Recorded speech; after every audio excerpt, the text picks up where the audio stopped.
Hello, everybody. We're gonna get this party started soon. Carvella in the house. Big Cap in the house. Gemini in the house. How's everybody doing?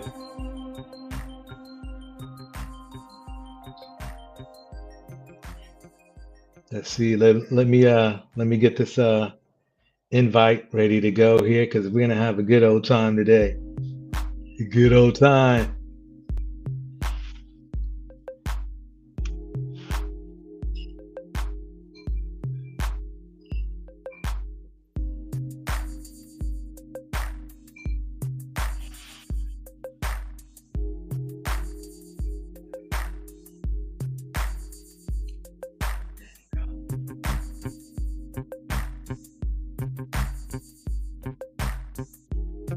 Big J, welcome. Benji, Marquis. Man, I'm mad as F, bruh. What now? What happened? What happened? Okay. All right. So here's the thing, bruh. Now, how come after we watching the whole like thing with Austin talk about sharing a drink with somebody? Yeah. You know, like share a bottle of water, a glass of water, just with random people. Mm-hmm. Okay, but when I make a vlog talking about how like if a food is too hot and I put it in my mouth, I just spit it back on my plate and eat it later. They want to fry me in my own chat box. They want to like bomb me, like thumbs down me. But when Austin talk about sharing a bottle of water, this nigga's God. So what the hell? He nasty. That's the end of that. Yeah, but they want to set me on fire just because like, oh, the food's too hot. I'll just spit it back on my plate. All right, okay, maybe that might be a little much, but damn, at least I ain't sharing that bite with somebody else though. So yeah, I mean, what's really? Both of us nasty. Gemini, see, you would have been one of them people up in my chat box, thumbs down, and set my video on fire. See, that's messed up, bro. Like, so I'm just supposed to eat some hot food and burn the roof of my mouth? See, Captain Crunch do that to you, though. Captain Crunch, like, bust your mouth all up. Like, Captain Crunch is about as bad as man. Yeah, that the roof of your mouth, you know, it's all tore up. It's like sandpaper. It's like eating sandpaper. I used to love me some Captain exactly. To death. Like, I mean, I love it. You eat some Captain Crunch, man. Yeah. It's good, but you gotta let it sit for a minute, you know? I mean, because you eat that Captain Crunch, bruh, it'd be like, oh, this dude got gingivitis. His gums bleeding. Like, nah, I just had Captain Crunch.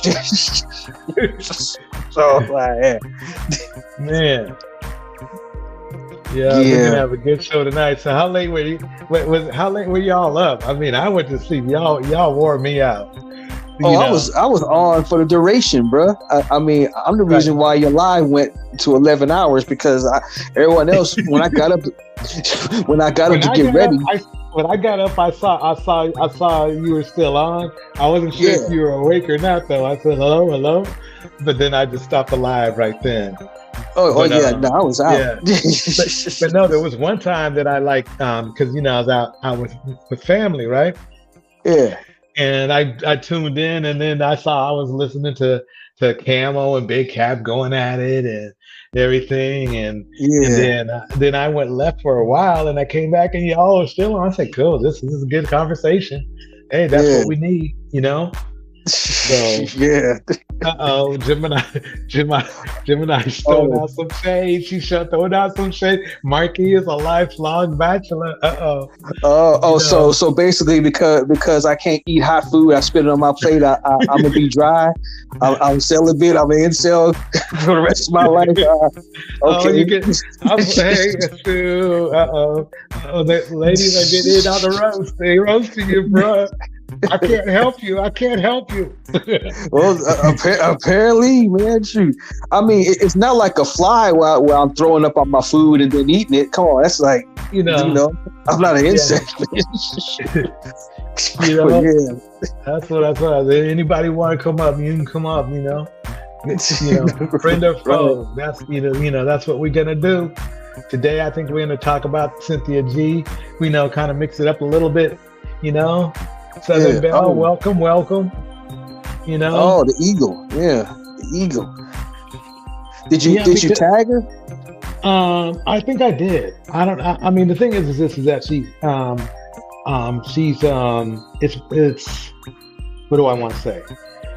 She's had a loss in the family, so. That's right. There's no roasting going on with her. I've never heard. I've heard a lot about her deletion video, and I just wanted us to kind of look at it and see where it goes, and see what it really means. You know what I mean?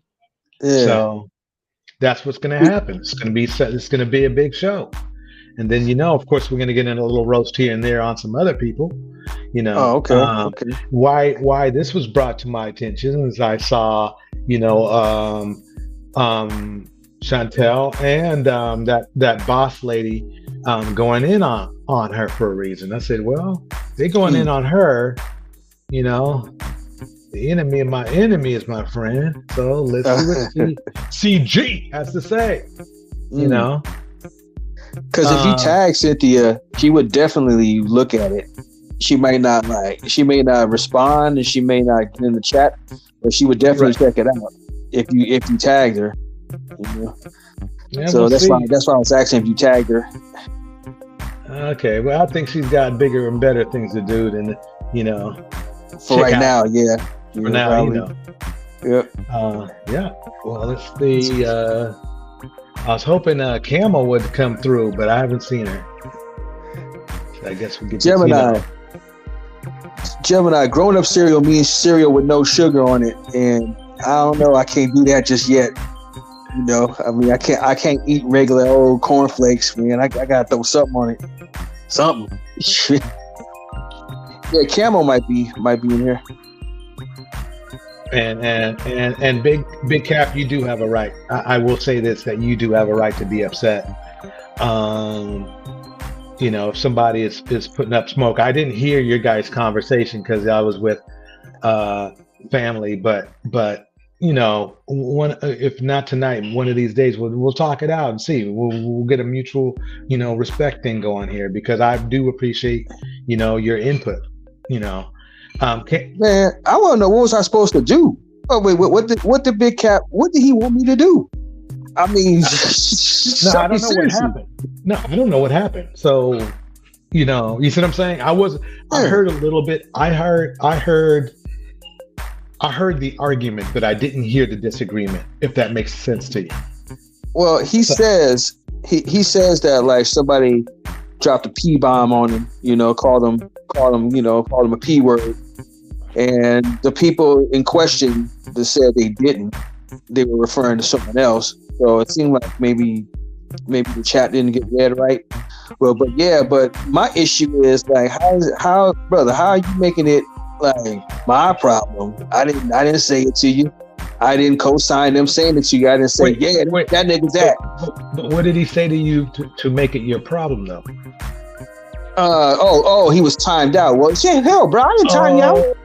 Okay, so he's saying that Quita was, I believe that's what he means by QQ, was labeling him a pedo. I didn't.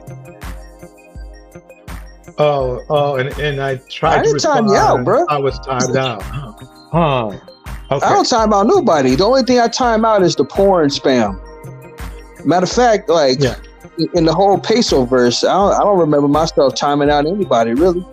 So I guess we have to find out. Man, there's a lot of digging there. We could almost have a whole show on Big Cap and Quita's disagreement. Okay. You know what I mean? We'd be up here all forever. Otherwise, she said she wasn't talking to you. Okay. See, Kitten says this. Okay, so we're getting some, even now we're getting an understanding. Things are working out. They're a little bit. I see that's the way I want them to go. So, but we'll see what happens. I mean, Quita's good people. Big Cap is good people. So That's how it is. Yeah, Sam. Yeah, Sam. I was just gonna say, I was just tight. I'm just tight because I don't like people insinuating that like I just be standing around letting people get packed out, and I ain't doing nothing about it. You know? Yeah. That was my only thing. That was like last night. You know, can we move on? So, let me see what we have here. Okay, let me get this. Who's it? That's not. Yeah, that's it. That's it. Here we go. Okay. Let me get this.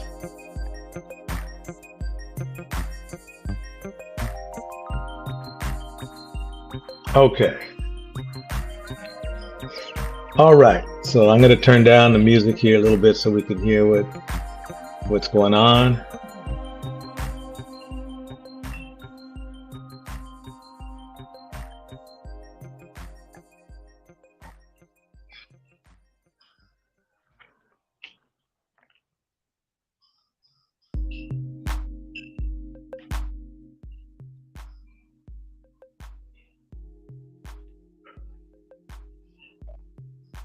All right, welcome Troll Soul Taker. Okay, let's see if this will do what I need it to do. Yes, Sam. I'm pro letting a woman do whatever she got to do or want to do with her body. That's why I stand on it. You know, I don't own a woman. Even if I had a daughter, I wouldn't own her. I would just protect her and provide and feed her, you know, and raise her, but I wouldn't own her.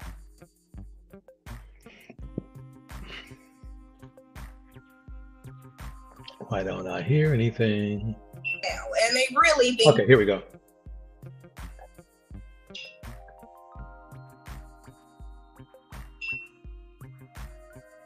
Okay, so I'm gonna leave that there.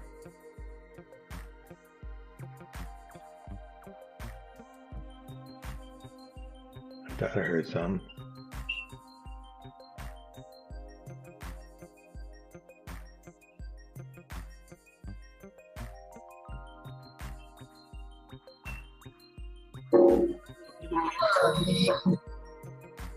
Look, listen, y'all. I hope y'all was kind of getting y'all's energy up to that song. Cause that's Yazzie K said she hyped too early. No, you gotta get hyped. You gotta get hyped when people in your comment section with the foolishness trying to tell you what you should be doing with your womb. And the funny thing is, it's like they've been talking about what's going on with my womb for the past nearly going on 3 years. They've been talking about my womb and what I do in my womb for nearly 3 years now. And they really think that I'm affected by them doing it now. First, they had a problem with what they thought came out of my womb. And now they got a problem when I say my womb is closed and yours probably should be too. That's what they got a problem with. But I don't care. People be saying stuff, none of what I care about though. I'm still gonna do me, I'm still gonna say what I wanna say. And if I wanna say that I'm not giving birth to a Black male, then that's just what it is. It is what it is. And that's that. And I'm not gonna explain why anymore. I'm really not, because I don't have to. Bottom line is Black men don't serve a purpose to anybody except white men. And therefore, I don't feel the need to open up my womb to them. That is not my obligation. I don't have to. And I don't think Black women should feel obligated to birth Black men. If that's not what you want to do, then that's not what you want to do. What I do know is I was just listening to a debate between Taz and this dude named Blue. And this dude himself said that Black women don't even need Black men. Black women need to be left alone. So if you got Black men out here saying that Black women don't even need them,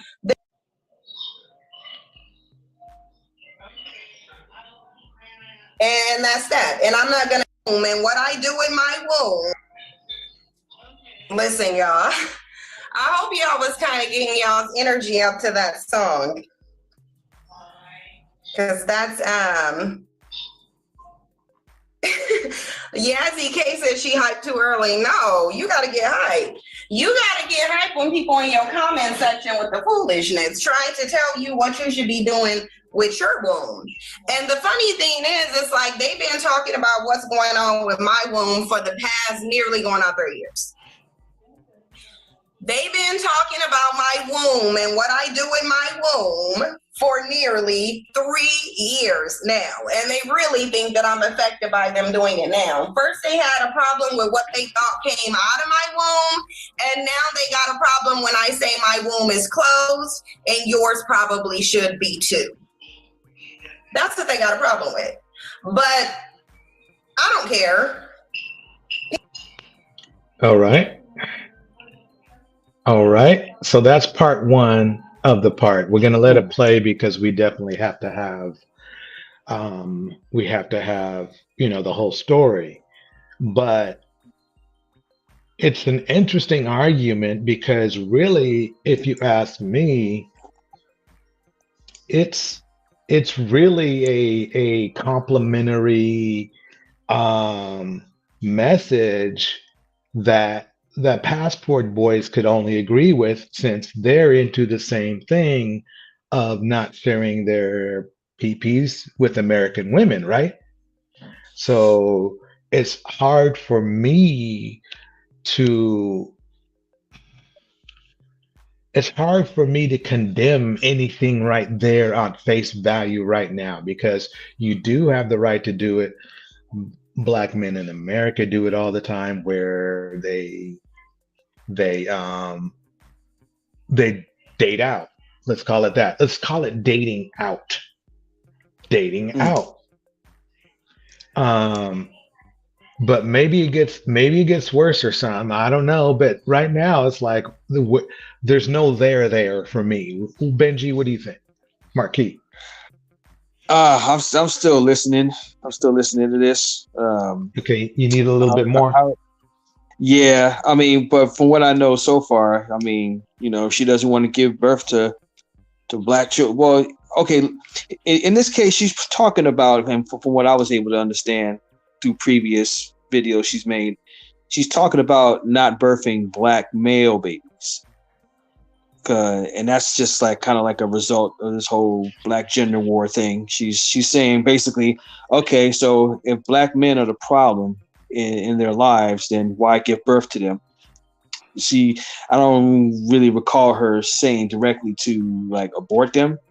I mean, right. Maybe she did, maybe she didn't. I don't know, but it's perfectly within her right. If she doesn't want to give birth to anybody, black baby, white baby, then she doesn't have to. That's her right. That's her right. Her womb, right. Her choice. So that's where I stand on this so far. Right. I mean, the thing is this. I'm trying to look for the meat, and it's not there right now. A.D. Taylor said, "Where's the objectivity?" She sounds very safe hating as well.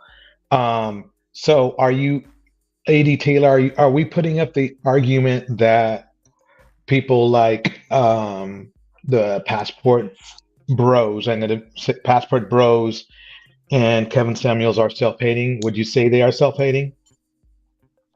And I'll wait for the reply for that while we kind of go ahead and talk some more. That's a good question. Right now, there's just not enough there. JP, what do you think? Oh, I'm sorry, man. I just caught on, man. I'll let y'all rap some more, and then I'll hop in whenever, Oh, no problem. No problem. You know what I find interesting, Torch? Cynthia G, her name, her name was, the name Cynthia with G after it. It's moderated in chat automatically, so you have to actually select to show it. So, I wonder why. Maybe really? She has to deal with YouTube. Yeah. Whenever someone types Cynthia G or Cynthia and G at the same time, you have to moderate it, or you have to like select to show it. So it's interesting. Got it.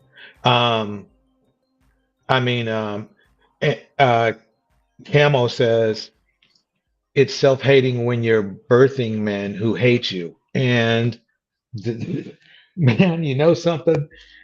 It is true. It's true. I mean, the thing is this,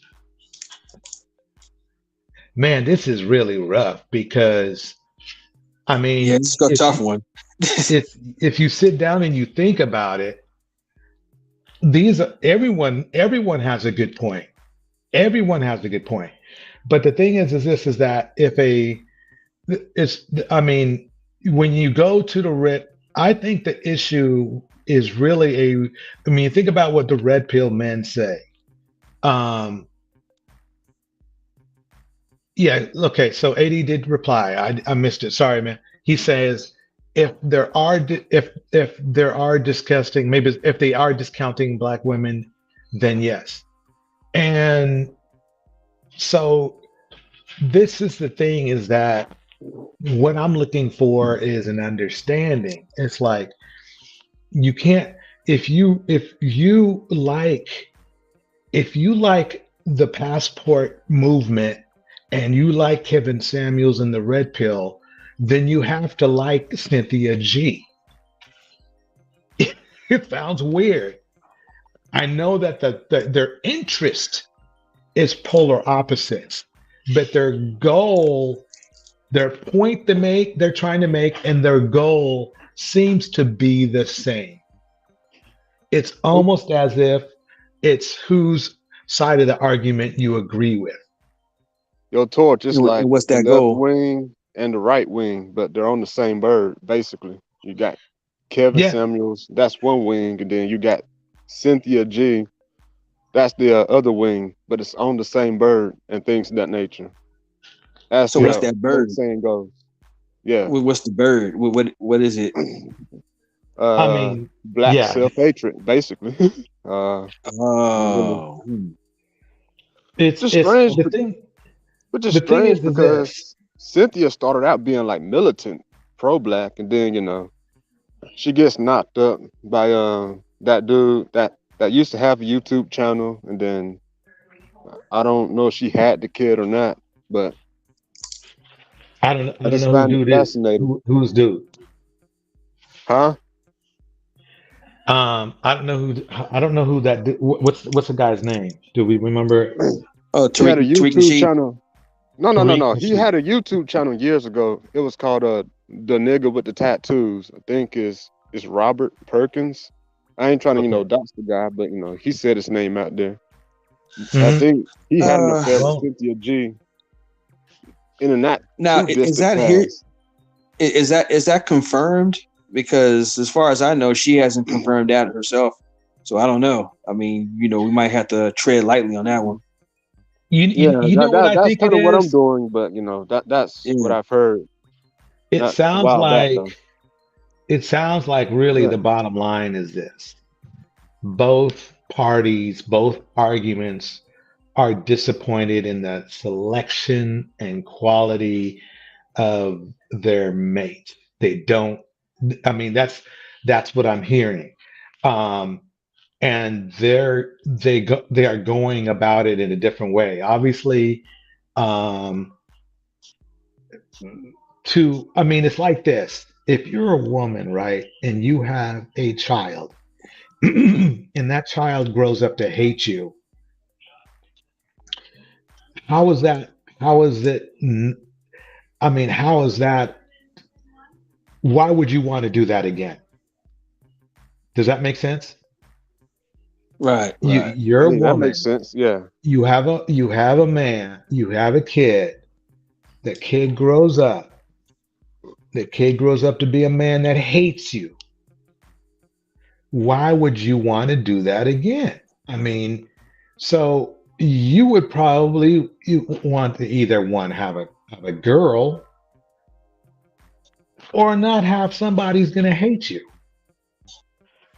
So, on the other side, what they're saying is, okay, the quality of the women are not here, which is, hey, let me make this clear. I never had that experience. but that's what they're saying, right? Right. The quality women aren't here. They're too bossy. Let me go fly to Brazil where the women are still bossy. That's the problem I have, though. That, yeah, I mean, but like, but it's still in their head that it's a better choice. You see what I'm saying? Yeah, I mean, that's the weird thing about the manosphere side, man. Like the arguments are strange as hell. It's like, bro, I mean, you're dealing with a person that had her own life before she met you. Now, right. You're just going to expect her to just automatically give up control, right? Just because you took her out to dinner once. I mean, that's crazy. I mean, yeah, and the thing is this is I mean, number one, it feels strange. We need to get some ladies on the panel because we're talking about a woman, and it's not fair for all dudes to be talking about a woman, even if it's in a positive or negative way. So, well, a couple of ladies in here are actual participants in the Cynthia G chat room. They won't point them out, that they know who they are, but yeah, there's a couple that can probably. Okay, so let's roll the tape. Yeah. Let's just roll some more of it. But I just want to just get, that's my initial thing from this part right here. People be saying stuff, none of what I hear about, though. I'm still going to do me. I'm still going to say what I want to say. And if I want to say that I'm not giving birth to a Black male, then that's just what it is. It is what it is. And that's that. And I'm not going to explain why anymore. I'm really not, because I don't have to. Bottom line is Black men don't serve a purpose to anybody except white men. And therefore, I don't feel the need to open up my womb to them. That is not my obligation. I don't have to. And I don't think Black women should feel obligated to birth Black men. If that's not what you want to do, then that's not what you want to do. What I do know is I was just listening to a debate between Taz and this dude named Blue. And this dude himself said that Black women don't even need Black men. Black women need to be left alone. So if you got Black men out here saying that Black women don't even need them, then why are you running around Black women in my comment section talking about it's evil, wrong, and hateful not to give birth to people who are literally saying that you shouldn't give birth to them? That's what I have a problem with. I got a problem with that. How many Black men have set up in this space talking about Black women are the ones who are choosing to give birth to Black males, so therefore you are responsible for Black men's dereliction? Put one in the chat box if you guys have heard Black men in this space talk about how Black women are problematic for giving birth to Black men. I want you to put a one in the space. Let's do that. Let's see if you agree with that.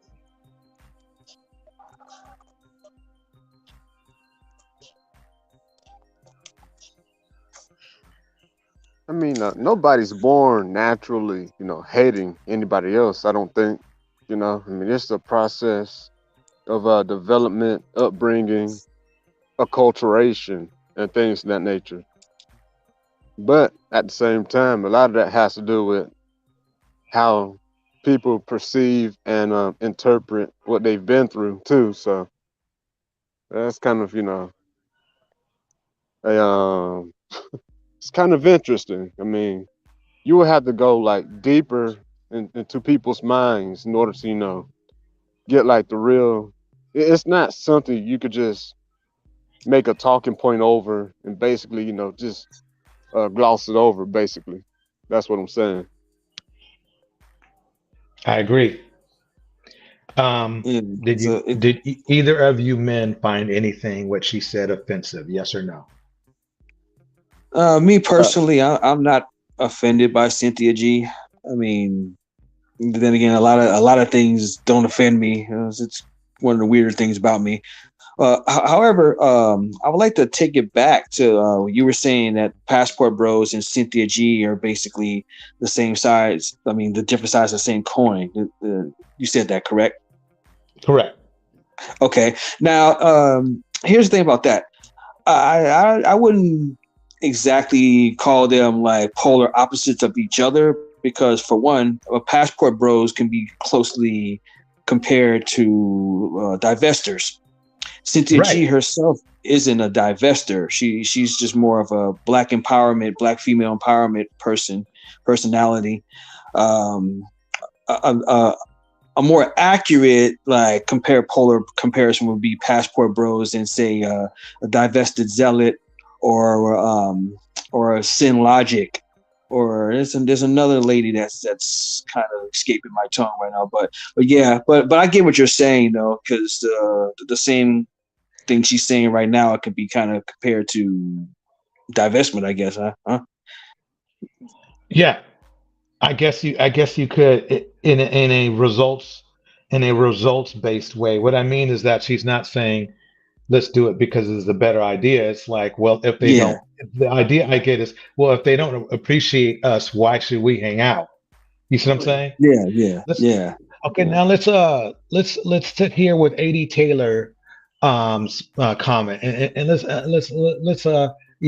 check this out. So he says, but didn't she come from a black man, which is true. Yeah. If she's talking about specific black men, okay, but to generalize is totally wrong. I don't believe all black women are problematic, but some are despite where they came from. Okay, so this I don't find anything argumentative about his statement. In fact, it shows a good process of what am I decision making, because what he's basically saying was that he understands that there are some black men, I believe you do, that aren't worthy of having, a child from a black woman, but it doesn't pertain to all black men, if you know what I mean, right? So, So his concern is how she meant it. I mean, I could understand that. But let's say she did mean it, then let's play more of the tape. Yeah, got it. Play more of the tape.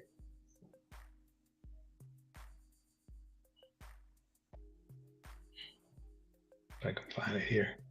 Okay. Whenever you complain about what black men do, what do they tell you? They tell you the one who chose to give birth to him. That right there is, I mean, it seems little, but that's not little. That's not little.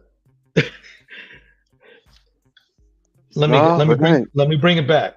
Let me bring it back what she says. This space talk about how black women are problematic for giving birth to black men. Whenever you complain about what black men do, what do they tell you? They tell you the one who chose to give birth to him. It seems simple. Its phrasing is simple, but I mean that this is deep right here. I know I might sound like somebody on mushrooms, but that's deep to me. Yeah, I mean, you're not tripping, Torch, man. I mean, it's a lot going on there. I mean, I mean, in order to make that assessment more conclusively, you would have to talk to people who have come up in similar circumstances and made different decisions. I mean, it's like it's too deep for like a surface level conversation and things of that nature. That's not to like complicate it, but Yeah, I mean the thing is this is like, think about it like this. What she's saying is this is, well, let me know, not let me what she's saying it. Let me play it over again. I got a problem with that.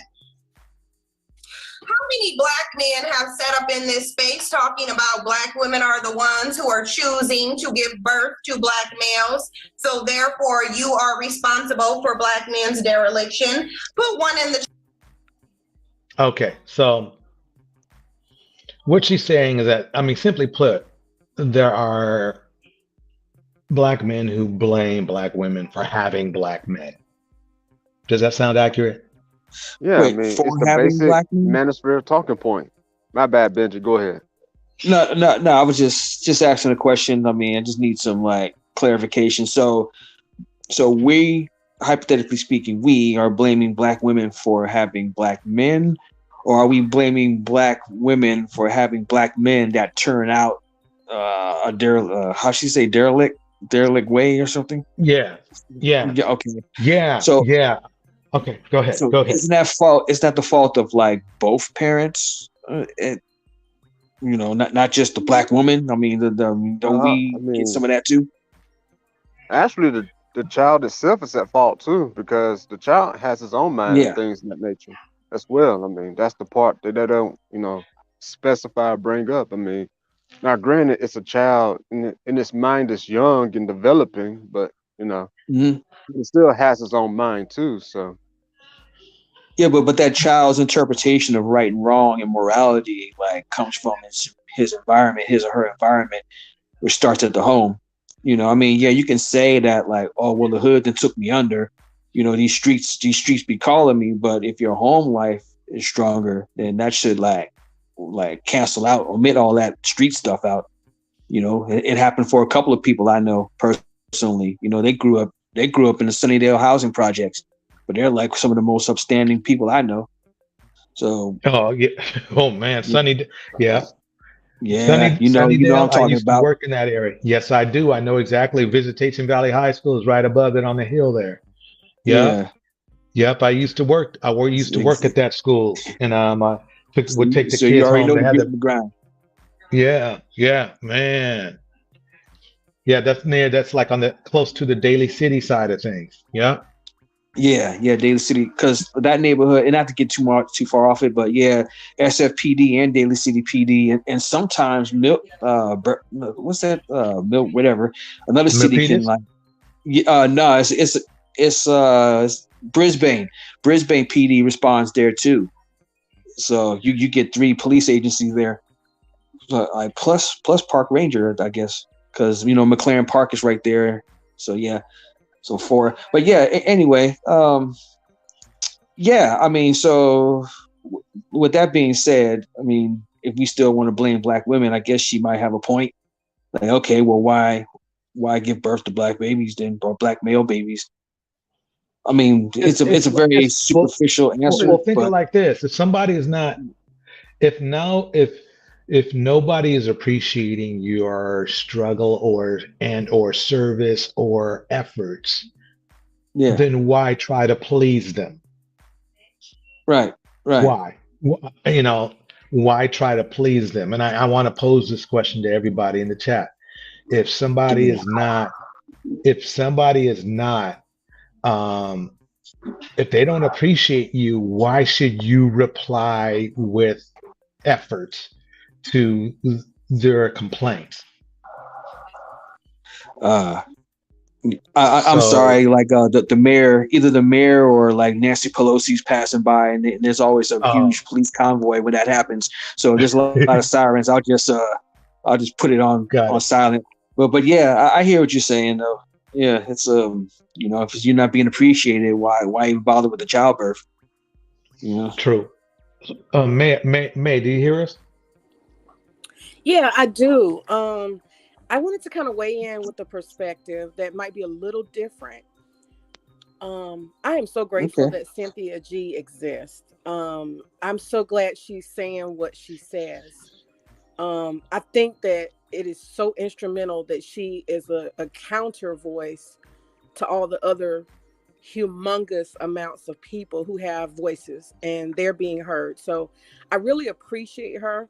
I do think that there is a tinge of bitterness that makes her say certain things. And I do see the logic of what she's saying, but this would be my perspective. I think she stopped short. I think she needs to go all the way. What she needs to say is that Black women need to stop giving birth when they have unfavorable conditions, no matter who Black, white, Asian, whatever the case may be. She always talks about what standards, expectations. What's the other words, you guys? Accountability. She has a particular thing she says: standards, expectations. Black male pathology. That's another one she uses. She has 3 particular words she says in a row. Let me see if anybody in the chat knows it. Standards, expectations, and something else. Requirements. That's my guess. I don't know. Yeah, maybe it's requirements, expectations, and standards, or something like that. But I think requirements or obligations. May I have a question? Does she have a psychological education background? I don't remember. I don't know what kind of background she has. I don't really know what she does for a living. I have no idea. But okay, I'm sorry for interrupting. No, I'm going to let you continue with your talk. I'll look it up real quick. Oh, okay. I think that she stopped short. I think instead of that's why I say the bitterness comes in, saying we shouldn't give birth to Black males. I think that's very it's kind of like it's isolating, and it's pointing the finger, and it's saying this is how we're going to damage you. Like it's retaliatory in that way. I would 100% agree. Let's not just say Black boys, Black male babies, like let's abort. No, it's not even about abort. I say don't start having children. I'm very adamant about that. I think women need to take their power back. This is the one power God gave us, the power to give life or not. And it's not about abortion. See, that's what I'm saying. It seems kind of bitter to me. If a woman is the keeper of her garden, this is where the accountability for women comes in. If a woman is the keeper of her garden, she decides who enters the garden, who gets fruit. This is God's gift to her. She has all the power in the world because the universe is created with balance. So I would go further and say Black women should not give birth at all until they meet favorable standards that benefit them. You know, I feel like that's a gift, and women are giving it away so freely, and that women don't have protection. They don't have, I see women, just give you an example in real life. I see women like walking on the side of the bus stop with babies in the cold, and they got 3. And I'm like, who did you allow to give you 3 children and no car and no comfort? You see what I'm saying? If you don't have the best, you don't have babies. If you can't, I'm just saying, for example, if I want a wedding ring and I want to be married 5 years and I want to do X, Y, and Z and have a home, and I let my standards be set, and this is what you want to have children, then that's what you're going to have to give me. Whatever that woman wants, that's her power. And I think in the sense that she's saying, take your power back, but I think she's just stopping short. Don't just say Black males, say period. No man gets babies out of me until you give me what I have as far as high expectations. That's my thinking. Well, May, you do understand that that's way easier said than done in reality, especially when you got like the urges and then, you know, the desires going on and things of that nature. It just seems like a lot of people don't have that. Yeah, go ahead, man. Tell me why. Please go further. Tell me why. Oh yeah, I'll let y'all have that out. Never mind. Go on. No. So I'm not disagreeing with her. I'm just saying that that's easier said than done. To clarify. But we're talking about, like, you know, the sexual urges and things of that nature. I mean, I said, well, a lot of guys would say that women are real good at controlling their urges, but I don't think that's the case. It's just a lot of times the woman's just not into them like that sexually. But, you know, a guy would make up a lie in his own mind that women are playing hard to get. But besides all of that, though, I mean, I guess with some women, especially like women, younger women and stuff, they get those urges. They want to get their itch scratched, and you know, we got something called birth control. You know, birth control. Birth control. I mean, yeah, there is, but you know, you can have all the unprotected sex you want. You can have sex with a different person every day if that's what you want to do. You don't have to get pregnant by anybody. So I don't think we need to go to like abort, which means after the fact. I know lots of women who control their birth, and it's not necessarily through abortion. We're in the modern age. I mean, I do believe that. If it's important to a woman to have her optimal situation for herself and her future, I think she can invest in making sure You know, abortion is a secondhand option, but I wouldn't make it my first as a woman. But I do think that we need to take our power back. And that's what I'm glad Cynthia G is even having that conversation. Because so often in the Black community, you know, when Black women, you know, start talking about that kind of thing, controlling their womb, it's like everybody's like, "Ooh, wait a minute, hold on, now you're going too far." I'm glad she's saying it. That's your power. And if you give it away, that's your fault. Yeah, I mean, I think any logically thinking human being would say there's nothing wrong with that statement. I mean, she's not saying somebody should run around and start shooting guys in the head.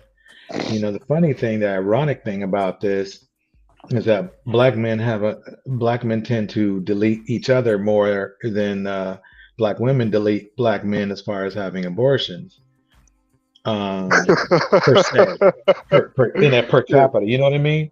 Because how many? I mean, the thing is this: of course, women get abortion, and that's a whole new ball of wax. But I mean, you would think that there would be the thing that I'm concerned most about is the fact that men are so mad at each other to the point where we want to delete each other when we grow, you know. So that's what bothers me.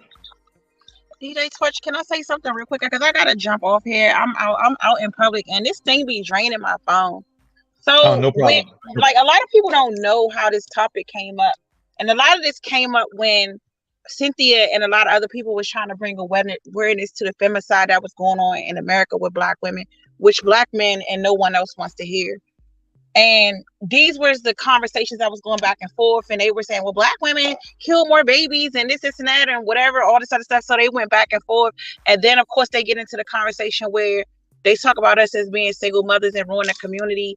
And these are her, you know, these was her, you know, talking points. And the thing with the boys came in at when Black men began to try to fight this issue that we having with Black women being attacked and, you know, being murdered. She said, stop birthing them, because basically you birthing the men that's murdering you. So it's deeper than just this one conversation. This conversation goes like really deep. And I feel like she gets like an unfair thing. And it's like really interesting to me that even women, Black women and Black men, is so like focused on this that they don't care nothing about the fact that there is a real issue with Black women being murdered. Black women are not getting rid of Black boys. More than likely they not, because we love Black boys more than we love ourselves and anything else. But that conversation still goes to the waistline, and we're going to continue to have a fictional conversation about an issue that we know ain't going to never happen anyway. But there's still Black women dying every day, being murdered, and murdered with their children and all kinds of stuff. And then the man is killing himself, and all this stuff is on the rise, and don't nobody want to have that conversation. But we are so it amazes me how this was able to get so many people attention, and they're still talking about it. I agree. I mean, to me, it sounds like it doesn't sound like. I'm sorry, go ahead.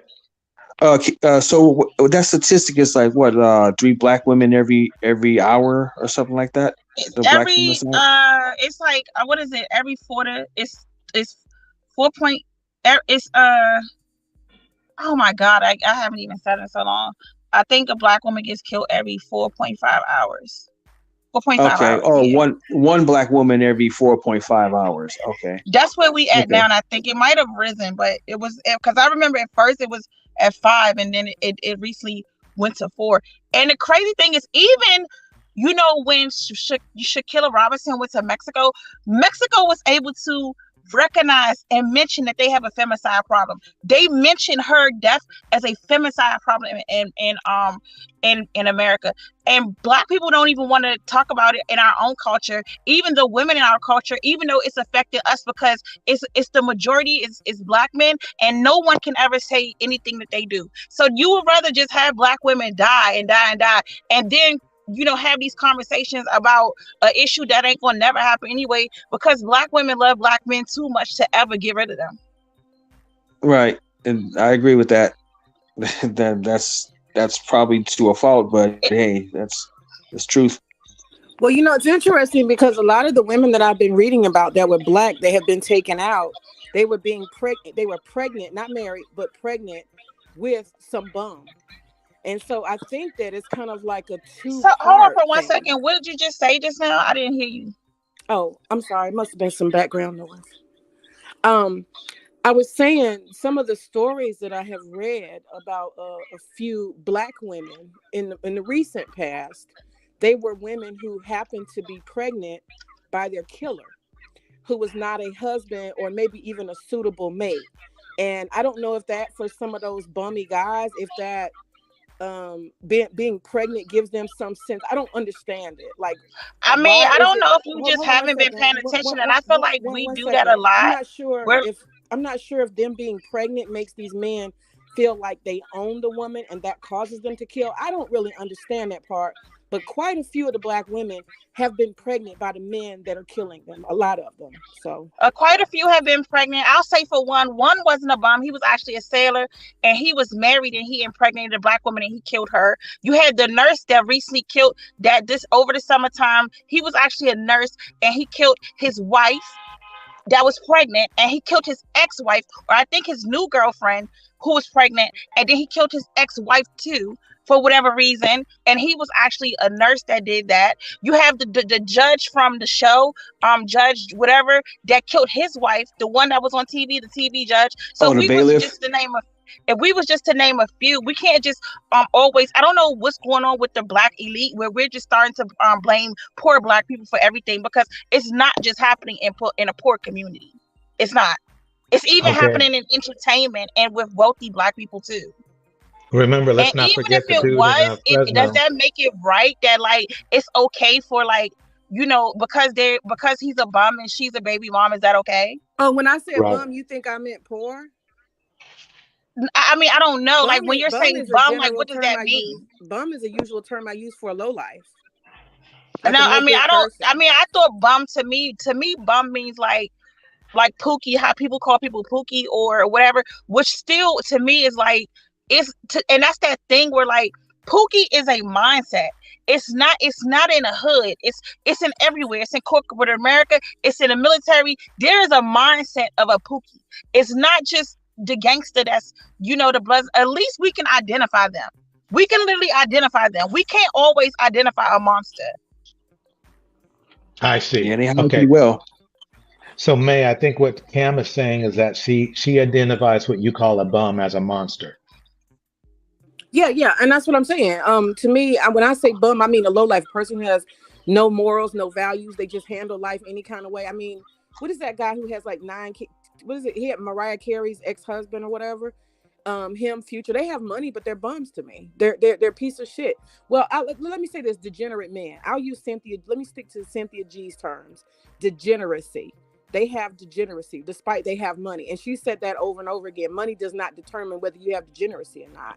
So I'm speaking on degenerate. That's what I'm talking about. A lot of these guys who are killing women, a lot of them are pregnant. And so what I'm saying is, if we were to listen to what Cynthia G says, which is women guard your womb, do not just be having, you know, you have to have high expectations, standards, and all that stuff. If we were actually doing that, that would be very important. Some of this, you know, murder of Black women, it might, I'm not saying it would, but it just seems so many of them are pregnant. And I don't know if when you get pregnant, some of these degenerate men think that they own your body or own you and they can take you out. I'm not sure if there's a connection. I don't know. Well, it sounds like to me it's like this. It sounds like what the goal is, Cynthia is saying, which is funny to me because it seems something that the manosphere is saying, but not really. Cynthia is saying be more selective. Does that make sense? Yeah. Yeah. But not really. I mean, you can do all the better you want to, but, you know, people can still put on a good front and, you know, hide the true character until like years later and things of that nature. Right. But let's say, you know how Kevin Samuels would say something like, you got to vet your, you know, person's blah, blah, blah, blah, blah. That I see, that's where I'm saying is that that's where they are the same, because they're saying basically vet that person. The problem that Kevin Samuels had on his end is that he didn't mean that for the women to vet the men. He meant it for just the men to vet the women. You see what I'm saying? And that the men can be bums, but the women don't have to be bums. He would say, "Oh yeah, you should be high value and all that," but what does that really mean? I mean,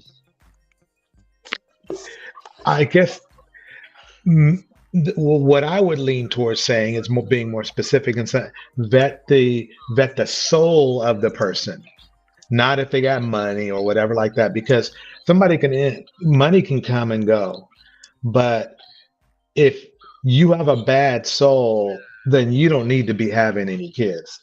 You see what I'm saying? I think it's like I think one of the main issues that we have in our community that never gets brought up is that we have a serious mental health issue that's overlooked very hard. So Yes. when you could have anybody that's has mental health issues. People hide their mental health, especially in our community, very very well. So a lot of it I think play a part in that, where you having these issues with the violence and all these other things. Like we don't talk about. That's what I'm saying. Like we talk about so much dumb things can really get Black people attention. Like, not to say what Cynthia G said about the Black babies is dumb, but the reality of it is not going to happen. It's just not. I already know. I don't care. Like it just not. You can't even get you can't even get Black women to close their legs to Black men and stop having random children.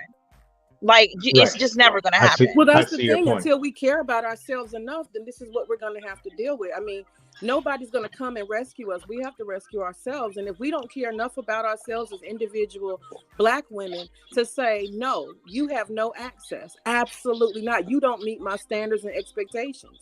Then if we But don't do you that, you then you gotta who's remember going to that. save us is my question. Who's going to do it? You gotta remember that. Like, this is what I feel like, and I have always said this. I have said this many times. Like, at some point, we gotta gonna have to remember that we can't take everybody with us. There is some that's going to continue to do the same thing, and you cannot change that. And what I feel like what happens is we do this thing just like we'll say, like, use the Meg and Terry Lane's thing, how people attach themselves to these people so much, and it was their issues. You know what I'm saying? Like, it was their issue. What happened is I'm not a Meg, and Black men is not Tory. But Black men found a way to like trauma bond with him and put themselves in a situation. And oh, now what these women do. No, this is what Tory did. This is what Megan did. That's their situation. They don't represent all Black people. But for some reason, we have this thing where we have to continue to drag ourselves, like we continue to attach ourselves with anything that's with degenerate stuff and certain behavior, like ratchet culture and all of that. It's almost like, I think it's a thing of like, we don't want to leave our community behind, but at the same time there's things in the community that is detrimental to all, that's gonna drag us all down. So Right. that's one thing. But two, we ignore a lot of things. We ignore things. We ignore the fact that we have issues with child sex abuse, and that there's so many young Black girls and boys that talk about their experience when they're young, and we weren't allowed to talk about it in our homes and stuff like that. There's a lot of things that we really do ignore, and somehow we able to act like this stuff don't exist in our community. We have an issue with the way that we treat Black LGBTQ people. We have an issue with those things. Like, it's almost like we're like, really, we live as if we superhuman and don't nothing affect us at all. Like, the children part is just one part of it. Or that we got so much more issues to deal with, but we will never talk about that stuff ever. We will continue to blame. Yeah, I agree with you. I think we do a lot of blaming instead of dealing with our real issues. And what that mental health part that you're talking about, I think that is like 80% of the problems in the Black community comes from a lot of mental health stuff. And we are known for not wanting to address stuff, ignore stuff, and act like we're stoic and superhuman. I totally agree with you. I also think that you're right. We're not going to all arrive together. And I've accepted that. I've accepted that there are some Black people, they're just gonna be how they're gonna be, and there's no hope for them. You know what I'm saying? And that's why I do like Cynthia G, because she's one of the few Black women in America who says control your womb. You know, she's more specific than that, but she's saying to Black women, you have control, take it. And I think that is one of the most productive things that can be said to Black women. And I think a lot of them are listening. Okay, so let me make a quick point here. Wait, let me make a quick point here. And this seems to be the weird thing that gets me about the red pill system is that they are saying they want women who do control the womb, right?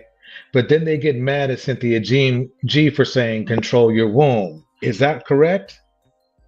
They're focused on they're on the same page. They're saying the same thing. But they're mad at her for saying it. She's saying protect it from them, and they don't like that. That's the part she don't like. So the thing is she's saying to protect it from them. Degenerate men, which is mostly the passport bros and red pill. Right. So what they're doing, would you say that in a mathematical way, they're really outing themselves, right?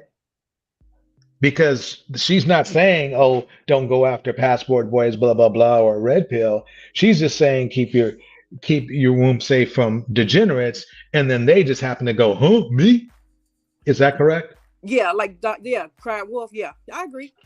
Yeah, so basically it's even worse now, Yo, DJ Torch, it's even worse now, man. You got guys beating up and murdering women just because she tells the guy or guys that she's not interested in them. I mean, like, that's the other side that, that doesn't get brought up. Okay, yeah. Women should be more selective, with their organs and things of that nature. I mean, have no problem with that. It's theirs. But, I mean, what happens when, she comes across, one of these nutcases in society, she tells him, no, she's not interested, tries to put him down easy. And then that guy still gets mad and decides to, assault her or murder her in a lot of these cases. Yeah. Okay. In as far as the chat, unless they're vulgar, let it go through. But if it that goes also, except for if it's emotionally vulgar. If you find it, how should I put it? Extremely offensive, regardless, with some thought that it's not that you disagree with it, but that it's just simply disgusting. If it's a disgusting or even an infantile comment, I don't want. This is not a roast right now. This is a deep conversation. So what we're looking for is input. We can disagree with it, but at the same time, we don't want vulgar, short, dumb broad, dumb dude kind of conversations. Let's get deep with it, like that. But really, quite honestly, the moderators I have right now are amazing. So I gotta let them do what they do too. So they know better than me. They actually know better than me. So I'm that. But if the comment is not offensive, we'll roll with it. And if you feel like it's, as a moderator, feel free to let me know if we need to talk about it too. Because the moderators, to me, you're an important part of the show. I mean, you're as much as part of the show as anybody else on the panel. So if you see something in there, it needs to be highlighted or something like that, definitely let us know. Let the panel know. Okay, so where are we at now? Okay, I'm gonna play a little bit more, and then we'll go back in. We'll go back in this conversation. Oh, before you play that, DJ Torch, I just want to say to TJ Jordan and Big Cap.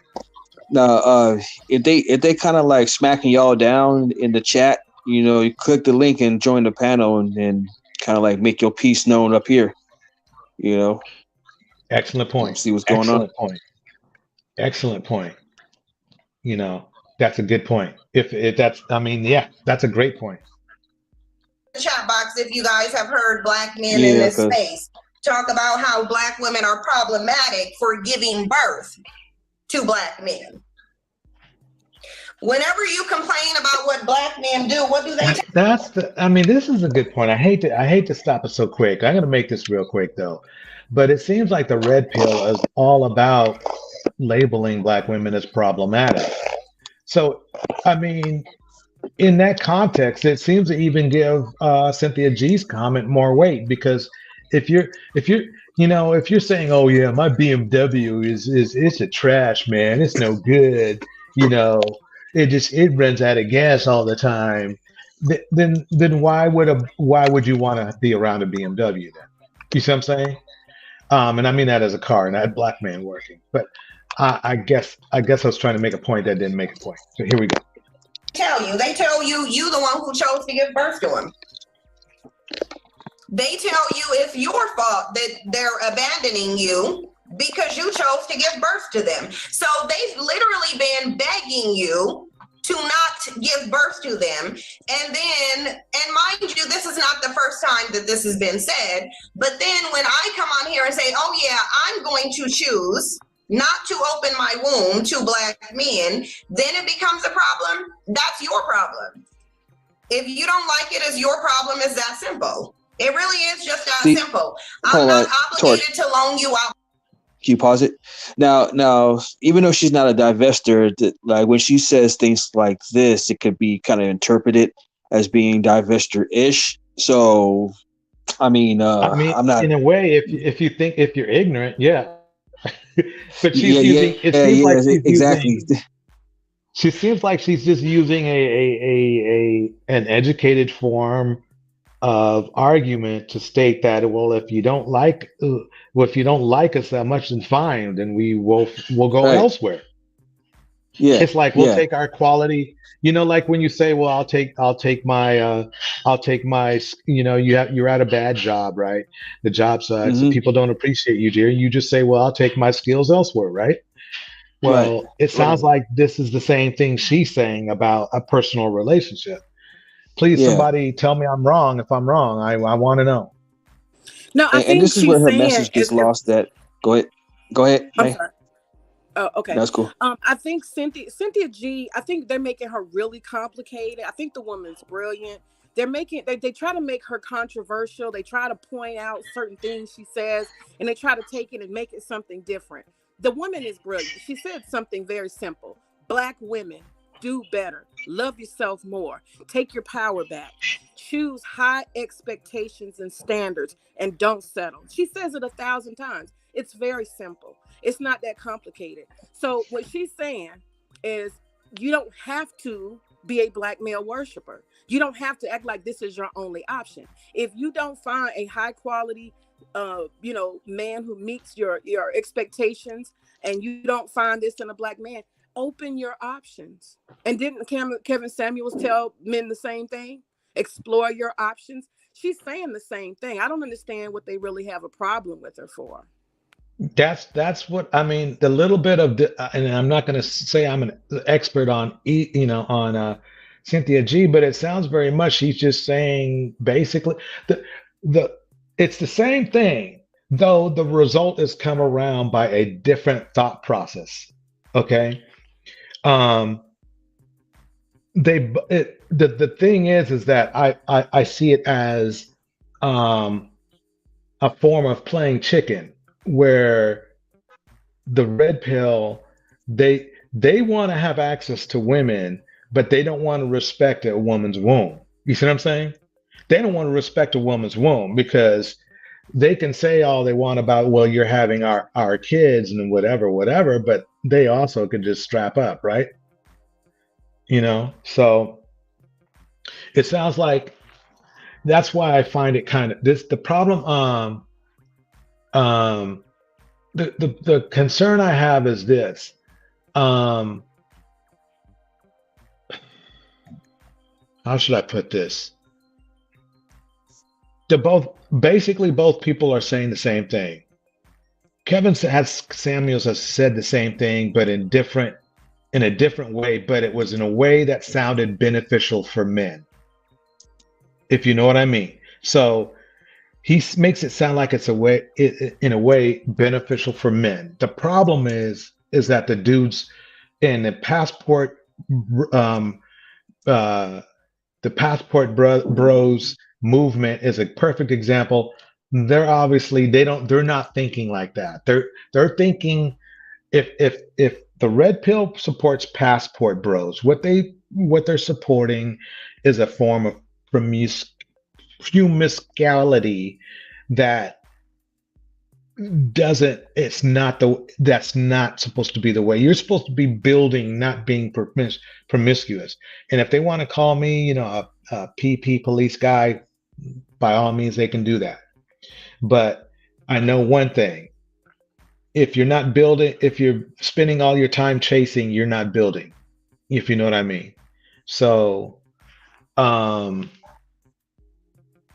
I don't know. Who's next? Who's got next? Now I'm just reading the comment section. Yes, I know they're going off. This is like whenever you include Cynthia G, like more so than Kevin Samuels, it gets hot in places. Okay, let me chat room speaking. And my thing is this, man. What Cynthia G says, if I don't want to. Oh, I'm sorry. Go ahead. I was going to say what Cynthia G says makes sense in theory, but you got men and women in reality, going through all these situations and things of that nature. I mean, you got women that, trying to, be more accountable for, what they do with their organs and things of that DJ nature. Twitch.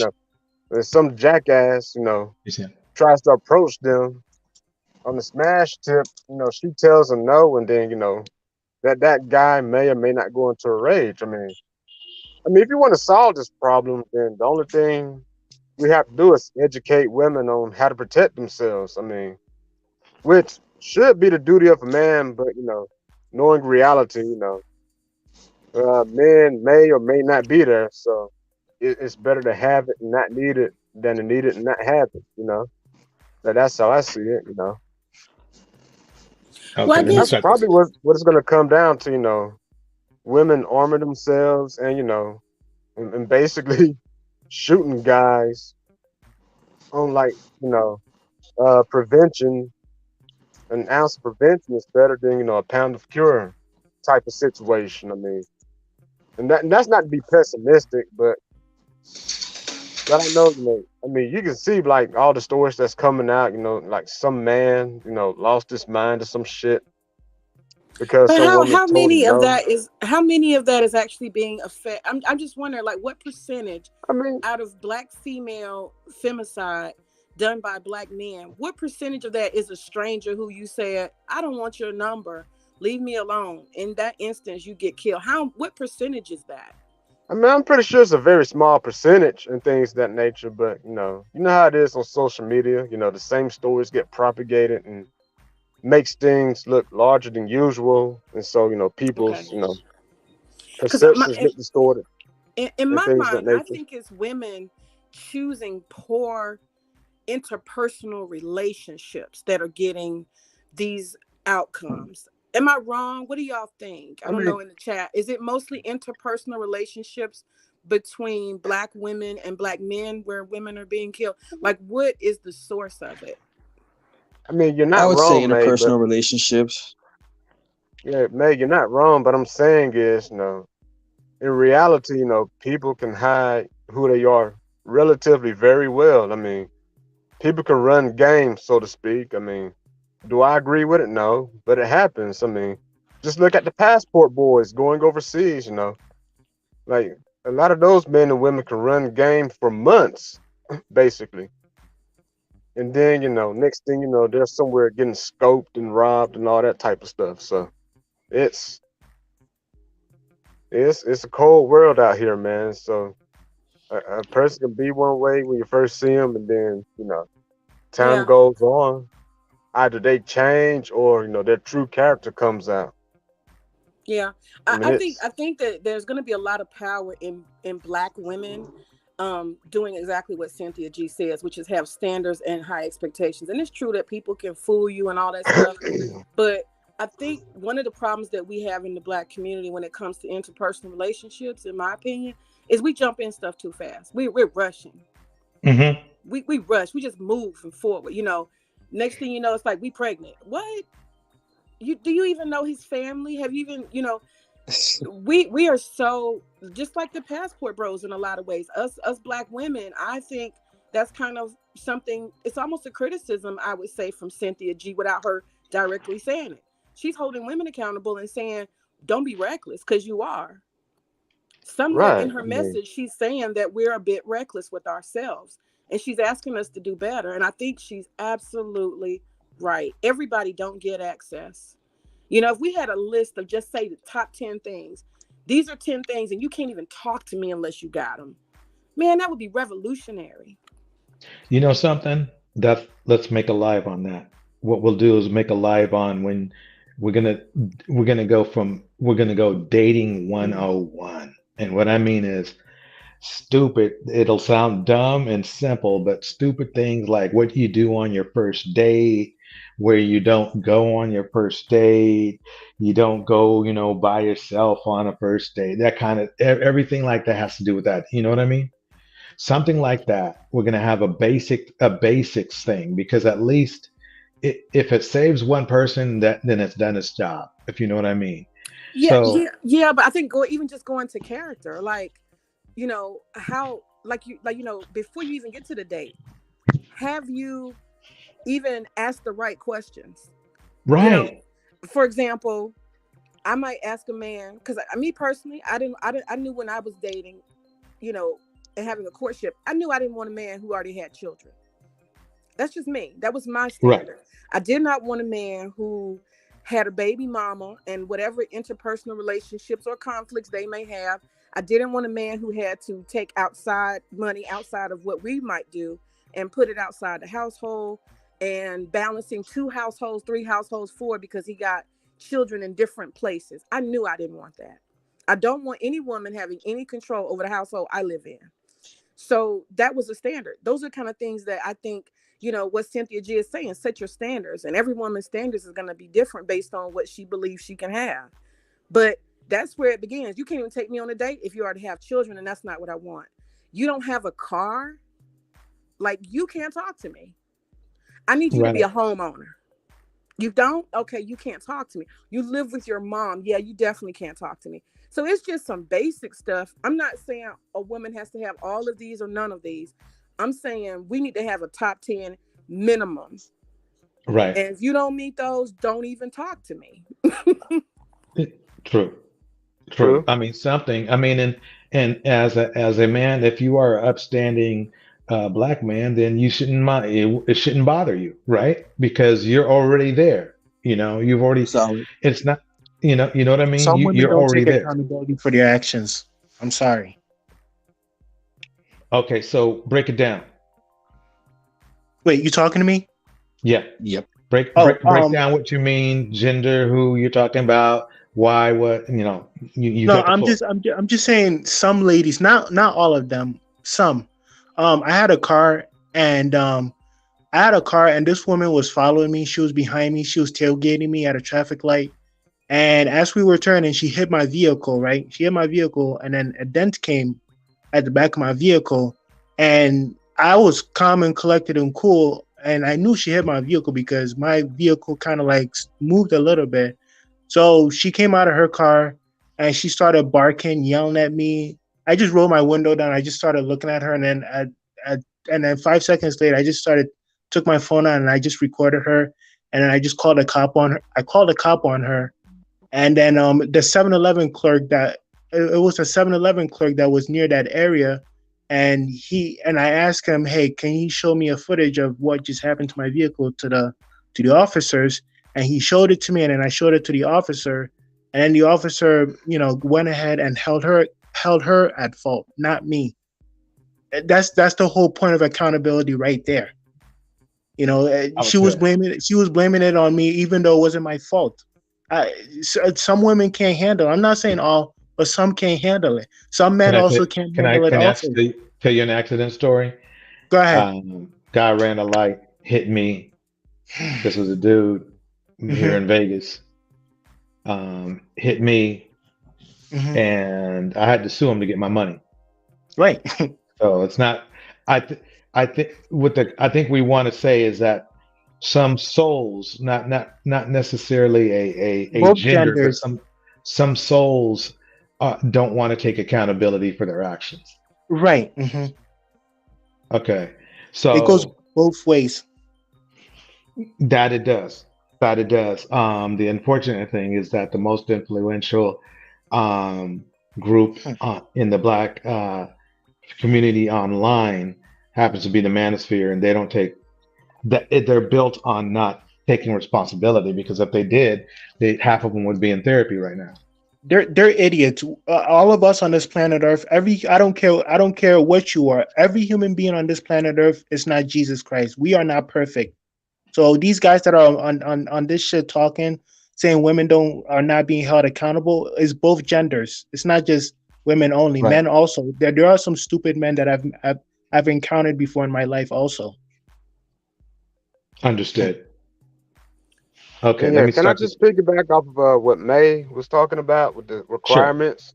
Sure. I mean, I agree with May. Don't get me wrong, but the amount of time and patience it's going to take. I think Miss May's an older woman, so she might have that more cultivated than like a young lady that's of like maybe early to mid 20s, possibly early 30s. I mean, the level of patience and time and discipline it's going to take to cultivate that, to make sure you watch somebody and make. I mean, a lot of it revolves around you have to actually like see a person's circumstance with your own two eyes, instead of just asking them questions on like a date and things of that nature, and them just telling you whatever it is you want to hear, whatnot. You got to actually be around that person, their space, see how they're living and things of that nature. I mean, the amount of time that's going to take, especially when you're dealing with like a younger person with like sexual urges, in conjunction with all of that. I mean, it's possible, but it's not going to be very, very easy to pull it off realistically. JP, it's kind of like it's a catch-22. I hear you, but where do we start? Do we ever actually, are we gonna, as Black women, I'm holding us accountable, right? Somebody can only get as close as you let them. They can only do what you allow, for the most part. Right, that's true. And so I'm the gatekeeper. I am the gatekeeper. Right. That's what Cynthia G is saying. I'm the gatekeeper. And if I let everybody come through the gate, that's my fault. And Wu made a comment. She said, why aren't men supposed to be better? It's our job to only allow the better ones to be around us. That's what I would argue. It's our job to determine who's better and who's not. And those who aren't good enough, they don't need to be in our presence. And so I think that what we need to talk about is self-control, because that's what I hear you saying, JP. There's no hope. We don't have self-control. We don't know how to control our wounds. We can't do better. At some point, we're gonna have to. I mean, like, I'm not nagging on sisters. None of that. It's costing our lives, though. Do you see that? It's costing us our lives. Yeah, and that's fucked up. I mean, like, so you shouldn't have your life taken unjustly. But it's costing us our lives because we're too reckless. Is what I'm saying. And you remember what I said earlier, it's going to get to the point where women are going to start, talking about arming themselves, and, the tables might turn before, we start seeing some change and things of that nature. Yeah. Or at least, induce or jumpstart, some introspection and things of that nature. But, that's just how I see it. I mean. Okay. Gemini just came to the stage. I'd like to hear her point of view. Oh, I just wanted to address one thing, and then I'll hop off. There's a discrepancy between what Sam is saying on the panel as opposed to what he said in the chat. And the accountability that he's speaking of in the chat is mainly towards women and not towards men. And he got up on the panel being disingenuous, just the way he was in the chat. No. I said both. Off. Do not cut me off. Go ahead. Speaking. he came up being disingenuous and intellectually dishonest, just the way he was in the chat. He said he was speaking predominantly about women taking accountability, and he was generalizing until it came to, and all I was speaking on was back and forth with what he was presenting. So don't come up on the panel and speak generally. I said some. And make a specific and make a specific and make a specific point and pretend as though you weren't saying something different in the chat. I said some. No, you said women.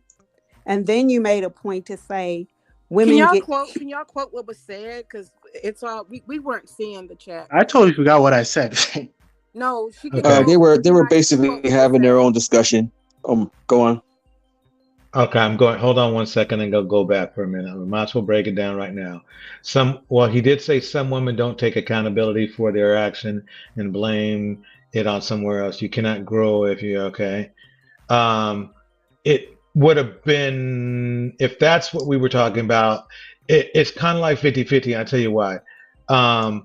Wait, a black woman, okay. Now, a Honda Accord, really, quite honestly, Sam, anything about like a car accident, that's not what we're really talking about, even though it was a good analogy. It happened to me, though. But it's anecdotal, and it's not even speaking towards the general topic that we're talking about. It's anecdotal. It doesn't even matter in the grand scheme of what we're talking about. Whatever. But you do see your point, though, right? Because, I mean, there is a thing where, well, in that case, all the people who have hit me except for one woman, I've been hit in my car, in my life by a car since I was 8, and all of them were men except for one woman. So what does that say? You know what I mean? And, You're right. And if we're gonna throw in triple, if we're gonna make it an example of a relationship, well, where does that put us? If you know what I mean. So, but I did came up here and said some. Remember? Yeah, that. you came up on the panel and said some, but that's not what you were saying. I wasn't quite clear what I said in the chat. You're right. You threw out incidents of women having children. You threw out incidents of women sexually assaulting minors. You threw out a woman hitting them. Yeah, you threw out a woman hitting a man. Wait, let me speak. I don't want want to be interrupted. I will allow you to speak. You threw That happened to a lot of my friends. Go ahead. We can sing together, but we can't speak together. So am I speaking or are you speaking? Go ahead. You also threw out women kissing or groping a man in public. And all of those things you said she wouldn't be prosecuted for, or she wouldn't go to jail for it. All of those things she would go to jail for if a man called the police. Hence the reason I just kept telling you next, because you weren't presenting anything that a woman couldn't be prosecuted for, just like a man. And so the question was accountability. In that instance, the man is accountable for holding her accountable by calling the police. Is he not? But what I'm trying to say is that I know a friend of mine. I know a girl who slept with a minor, but she got away with. The point I'm trying to make is that a woman can sleep with a minor and she could get away with it. A friend of mine slept with a minor, got away with it. But I'm saying if I was in her position, I would not get away with it. That's the whole point. Sam. What? Sam. Men get it. Remember, okay, let me make this example for you. This is a fact. This is not even an anecdote or anything like that. It's a fact that a lot of the women, all of the young teens who were having kids back in the 90s, the men were adults, full adults, like in their 20s, maybe 30s. Do you see my point? Yeah, they were getting away with it. Okay, they were getting away with it. There's also another poll. I don't remember the numbers specifically, but when it comes to assault of a woman, men get away with it like it's some stupid number. It's like 60% of the time, 70% of the time. So it's I'm not saying you're completely wrong, because you're telling us about a specific event that happened that you knew about. Yeah. But at the same time, number wise, it's like women don't get away with it as much as the men do. Let's put it that way. Number one, the women don't do it as much. And then I do agree there might be a higher something. Come on, they're not angels, man. Yeah. No, nobody's an angel these days. But I guess what I'm saying is this, is that if especially it also includes, you'd have to also put in the formula, the race of the woman and who did it and where they did it and the vibe it got and the lawyers they got and all that kind of stuff. Remember the guy who assaulted that woman in Stanford and literally got off scot-free, was caught in the act. They had to pull him off the woman. Okay? He went free. Okay. So so you saying not all crimes are punishable? Okay. No, what I'm saying is that not all crimes are punished. Do you see my point? They're punishable, but they're not punished. Look, we had a president who had 26 or 27 people who claimed that he did something. Right. You see what I'm saying? So they should be. Being punishable and being punished are two different things. So. I think that the thing about these kind of conversations are so controversial that at some point, it's like people, depending on the comments and the back and forth, people start being pushed towards their own gender's perspective. And I wonder, can we ever find a middle way? That's what I never see in the manosphere. I never see a middle path. Like what you're doing now. You're saying, okay, here's Cynthia G and here's Kevin Samuels, two extremes. Now, what's the middle? Where's the truth? Very few people can do that. I agree. Sorry, I was reading something in the chat. I don't think I'm going to let direct insults roll. So out of anybody in there, if there's somebody in the chat, if you see a direct insult, remove it. Yeah, I'm on it. Get off the panel and into the chat. I'd like to see what's going on. Yeah. Okay. So let's start. It's a trip in there, man. Really? Hey. I haven't even watched it. Go ahead. I don't mind it popping, but I just don't want any I don't want it to turn into a bar. You know what I mean? Not yet anyway. We can on a roast, yes. On a roast, absolutely. But I think we're a little bit too deep for that right now. Let me start this. Here we go. Alone you out my womb. Until you prove to be a benefit to Black women, I find it to be silly for Black women to give birth to men who are literally advocating for you to not give birth to him. Like, somebody please make it make sense for me. You literally got Black men in songs talking about they putting money on George Zimmerman. And we know they ain't putting money on them to do nothing to him because George Zimmerman ain't been touched by you, won't be touched by you, ain't afraid of being touched by you. It just is what it is. She's got a point there. That she's got an absolute point there. That guy's still rolling around the streets of Florida and sleeping well at night. But that's another story. Yeah. There was a Black woman in my comment section. And Black women are having a very difficult time understanding the fact that they're giving birth to expendable males. Keep in mind, they are only expendable to you because they've been a benefit to white men since they came in contact with them.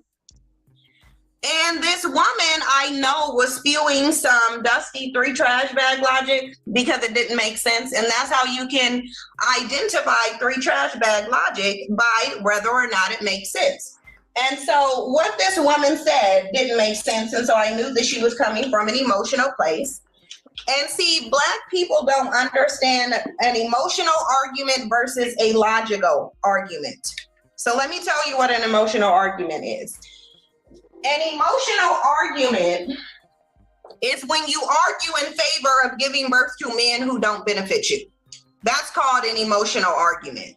When you sit up there and say, well, I love my Black son, So therefore, we should overlook the fact that they're problematic and still give birth to them. That's called an emotional argument. When I come on here and say, oh, well, these are the men who sold you into slavery. These are the men who wreak havoc on your community. These are the men who don't provide. These are the men who don't protect. These are the men who only cause problems for you while choosing to go out and benefit everybody that's not you. Stop giving birth to a threat. That is called a logical argument. That's what that's called. If you don't have any justifications for giving birth to something other than the fact that you just want to look at it, that's called emotion. That's called emotion. Okay, Torch, now, can I ask a question? I'm not telling anybody what to do. I think. Okay. Now I'm reading the chat, and I want to pose a question. I mean, actually, this is inspired by Camo, but I want to pose a question to Jason and Big Cap and Chester and the rest of the brothers in there. So, what existential threat do you think Cynthia G poses to us as Black men, if she is indeed a problem on that level? Like this isn't like a loaded question. I just really want to legitimately, honestly know what threat do you feel that Cynthia G poses to us? So yeah, and I'll let them answer that in the chat room. You can play the video. That's all I wanted to put out there. Yeah. I think the Black women who want to continue giving birth to Black men, then they should. If you feel like it's productive to keep giving birth to them, then give birth to them. But while choosing to go out and benefit everybody that's not you, stop and said didn't make sense, and so I knew that she was coming from an emotional place. And see, Black people don't understand an emotional argument versus a logical argument. So let me tell you what an emotional argument is. An emotional argument is when you argue in favor of giving birth to men who don't benefit you. That's called an emotional argument. When you sit up there and say, well, I love my Black son, so therefore we should overlook the fact that they're problematic and still give birth to them. That's called an emotional argument. Does anybody have a problem with that at all? Yes or no? I do. Just keeping it simple. I think that saying the gender, like as if the gender itself by nature in DNA is going to be problematic. It's a lot of cultural and social environmental stuff. So we got to decide, are Black males like degenerate because they're Black and male at birth or before birth? That's what it sounds like she's saying. And that's the part where I think the bitterness comes in. Like, you're just tragically flawed no matter what you do. You're a Black male and you're going to F it up. I don't buy that. In all honesty, I do. I do think it's a chromosomal issue with that Y chromosome. There's some defect. And it's not all, of course it's not all, but there is some defect for it to be on a large scale around the world. It has to be all, though. If it's no, one, it doesn't have to be all, because not everything is a dominant gene. There are recessive genes, so it's not all dominant. So it's not all. It's because of the overwhelming majority of them being plagued by this. It has to be chromosomal. It has to be something in the DNA because it's around the world. It's not just environmental. So therefore, it has to be genetic. If you have these issues everywhere you go on different continents, then it's genetic. It's not environmental. That's a hard sell because I think it's environmental. If I have to make a decision in this debate, not because I don't think you're 100% wrong. I just, if I have to lean it towards some way, I'm going to think it's more environmental, and that it was something that was taught to them, if you know what I mean. Around the world? It's hard for me. I can only talk for the United States myself. I can't talk about around the world. Okay. I don't know what's going on anywhere else. Well, I do about Africa and the Caribbeans. You have the same things where there's predominantly black people, even in Haiti. You have the same issues in predominantly black nations. So it's not just America. Do you think that black women are genetically flawed as well? Not when you see that black women have been able to evolve and they're still excelling despite. So that's why I said it's a Y issue. It's not an X issue. It's a Y issue. Yeah, I tell you what. I mean, some stuff we just have to say. Hey, we got to just take our own positions and agree to disagree. It's cool. Yes, absolutely. Okay, let me keep playing it. When I come on here and say, oh, well, these are the men who sold you into slavery. These are the men who wreak havoc on your community. These are the men who don't provide. These are the men who don't protect. These are the men who only cause problems for you while choosing to go out and benefit everybody that's not you. Stop giving birth to a threat. That is called a logical argument. That's what that's called. If you don't have any justifications for giving birth to something other than the fact that you just want to look at it, that's called emotion. That's called emotion. Now, I'm not telling anybody what to do. I think the black women who want to continue giving birth to black men, then they should. If you feel like it's productive to keep giving birth to them, then give birth to them. But for the black women who think it's counterproductive, then yeah, it's your choice in whether or not you choose to birth them. And people think they can run around with these shaming tactics and that is going to somehow change something, but it's not. You can sit here and engage in shaming tactics and make the silly emotional argument that somehow the system and the structure and men of no color who black men are trying to emulate somehow want us to stop giving birth. And very strong argument right there. The men of no color that black men are trying to emulate. And that's a good argument. I mean, I don't know about you, but let's go back over to Kevin Samuels. He was buying a lot of fancy suits from who? Don't get me wrong.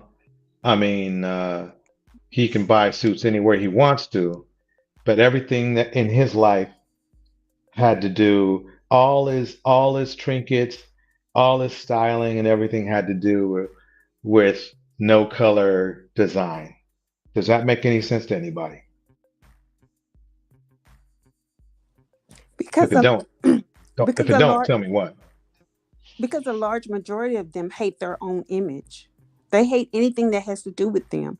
When you see black women marry outside or interracially, you don't hear them clapping and big upping to erasing their image. That's what black men do when they marry outside. They hate their image. And so they want to eliminate it. And that's why the vitriol that they have is towards black women. They just hate the image of themselves. And unfortunately, a lot of the hate that they have is not necessarily towards us. It's the image that we have. And because we reflect them and they see them in us. And a lot of that comes from that. A lot of the disdain, hate, and vitriol comes from that. Not necessarily us in particular. It's who they are. And they hate the very image of themselves. Well, it definitely bears out in the numbers. I mean, the interactions, not only the violent assaults and murders, but let's think about all the beefs and everything. I don't see too many black men beefing with other races. Do you? We beef with each other though. So, and I'm saying this not to diss black men, us in general, but what I'm saying is that maybe it's something we might want to work on first. One of my primary arguments is that why are we even bothering black women? But when the problem is that we can hardly get along ourselves as men. each other. I mean, the numbers are just there. The numbers are there. We do more damage. Black men do more damage to black men than anybody else. Than anybody else. If there's any, and I'm not saying this to say ha ha ha ha ha. I'm like, bro, we got to fix this. I mean, maybe if we fix that, who knows? It might fix the situation with women too. Because see, if what men don't know is that women pick up the amount of love or lack of love you have for yourself and for them. So if you're not fooling anybody, if you're thinking like Austin Holloman, you're not fooling anybody. They know the reason why Austin was having such a bad time in the United States is they read that brother's ass. They read him. It's like he's cute, but he's not worth my time. And he got mad about it. And the thing is this is that I mean, I could sit here and defend and go, Cynthia G ain't talking about no, no, no, no. And believe it or not, it's she's got a point. I mean, even if it doesn't directly affect a certain African American male, in general, obviously there's a problem because just with men by themselves, let's ignore there's even let's ignore all black women altogether right now, all of them. Tell me right. I want you to prove me to me. I want you to show me that Marvin Gaye type of brother to brother love. Where's it at? Where are brothers getting together doing things in bulk, not just an example here, in bulk. It's what mostly happens. You see what I'm saying? Because it doesn't matter if we have things going on here that are cool and things going on over there that is cool. We don't have enough of it going on that's positive. And that's a problem. So we really, to me, in my opinion, we are fighting our own. We are fighting each other. Black men are fighting each other, and then blaming black women somehow. I don't know how that works. You know what I don't know how that works. You know what I see a lot of people in the chat, because I went ahead and started looking at the chat while I was listening. I see the word morality coming up a lot. A lot of people are talking about morality. Yeah. Mm-hmm. Yeah. Yep. Oh yeah. Yeah, and I'm having Jason, my own discussion wait, with the guys. Okay, go ahead. Jason. Yeah. Austin Holloman is a handsome young man. Anybody would say that, but he's a jerk and a dick too. So the joke of it all is this, Jason.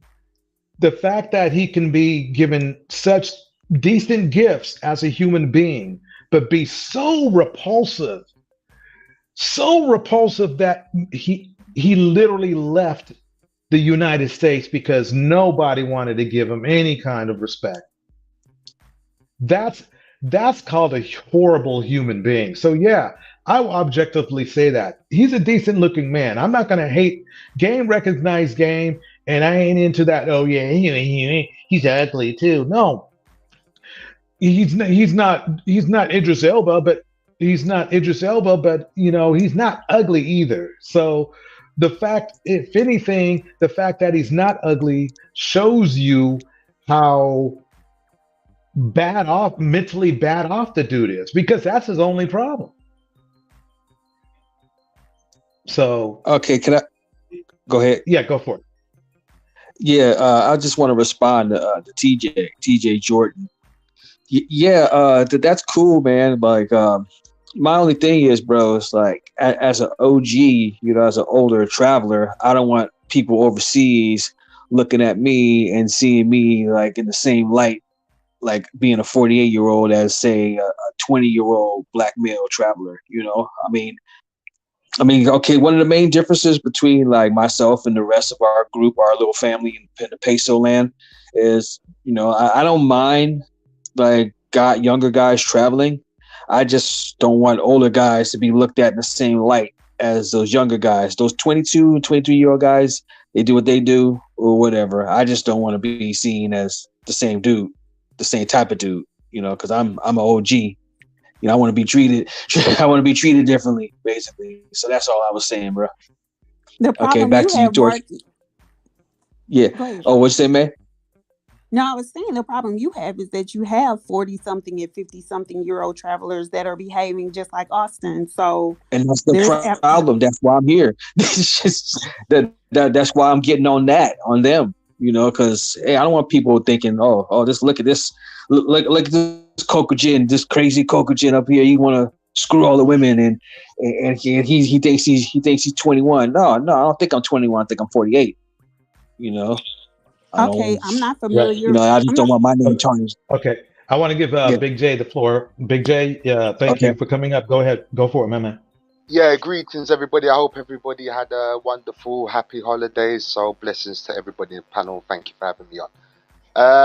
I just want to touch on the whole Austin Holloman thing.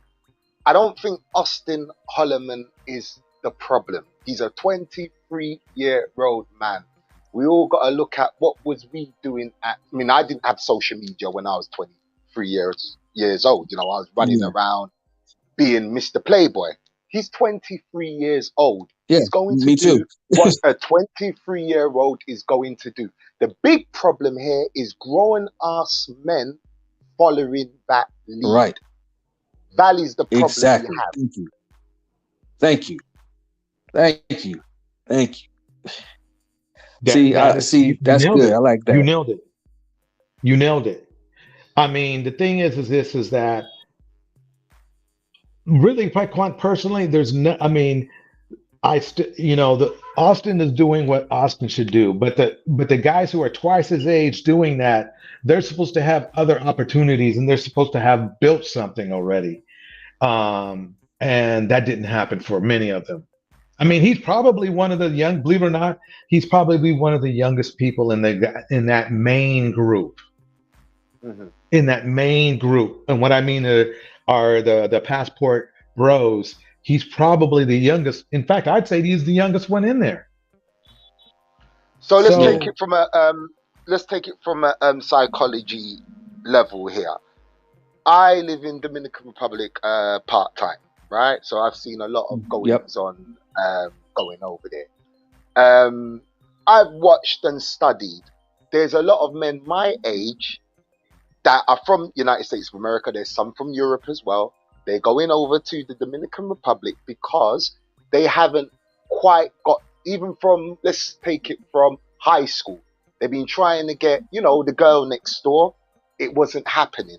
Then they've advanced to college. It wasn't happening. To advance into university or the workplace, it just was not happening. So they got told about a wonderful place where you can buy love, because that's what they're buying. It's not, people want to believe they're buying sex. Yes, there is a big part of that, but it's also they're buying love.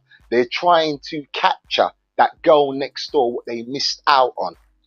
What happens when they get back to America or Europe, and then they start falling in love, hence sending money back. This thing goes more deeper than just guys going over paying for sex. It goes way deeper. If you see the behavior patterns and what's going on, if someone's just having sex, they'll just have sex, go home, that be the end of it. No, these guys start to send money. When they start to send money, that means they care for the well-being. At the same time, there are women over there that are playing them. Yeah. And I would actually go on to a BMT panel and address them personally, because me personally, I like to go at people head on that I got an issue with. And I mean, I would go on there if I can be assured a decent conversation, like a decent discussion. I mean, I wouldn't want to go on there and start like getting in back and forth with Razor or Yoga or BMT himself. I just want to have a simple discussion with these guys. I don't know. Maybe they're not going to have a discussion. I'll put that out there for me. I don't think it's going to happen. I really don't think it's going to happen. Right. Because at the end of the day, they're going to keep shying away from the fact that they are paying sex. and nobody wants to talk about that, Yeah, or yeah, openly admit that. right. Yeah, Got it. you're I you're wanted right, to man. touch on Probably. one. Sorry, I just wanted to touch on one thing. I was listening to the show in and out. I believe you guys were talking about abuse of women versus abuse of men, or did I get that segment wrong? That was part of it, but mostly we're talking about like Cynthia G. We're breaking down her message. Mm. Okay, because I heard something about men abusing women, the statistics and stuff like that. So I didn't know if I was getting the wrong Yeah, information. we were mostly talking about what Cynthia G's message is Right. and what does it Okay. mean and who is it threatening to, that type of stuff. Okay. I just wanted to address real quick in the chat, Jason the Great. Jason, I'm not speaking for this platform, but I just want to tell you that, that whole male, female hate each other and put each other down, that's not really helpful. So you trying to egg on different people and pit them against each other in this environment, it's not cool. Nobody's buying into that. Like, seriously. There's enough of that. Go to the manosphere for that. Yeah, Gemini, I'm gonna let you make a call on that. But if I'm mentioning somebody, you know what I'm thinking. He's trying to talk about Sam like we he's some kind of punk or something, and that's not what's going on. right. Yeah, I think he can. We'll give him. I'll tell you what. Let's give him a chance since we give him a kind of like a notice. But if his messages are discoursive and rude, then we gotta let him go. He said to Sam, "Put that female in her place. Put that female in her place." That's offensive. Yeah.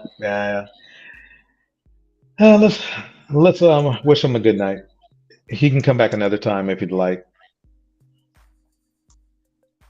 Let's do that. That's because that's when you engage into Yeah. that manosphere environment for so long that it just like I've told many times my story of going on their platforms, not knowing what the heck was going on or anything, just wanting to understand, and they really get like off on like being toxic to like women or whatever. It's not even like it's never even like a rational like conversation. Like they really like get off on that. Like I don't know what it is. I don't know if it's their place in the world or what it is, what's going on. But they really have a thing of getting off on women.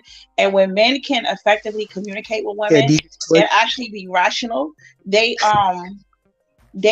consider that you being a simp or you're being weak unless you're being aggressive. Right. I mean, the thing is this: his behavior. I'm not going to say his behavior was horrible, but it's just not right for the conversation we're having today. In a roast, Pesa would let that roll, if you know what I mean, and then we would roast him back, right? But we're having a serious conversation here, and he's coming at it. He was coming at us with stuff that just wasn't mature. It's just not mature enough for this conversation. And he had the opportunity.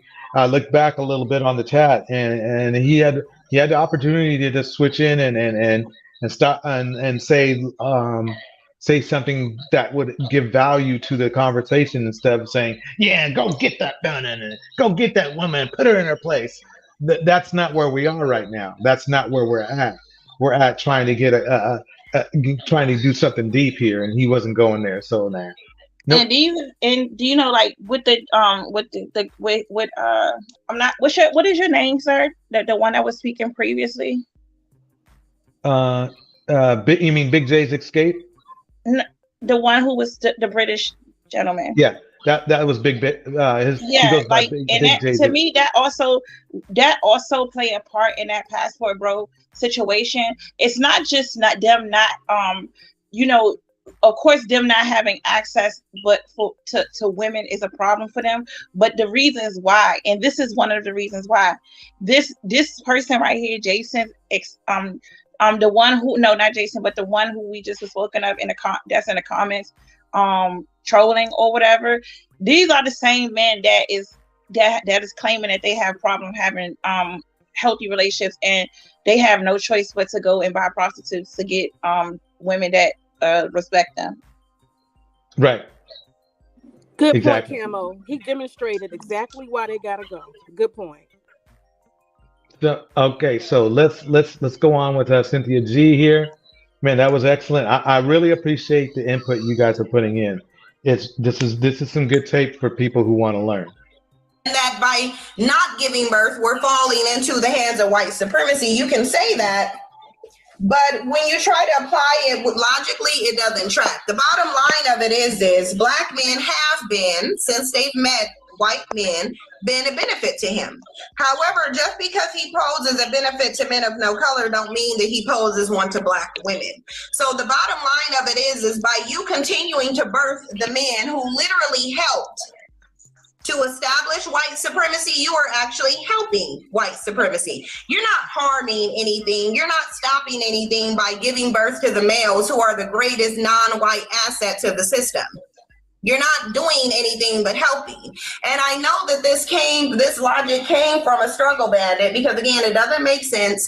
And then it puts an importance on Black men that doesn't exist, as if somehow his presence is doing anything except for helping the system. And that same woman that was in my comment section could not tell you how giving birth to Black men does anything except benefit the system. She literally couldn't do that. If I was to ask her, well, how does giving birth to Black men, how does that stop or prevent white supremacy rather than help to maintain it? She wouldn't have been able to answer it.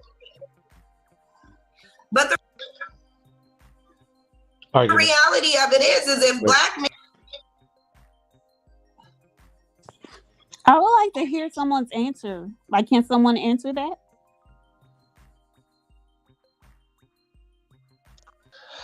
Okay, repeat that, because I was busy up in here in this chat room. So, what was our question? How would giving birth to Black men alleviate white supremacy? Oh.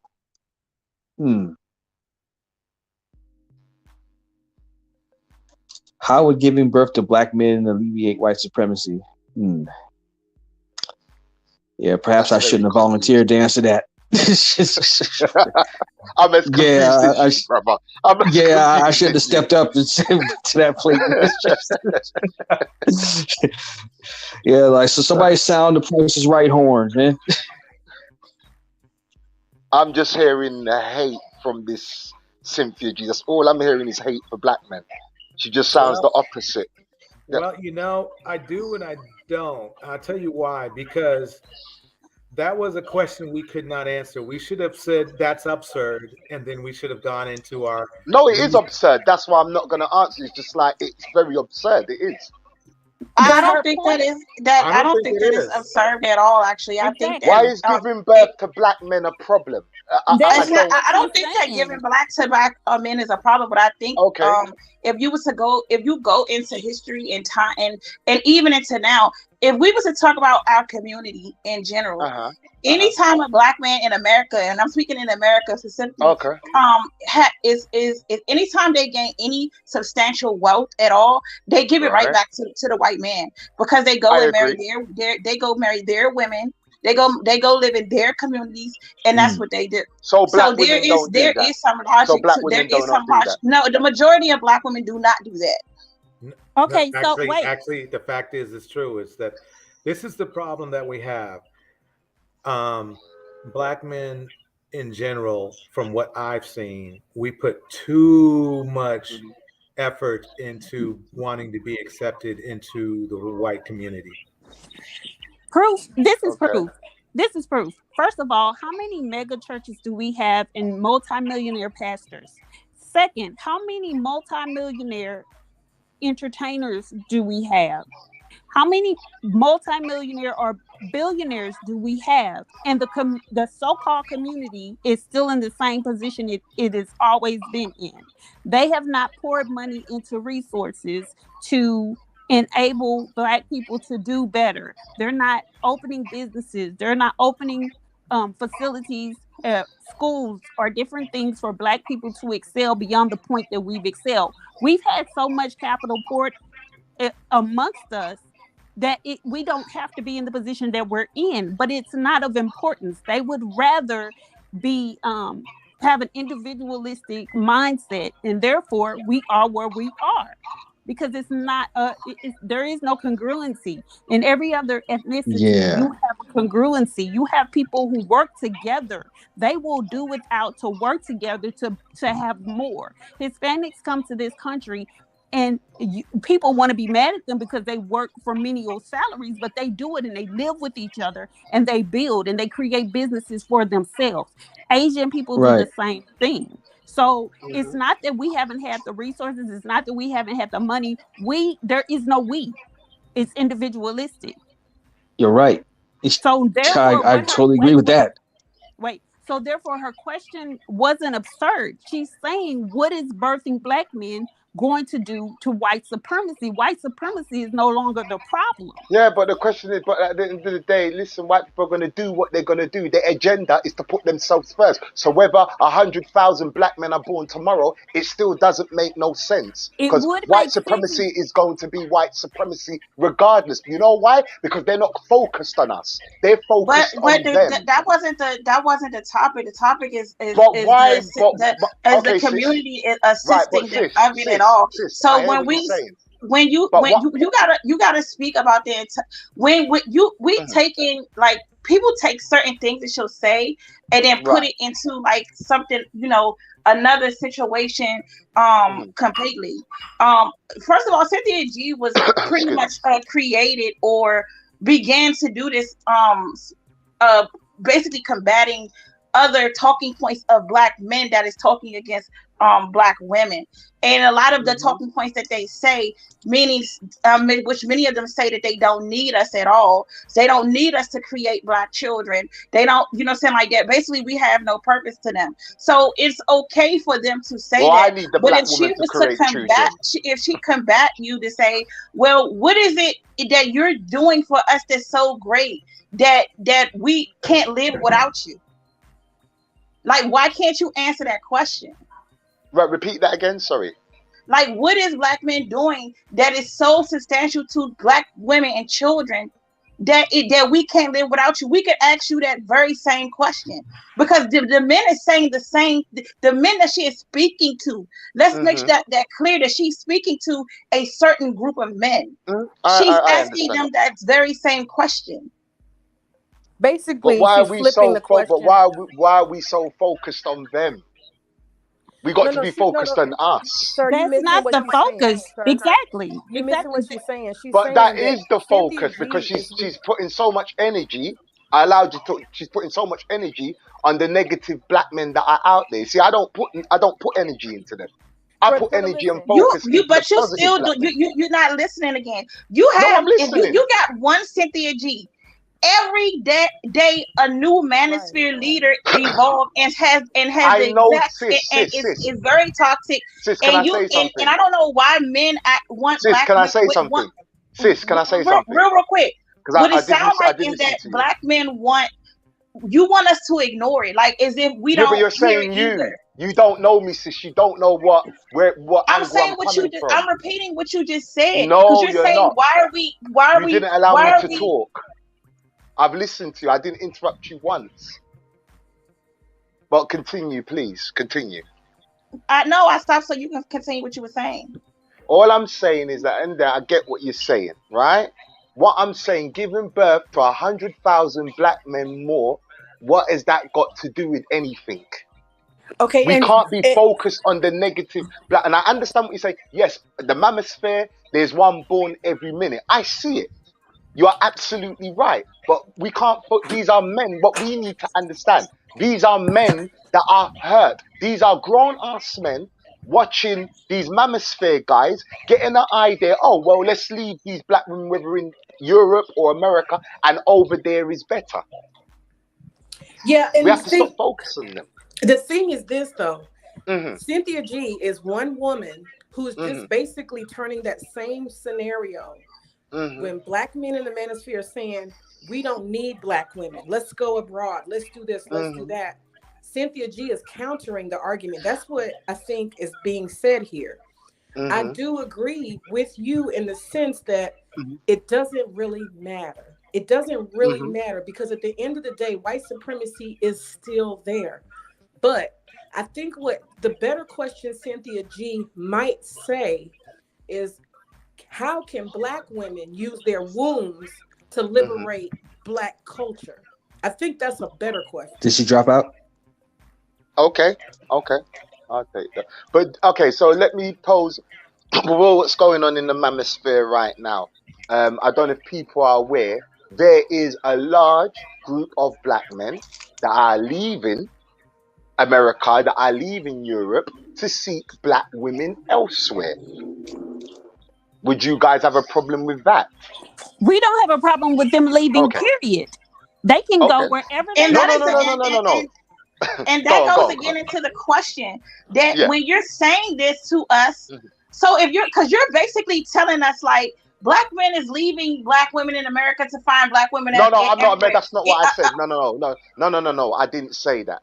You're saying that this is what the manosphere is pretty much. This is what they're saying, right? No, did you not say that? No. I'm not talking of the manosphere. No, I repeat myself again. I said, do you guys have a problem with Black men in your country leaving the United States of America to date other Black women from another country? So can I ask you? Not. The answer is no. Can I ask you this question? I want to ask you a question. Yeah, go ahead, please. With that same statement, right? Which we'll use what Cynthia G is saying. Why should women birth men to leave their community? So hold on a minute. If me as an Englishman leaves America, well, actually, so let me tell you, brothers sisters, now, I love American women. So if I leave England to come to America to date American woman, is that a problem? Would that be a problem for both of you? It's not a problem. But you're still not answering my question. Right, answer the question. Say that again. You didn't answer it. You just asked me another question. What I said was that when you have men making these statements, and her response is, so if you have no interest in us only for us to just give birth to you, for you to go on to leave our community, to neglect your own people, what is the point of having you then? So okay. So just so I get an understanding of what you're saying. Is this pertaining to Black women around the globe, or is this pertaining to Black women? Hold on. You didn't let me finish. So I get a clear understanding of what you're saying, because I want to understand what you're saying. Is this pertaining can we just to Black... slow down a little bit? Can we just slow down? Go ahead. Okay. Are we pertaining this to Black women globally or Black women in America? So I understand what you're saying.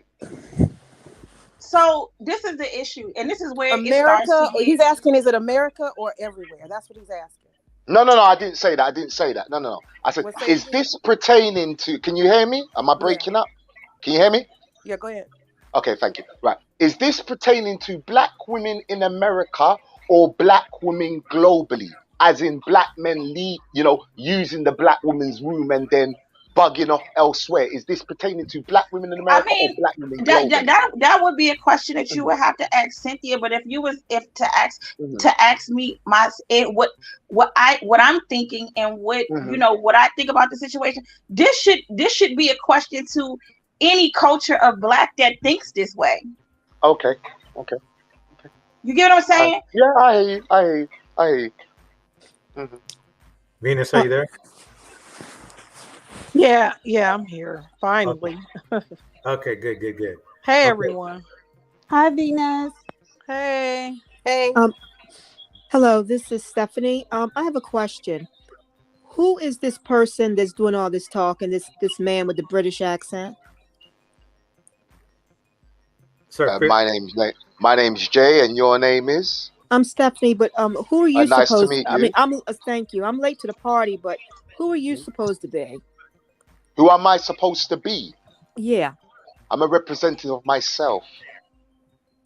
Well, don't be a smart ass. What I'm asking No, is, who no, you no. You supposed to asked be me. You in asked me terms of who what are am I? you saying? Hold on, hold on, hold on. You asked me who am I supposed to be. Look, I've you're not answered your gonna question. look. You're not You gonna guys, argue we with acting me. like the manosphere. We acting What? like the manosphere over here. I'm not Okay, well, that's manosphere. what I This is wanted to know. the Thank you. whole No, funny I'm thing. I not think talking you're, about you, sir. I'm talking about us in the gender world. We're supposed to just communicate with each other. Okay, and well, that's what sir, we're doing. well, But you so asked me who am I representing? what are you I said trying to myself. say? What are you saying? Because I'm not trying to say come on anything. I was having a and I hear you going conversation. back and forth with Camo, So I and can't I'm asking dialogue you with so what I do you can't dialogue represent? with another black sister overseas. Excuse me? I can't dialogue with a black sister overseas. We can't have a difference of Okay, well then opinion that's your somewhat. problem.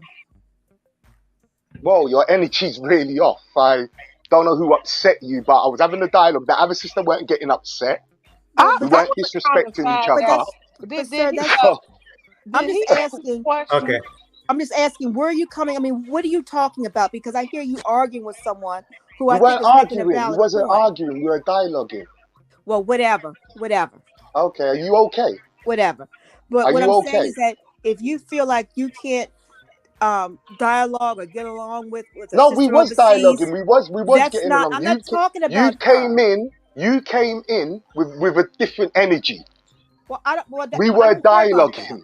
I asked Okay. you a Wait, question. you guys. You told me. guys. You said that you do not. How You're can not we be able to get along. constructive in this conversation? I'm How can we trying be to be constructive? constructive. She asked me, where am I? Who am I? I said, I'm a representative of myself.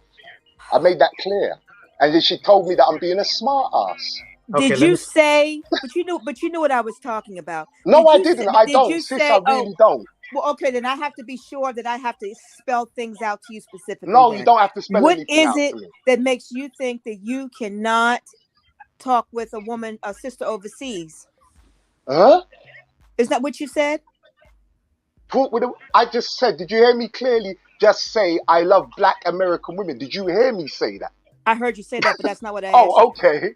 So what did you ask me then? Because I No, don't I know thought. what Listen corner to you're me. coming from. Right, Listen I'm to me. listening to you very clearly. Listen to me. I You thought sound you said confusing. you cannot talk with sisters overseas. No, I didn't say that. That's not what I said. Well, okay, then that's all you had to say. Oh, okay. So, do you want to move on to your next point? I'm not black manosphere, so I don't know what you're digging for. I really don't. So you're barking up the wrong tree.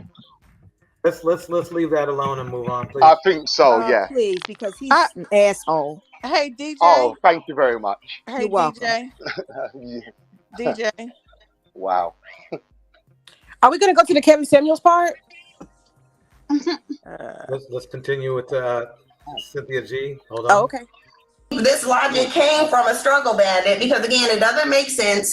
And then it puts an importance on black men that doesn't exist. As if somehow his presence is doing anything except for helping the system. And that same woman that was in my comment section could not tell you how giving birth to black men does anything except benefit the system. She literally couldn't do that. If I was to ask her, well, how does giving birth to black men, how does that stop or prevent white supremacy rather than help to maintain it? She wouldn't have been able to answer it.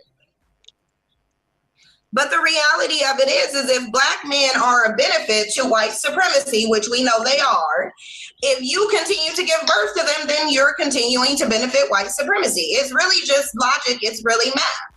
1 + 1 is going to equal 2.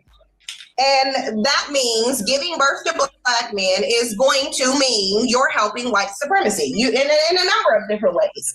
And we could go over the different ways that birthing black men means you're helping white supremacy. We can go over a number of different ways, but I bet you there isn't a black woman or a black man who can tell you how giving birth to them stops white supremacy.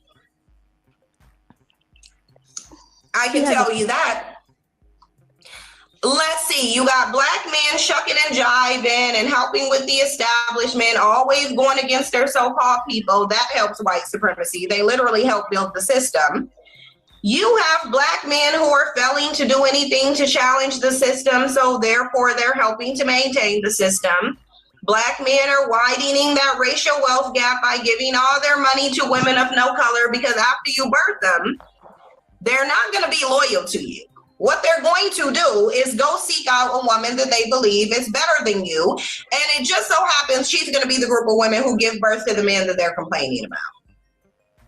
The men that you're sitting up here saying, oh, well, these men, you're falling right into the hands of these men by literally birthing the eggs to white supremacy. But you don't see that you're birthing the eggs to white supremacy, just like you don't see that you're birthing your enemy. Again, if you feel like it's productive to continue to birth black men, then continue to birth them. Continue to do it. Continue to. That's the thing. Black women don't understand. I'm not telling you what you have to do. I'm having a logical discussion about whether it's productive or counterproductive to give birth to them. And right now, the only thing I can come up with is that it's counterproductive. And mentioning roads being built in Africa when it's dominated by the Chinese, and these men can't even listen. This is how silly this argument is. Number one, black men are the majority on the continent. And I don't understand why black women can't even look over there to the continent to see that having more black men doesn't mean that you're going to be liberated. There are more black men on the continent than in this country, significantly. Most black people are not in the US. They are outside of it, specifically on the continent. If black men are the majority, they outnumber men of no color, they outnumber Asians. However, they're still at the mercy of Asians. You can't even get a job on your own land. You got to go to these men to give you jobs. Jobs meaning creating roads to help other men stay in power. Then clearly, having more black men doesn't mean you're going to be liberated or that black men are going to have any power. They don't deserve any power. It's just that simple. Because what would they do with their power?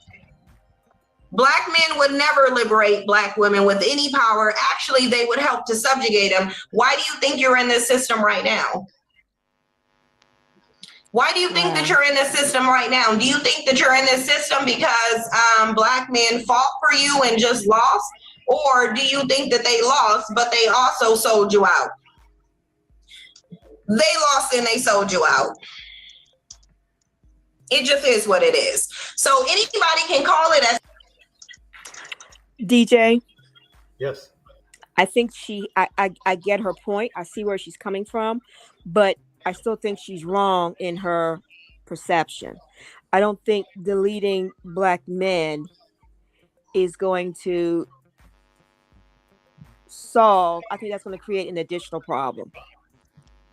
I agree. And I think that, yes, black men, I feel like, have sold us out. Not only black women, but I feel like black men have also sold other black men. I think they've sold us all out. I think that I don't know what solving the problem is going to be, but I do know that what she's saying is not solving the problem. I think that Cynthia G has just given up on black men. I think that she has turned her back on them. I think she has made them out to be strictly the enemy. Yes, some of their actions are the enemy, but so are some of our actions are the enemy. And basically that those actions are being treated, were created based on what white people, quote unquote, the white man has done to us. And like I've always said, you know, the white man will use the white woman in order to create division between black people. But ultimately, white men are going to look after white men. They're going to look after the white men that count. That's number one. Number two, in terms of Africa and the Chinese, I don't know why Africans feel as though it's okay to allow Chinese people to come in and just take over and rule things. I get her point when she says that black men should be holding on to those countries. They should be holding on to those resources, and they need to be creating jobs and power for other black people, not giving it away to the Chinese. Because ultimately the Chinese goal is to move in and take over. Yeah, those are like corrupt governments over there, in particular the Democratic Republic of the Congo. But that's another. They don't want to, Africans don't want to work with It's just like over here in America, black men don't want to work with black women to build their communities, and it's the same in Africa. It's like the black men, the Africans in Africa oppress their women. They don't want to work with their women. They want to oppress them. And they can't even get their own countries right. They can't even have sustainable countries. You know, if you don't treat your own right, if you don't treat your own sister right, your own female companion right, how do you expect to build something? A friend of mine, she married a guy from Ghana, and she says specifically, she says that continental African men are worse than African American men in their thinking. They are. I have said that. I say that, and I stick to it. They are way worse than than American men. Really? Oh yes, terrible. Wow. Okay. I don't want to like derail it, but I need 2 examples. Just 2, and I ain't gonna fight you on it. Can I say something to add to that? Just in their way of thinking. What people don't another thing that people not talking about is that probably like 50%, if not more, of Cynthia G's supporters are from different parts of the diaspora, whether it's Africa, the Caribbean, and everything. If you go into her comment sections, you see different women from different parts, different black women from different parts of the world say the same thing about their communities.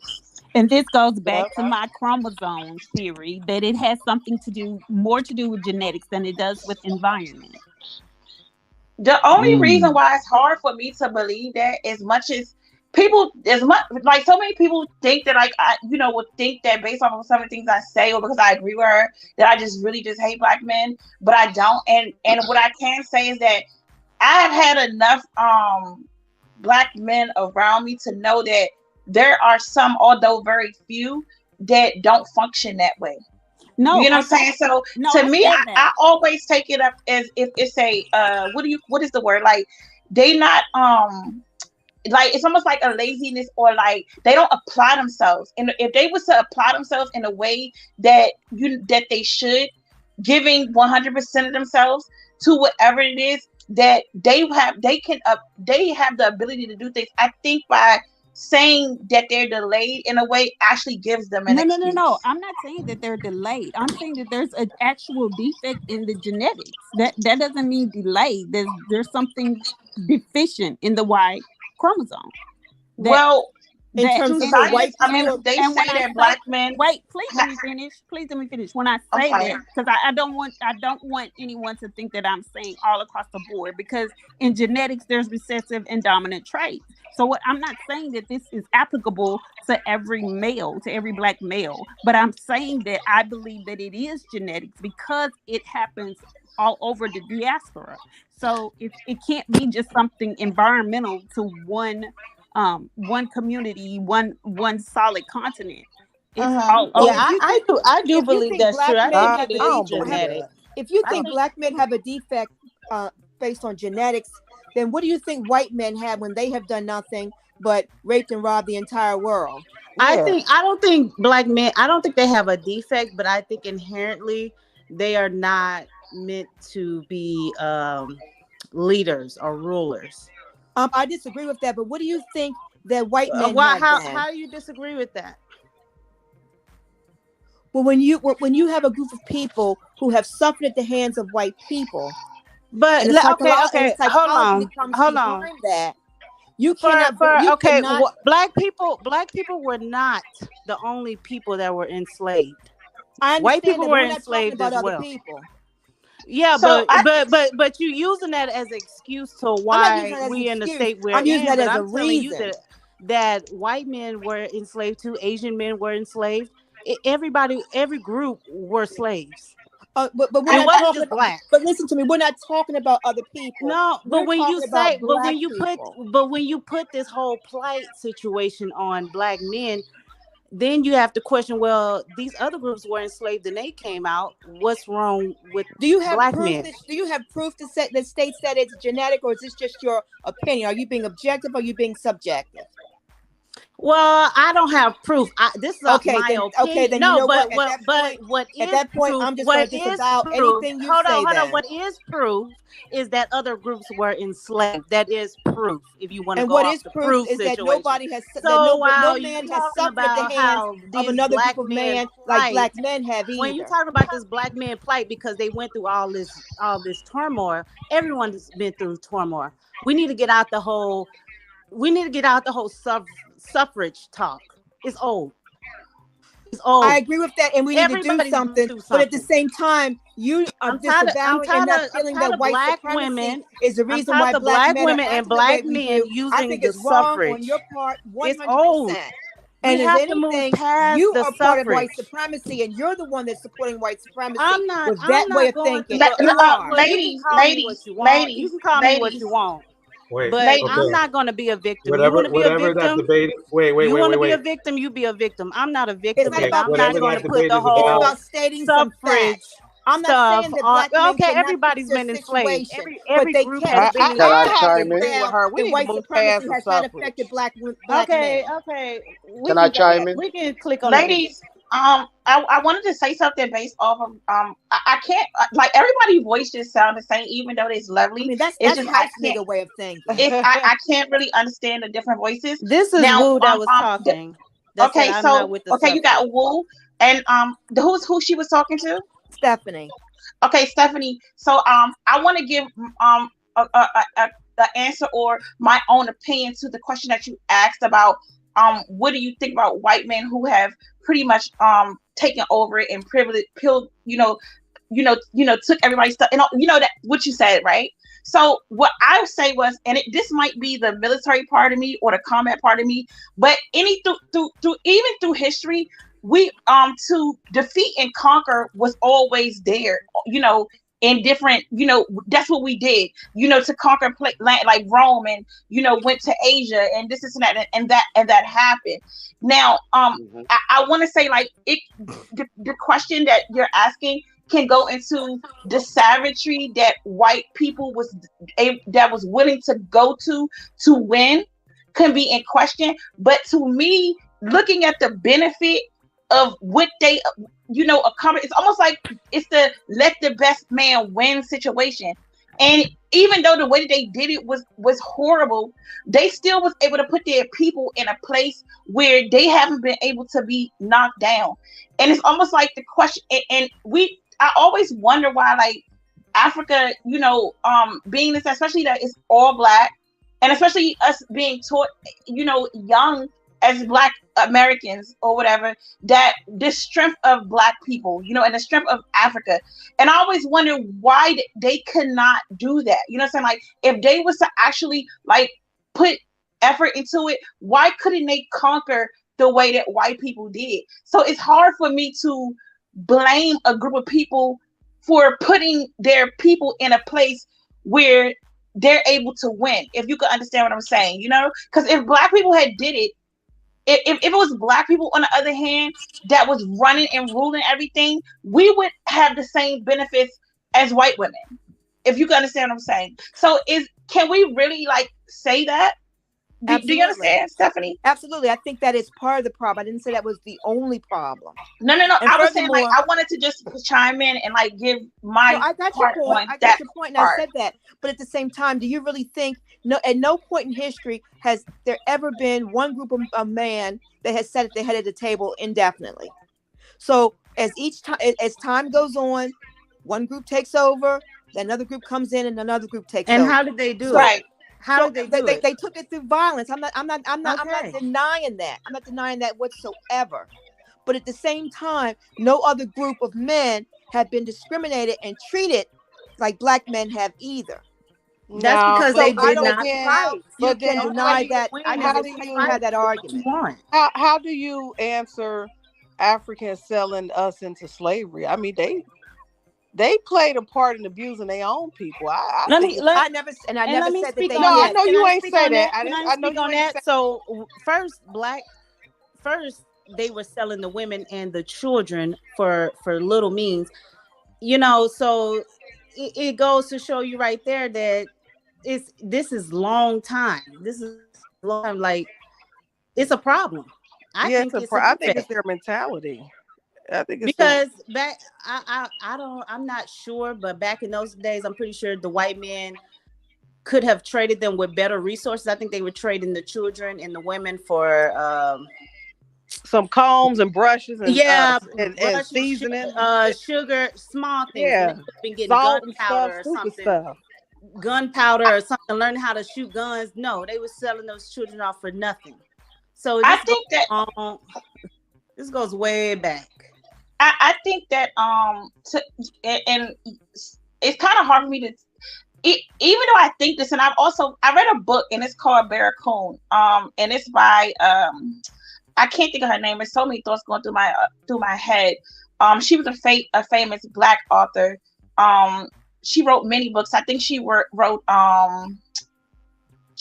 what is like a lot of her books turned into movies, and she interviewed a gentleman that was considered one of the last from the last cargo. Where is that some white men went over to Africa, and when it was against the law to when slave trade became against the law, they went and they got some Black people from Africa and brought them here. And he told his accounts of what happened. And he told it, and you can actually read his book. I actually listened to it, and the book wasn't published until 2017, although it was written in like the 1930s or something like that. But because she wanted it to be in his exact words, and they didn't want to sell the book that way. And in 2017, it was released, and he told that basically his village had went through a war, and that they were defeated, that it was women warriors that came and came and killed everybody or whatever, and the king of their village didn't want to submit, and they killed the king, and they sold them into into slavery or whatever, and that's how he told how he got there. So there's not a myth that like Black people sold us into slavery, because that is true. Like there is accounts of slaves that is in writing that told their story of how they got here. So I just wanted to add that. And while we asking the America to apologize for slavery, I'm waiting for the Africans to apologize. I say that you all got a the point time. there. I say that all the time. I say that all the time. Like, why has never been a time that Africa apologized for their part in the slave trade? Because they still think they're better than Black Americans, and that's the problem. They come over here, even though we've paved the way for them to be here in America. They come over here and they think they're better than us when they have not done anything to add to Black values. We've added to their value, but they've never added to our values. And it just goes all the way back from them selling us to slavery. Black people just seem like they just could never get along. It's like we just stab each other in the back. And I'm sure each race of people have, their own issues as far as wars and captivity and stuff like that. But it just seemed like Black people, we can never get it together. We can never be on the same page. Come up, Truth, if you can. I wanted to say, I remember now why I told that story, because there was a part of me before I read that book, but that I didn't want to. What I didn't want to believe that when Africans sold us, that they knew what was going to happen, and they didn't know, but also they didn't care. When he told his story of what happened and how his village was killed off, like it's clear that if they killed them and did all the things that they did, the name of the author is Laura Lee Hurston, I think that's her name.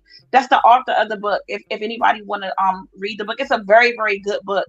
But when I read the book, that theory went away, because I was like, well, maybe they didn't know, because that there was a time that when Africans came here in the beginning, that they were indentured servants, that they could actually get their way out of slavery after I think 7 years or something like that. And then once they realized how much money that they was making, they ended up changing the laws and making slavery indefinite. And they used religion, basically saying like if you're not Christian and all this other stuff or whatever. And that's how they did it. And I didn't want to believe that they were willing to slave us enslave us into such a barbaric, situation, but they really just didn't care. And that's why we have to stop blaming, because it was on both ends with the whole slave trade thing. Camo, we gotta move past that. Camo, I grew up when I was a little girl in Pennsylvania. I grew up near a university where like half the students were foreign and half of them were African. I spent the majority of my adult life living in the DMV, lived in Northern Virginia, so I'm very familiar with Africans. And in my time, at not once have I ever come across an African who felt they were better than Black people. And I hear Black people say this all the time. And I'm quite familiar. Oh with man, I can be honest with you. I came across a lot. I'm from DC, and it's a lot of Africans there. And we had a lot of because of the church that I went to. We had a lot of African relations, and it went deep. It went deep to the point where something ended up happening, because it was an international church, and they had a church in Ghana.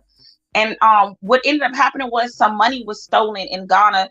It was like something real crazy to the point where the family that was African, like their whole bloodline was like banned from like the church.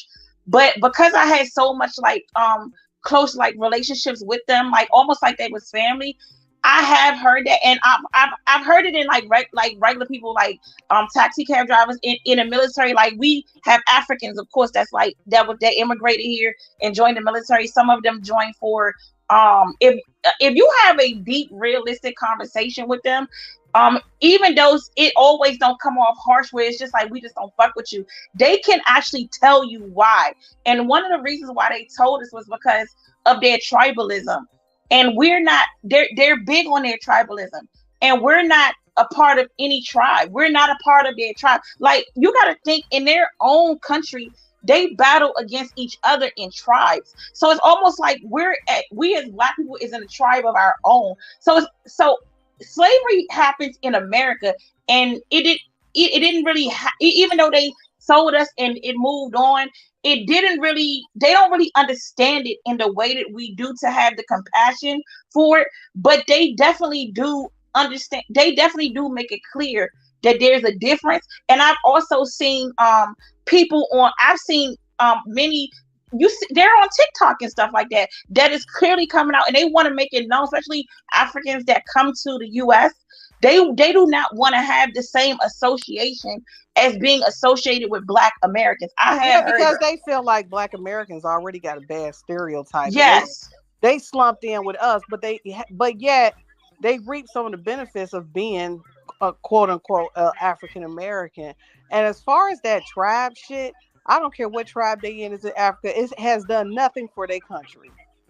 And even during segregation, during the segregation time, there was a time where I don't know which president was in office at that time, but he had like put out like a pretty much like saying like they wanted African immigrants that came here to have some type of label to basically separate them from us or whatever, like basically like to let them know that like they're not like American Black, like they were actually already put in a different status than us anyway. I don't know if it was something that was put from nations or whatever, but yes, it is. I have seen it and I have heard it. Now, when I hear them, even though sometimes you gotta put emotions aside, and they didn't go through slavery in America the way that we know it, and they have their own reason too. And sometimes, even though I may not like what they say, I still listen. And they're not coming across harshly. It's just like a white person who is raised in a house to be prejudiced or racist. Like, they're raised a certain way as well to understand clearly that they are not Black American. And that it is not a badge of honor to be a Black American. And it ain't a badge of honor to be African. Well, we have African DNA, so I don't see how anybody can really say that.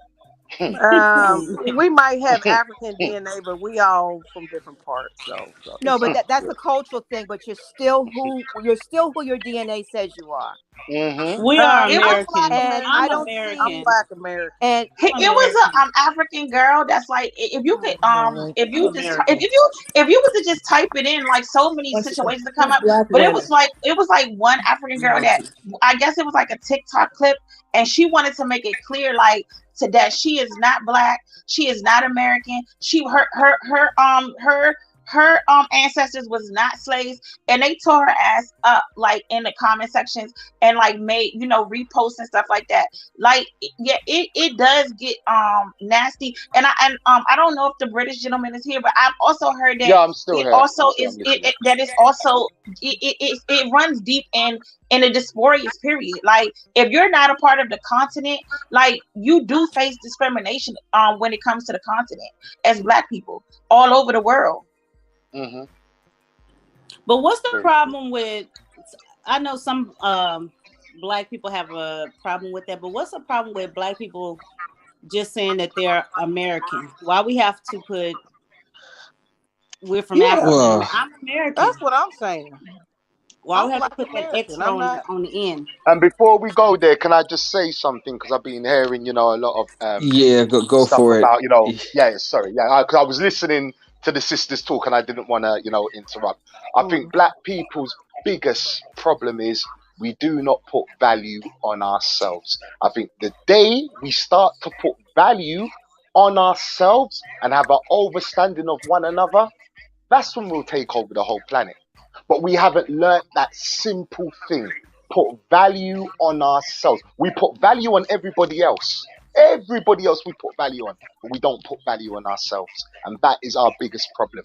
Once we overstand that simple thing that every other race has got, because that's why they get. Because you don't see the Chinese man talking about the white man. No. The Chinese man's busy building. Yeah. You don't see the Jewish man talking about the white. No, he busy building. You don't see the Indian man talking about the white man. Why? Because he's busy. He's busy sending money back home. Or sending money to other countries like the Chinese do. They give them a loan, they build shops in a community, and that's it. And they'll bring their cousins over. They're busy building. We ain't, because we don't put values on ourselves. I went to Kemet, right? I went to Egypt. I looked at the walls our ancestors left for us. It's desecrated. I'm African. We don't put no value on ourselves. As well. I agree with that. I mean, it's interesting how Black people will deny their heritage and who they are, and to me, that's part of putting value on yourself. Whereas Italian Americans, they're proud of being Italian. They'll say they're Italian. Well, hold on, I don't see how. Wait a minute. I'm speaking. I don't see how anybody can say that we are not building, we're not doing A, B, and C, and we're not putting value on ourselves when we won't even. We're not putting value on ourselves. We are not putting value on ourselves. I'm fully Look aware. at the state of our race. Hold on, let me tell you. I'm fully aware I have African descent. I'm not dumb. I'm fully aware I have African descent. Well, right. But I am American. I'm a Black American with African descent. And I know no one in Africa. I don't have no tribes there. I can go back to. I know nothing about Africa. I'm American. I'm Black American. With African. Well, you should know something about Africa. Exactly. You should know something about Africa. Exactly. You should know. I you know. Should make I your know duty a lot about to know. Africa, but I have no ties. I have no family ties to Africa. Okay. Nor do I. But I know about Africa. Nor do I. Nor do I. But I know about Africa. Let's stop being naive and living in this fairy tale land. Most Black Americans have no ties to Africa. We have African descent, but we have no ties to Africa. And that's it. That's okay. And that's it. I'm Black American. And I'm part of a Black American heritage. I'm not a part of that. Thank you. I can go back. I can go back my Black American heritage. Yeah, I can go back that, but I have no clue what's going on over there in Africa. I'm Black American. If you wanted to know, you could. I know a lot about Africa. I know a lot about Africa as well. So I feel like Stephanie, like one of the of course, like many of us, especially like if you was born 80 and above, like Africa was a big part of our, well, I know where I'm from, like we was taught a lot about Africa, even like in school, even in my house. Like my mother was buried in African garb, and she's never stepped foot in Africa a day in her life. So like the African culture was there. But one thing I do think that happens is we also have a culture here in America as Black people that is a side of Africa, and that is also our culture, that is also our ancestry, right? So when we in a lot of things, like, so for instance, like using being identified as African American, it enables other people who to benefit off of the flight of our ancestors, to gain benefits that is meant for us by using that term. Because so we'll say this, what is his name, the one from Tesla, the person who owns Tesla, he's Elon also Musk. He's an African American. You get what I'm saying? He's also African American. Yes, he is. No, he's not. He's an African American because he's a South African. Yeah, South African. He was born in South Africa. So listen, he has American citizenship. So so when he checked the box, he checks as an African American. African. He's an African. We don't have African. There's no African. It's African American. You go. Can I just say something? Can I say something, sisters? Can I just say something? Can I say something? You didn't even let me finish. You didn't even let me finish. Can I say something? One at a time. What I wanted to say, like, you didn't let me finish. Like they go by the continent, just like a person from Ghana. Right. It's not going to say Ghana American. It's going to be African American because it's the content. The right. Continent. Thank you. Not that it's a problem, but at the same time, there are benefits that are for Black Americans that are ancestors of slaves. That by it kind of like it enables like people that does not qualify for those benefits to slide in just based off of like complexion or color or whatever the case may be, that has nothing to do with that. That's why it became a big deal. And then you also do have people, you have a lot of Black people in America that romanticize with Africa. Right. Can I just ask you? I think people have to know the difference between nationality and race. But anyway, can I just say something? The white people in South Africa, they're from Dutch descent and European descent. Yes, they don't class themselves African. They class themselves as Afrikaan, ending with an N. You ask any white person, but if you filling out an application, if you filling out any kind of government, you're using that as an example where that they don't use Afrikaan. He still comes from the continent. They named themselves. So even if he was not from South Africa, any African that comes from the continent of Africa in America is an African American. That's just it. It has nothing to do. It's not going to say African. Can I say something? Because I just joined the panel. I was just going to say, I mean, everybody has their personal preference. I mean, personally, I do consider myself as an African living in America. I think culturally we are different, but scientifically, biologically, we are the same. I would say that there is this rift between African and African Americans because of what has been because of what the images and what has been shown to us over the years, that has helped to shape our perception of each other, right? So what has been shown to people in Africa about African Americans in this country has helped to shape their opinions and perceptions of us, and vice versa. What has been shown of Africa to us, people that consider themselves African Americans over here, has helped to shape their perception of Africans. And African Americans, a lot of us do have stereotypes and perceptions of Africans that are not the best. And I think, and of course, vice versa. I mean, I have heard African friends who have said that they do not think highly of us. They have openly admitted it to, and they'll be very frank with you once they get close to you. They do not think highly of African Americans, and they have special names for us, right? But a lot of them also talk about their experience here in this country, especially when they were younger, with the names that African Americans call them. So I think both sides actually walk around with a chip on their shoulder when we're interacting with each other.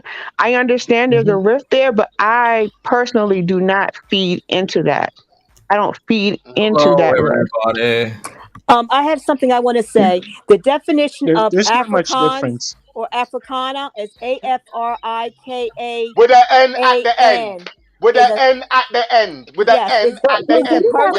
But listen, we're not talking about the definition. We're talking about what the United States identify Africans as. Jesse Jackson coined the phrase African American. Jesse Jackson coined the phrase African American. Camo. We're talking about, like, say if they were coming over here to get their citizenship, it would not say Afrikaans. It would say African. African.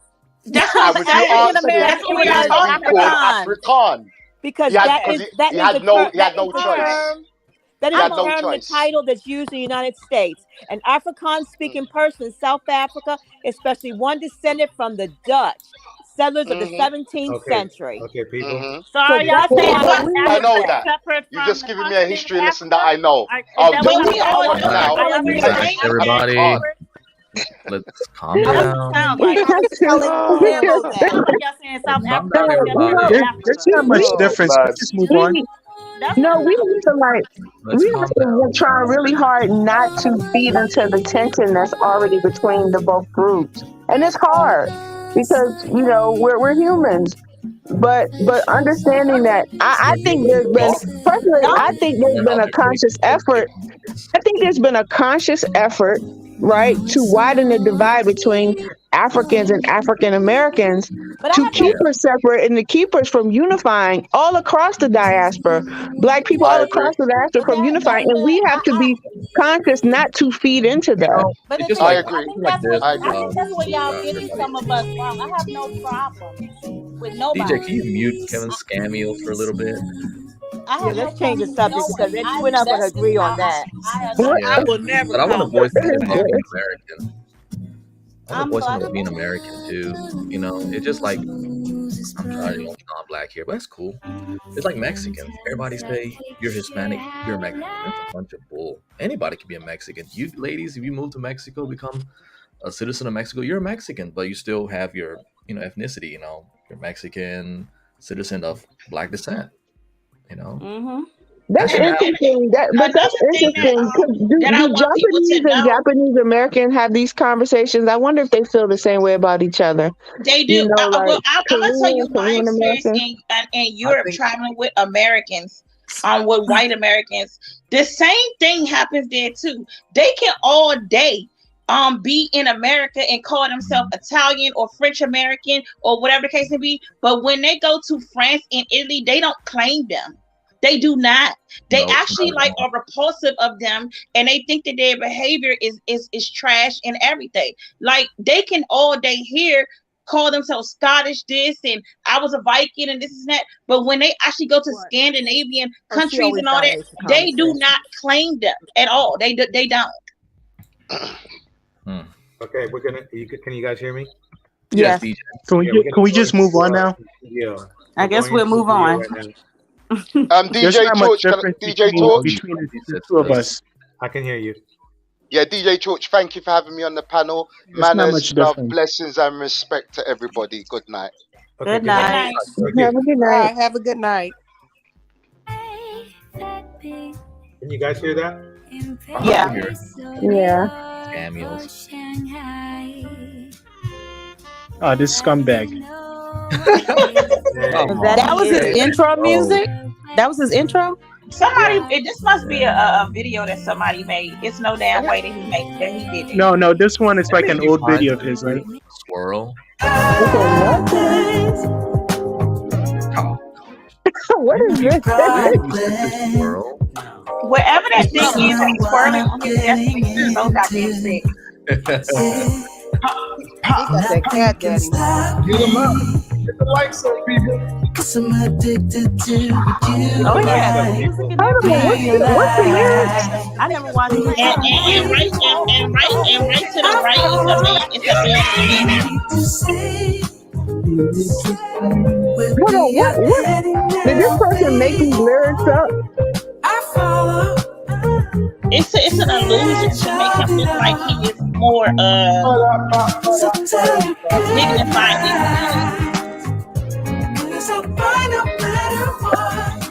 Hold on. Are they saying so tell you good lies?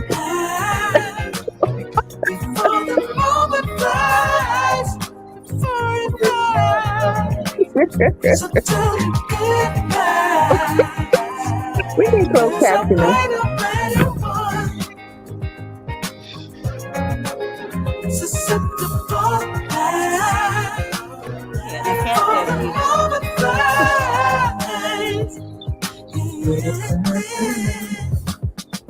Bobbity bop. We're back. Sorry for the late start, folks. Technical difficulties and other things. But hey, how you doing? Shirley, how you doing, girl? How you doing, Shirley? I know you do. Well, we all found out he's like this. Oh yeah. You name it, Shirley got it. I know, with her big old sexy ass. How you doing? I know. I'm sorry. But this is what we're going to have to do, folks. This is what we're going to have to do. One, I want you guys to make sure you get the likes up, hit the like button, because we want to get into this. The last couple of days, last couple of weeks, things have been a little intense around here. Yeah, I guess they were. And I will tell you why. Because this whole notion of leftover cake and leftovers and blah, blah, blah has women straight up bugging.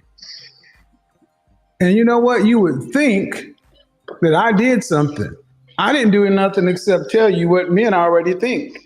Don't get mad at me because you didn't know. I don't think that, hold on.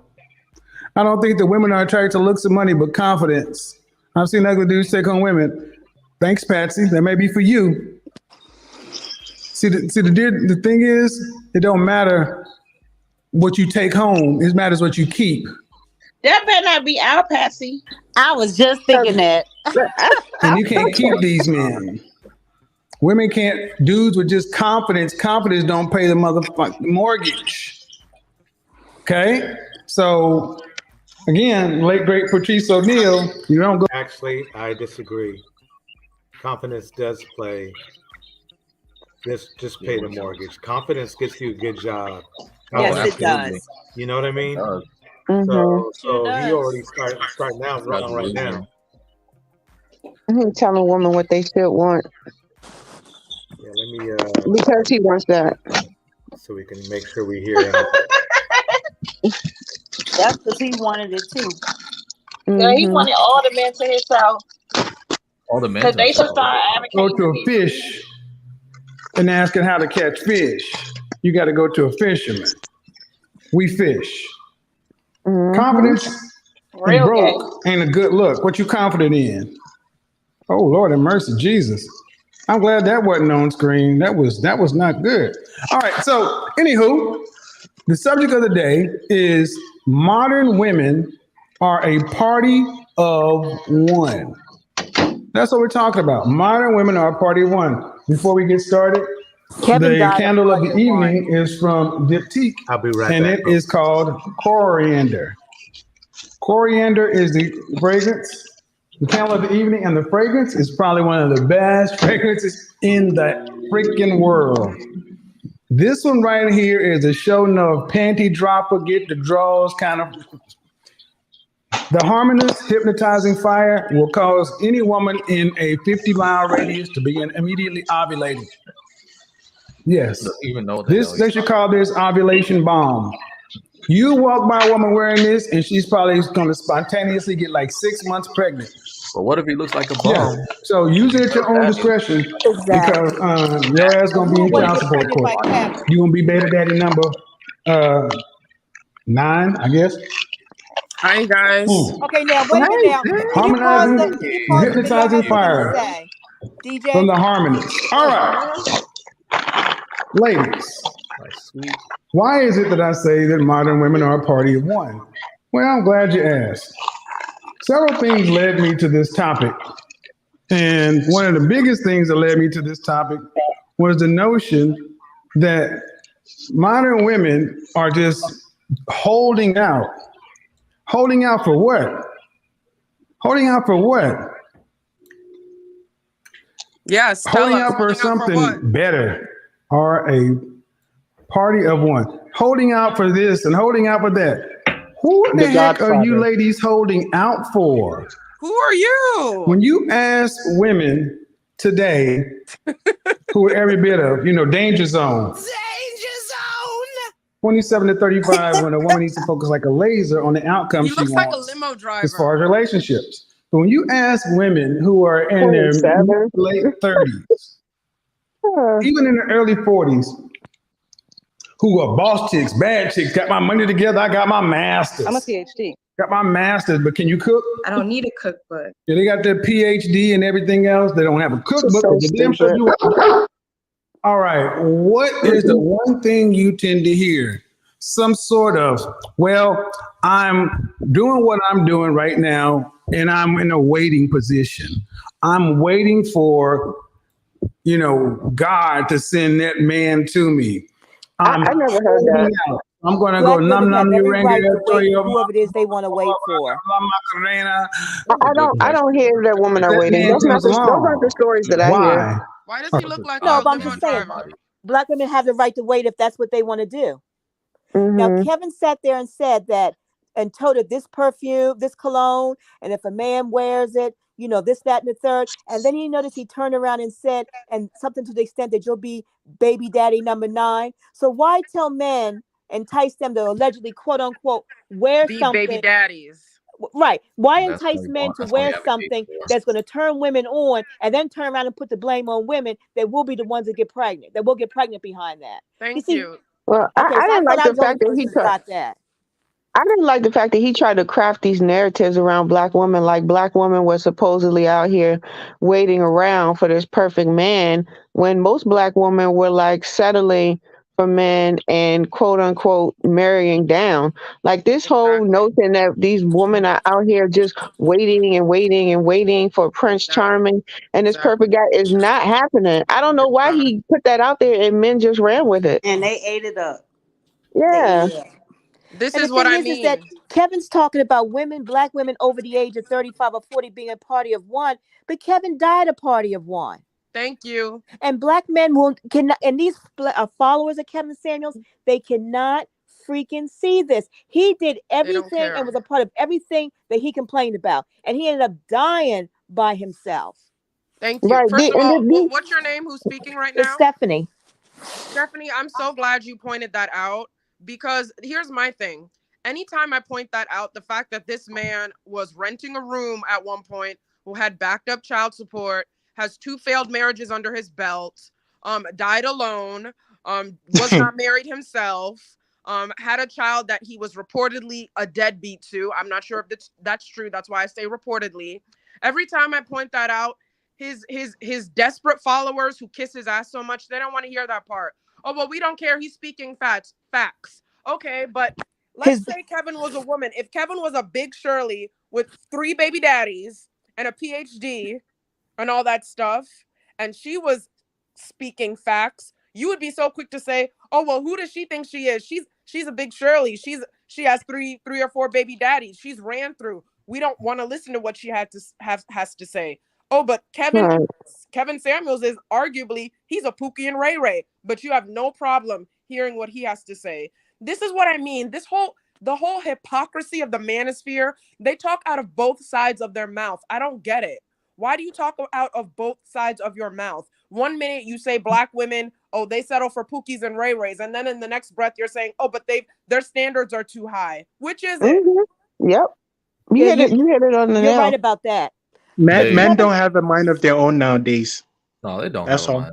I just wanted the only confusion I have with this manosphere thing is the hypocrisy. They always contradict themselves. But Tammy, we're dealing with a group of men who, and I'm not saying this is all black men. Are we dealing with a group of men or a group of little boys? I don't know anymore. Well, they do not practice critical thinking. You tell them something that is factful, truthful, and you will say, Kevin said this, this, and this about black women, and everything he said about black women, he was. And he ended up dying alone. But they cannot and they will not process that information. They're only going to process information that they think is going to benefit them. And the information that they process is information that totally contradicts black women. Yeah, and I don't know who the person is that's talking, but I think because they want to believe it so bad. Like, as crazy as it sounds, if they want to believe it, they're going to believe it. That's the thing that like bothered me about him, is that like we're all women. We have, you know, friends and sisters and moms. We've heard the stories of women being in relationships and why they are alone, right? You know, and it's not because they sat around waiting for the perfect guy. It's usually because they got involved with a guy. The guy didn't want to be serious.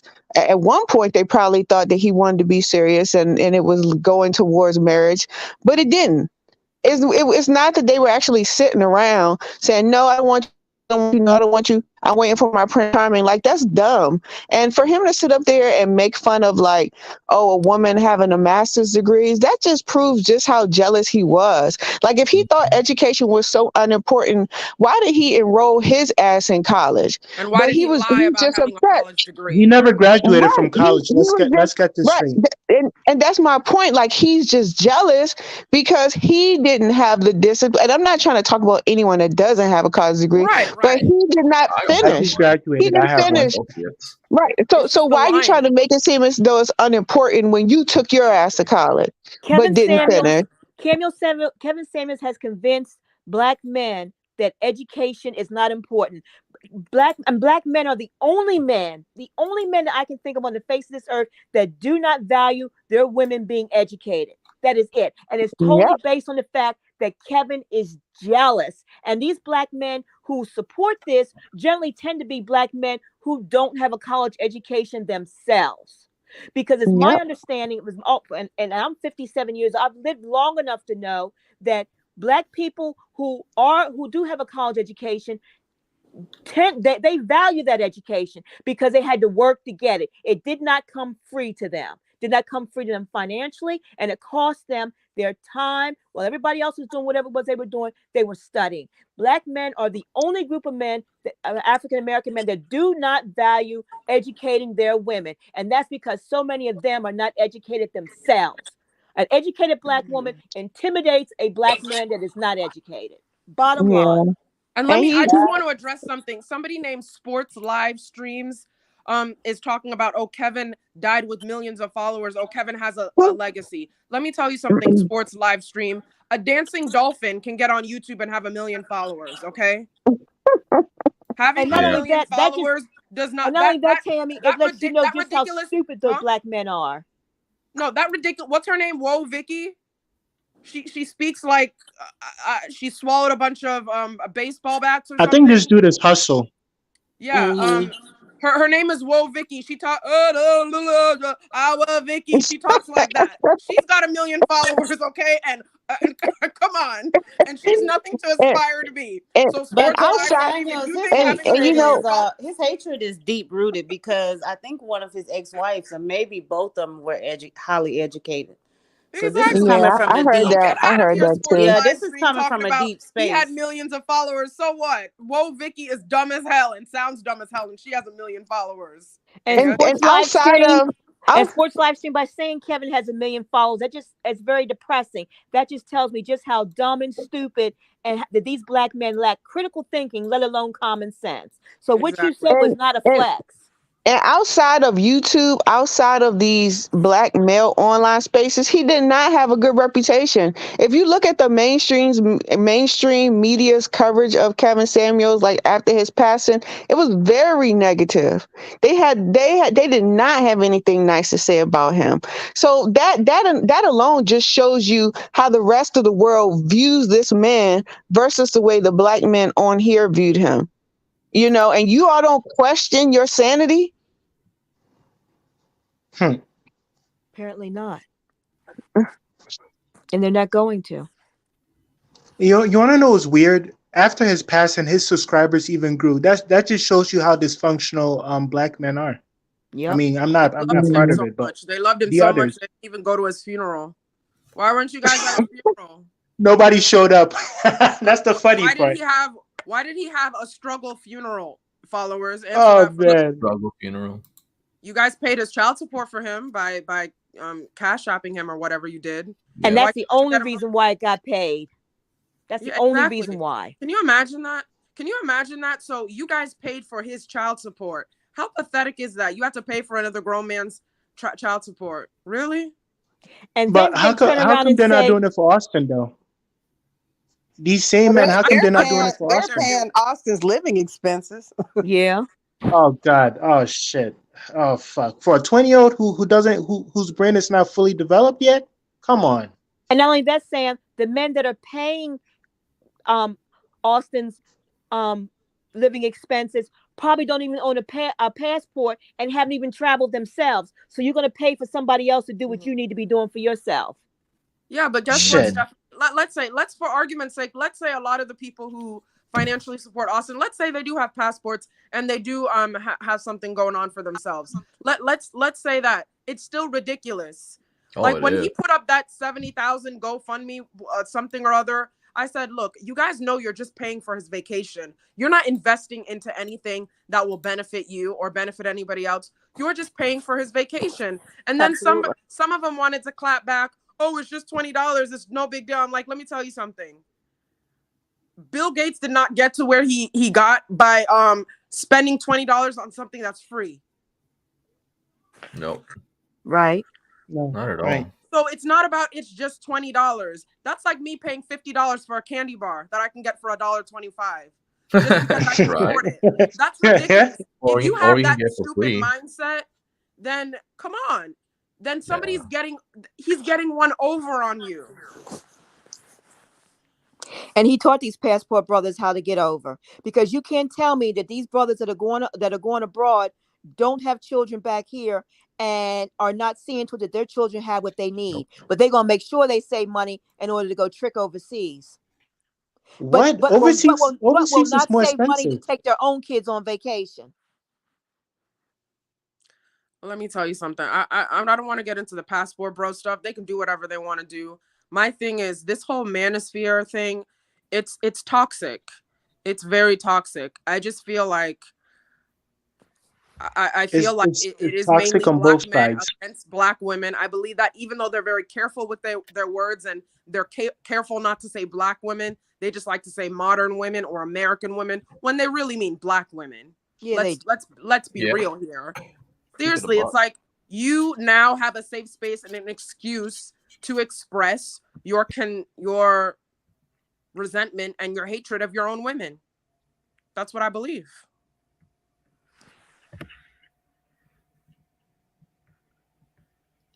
I mean, I'm wrong, I'm wrong. If I'm right, I'm right. Correct me if I'm wrong. I mean, this is on both sides, so it can't, it has to be on both sides. It's definitely like all these Big Pearly and Chantel, whatever her name is, all the female spheres, all the womanospheres now who want to join into that BS because they want to please these men.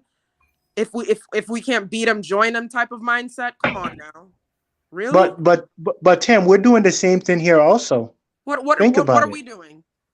We're doing the same thing to black men also here also. What are we doing to black men, Sam?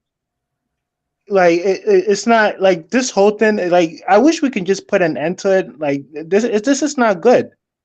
It's not good. If not here, other people bashing black men other people bashing black women. This doesn't get us anywhere in our community. We should just stop this. I agree that it doesn't get us anywhere in our community. But listen, if I'm seeing black men on the internet, on social media, whatever you want to call it, bashing their own women, I'm not going to shut up.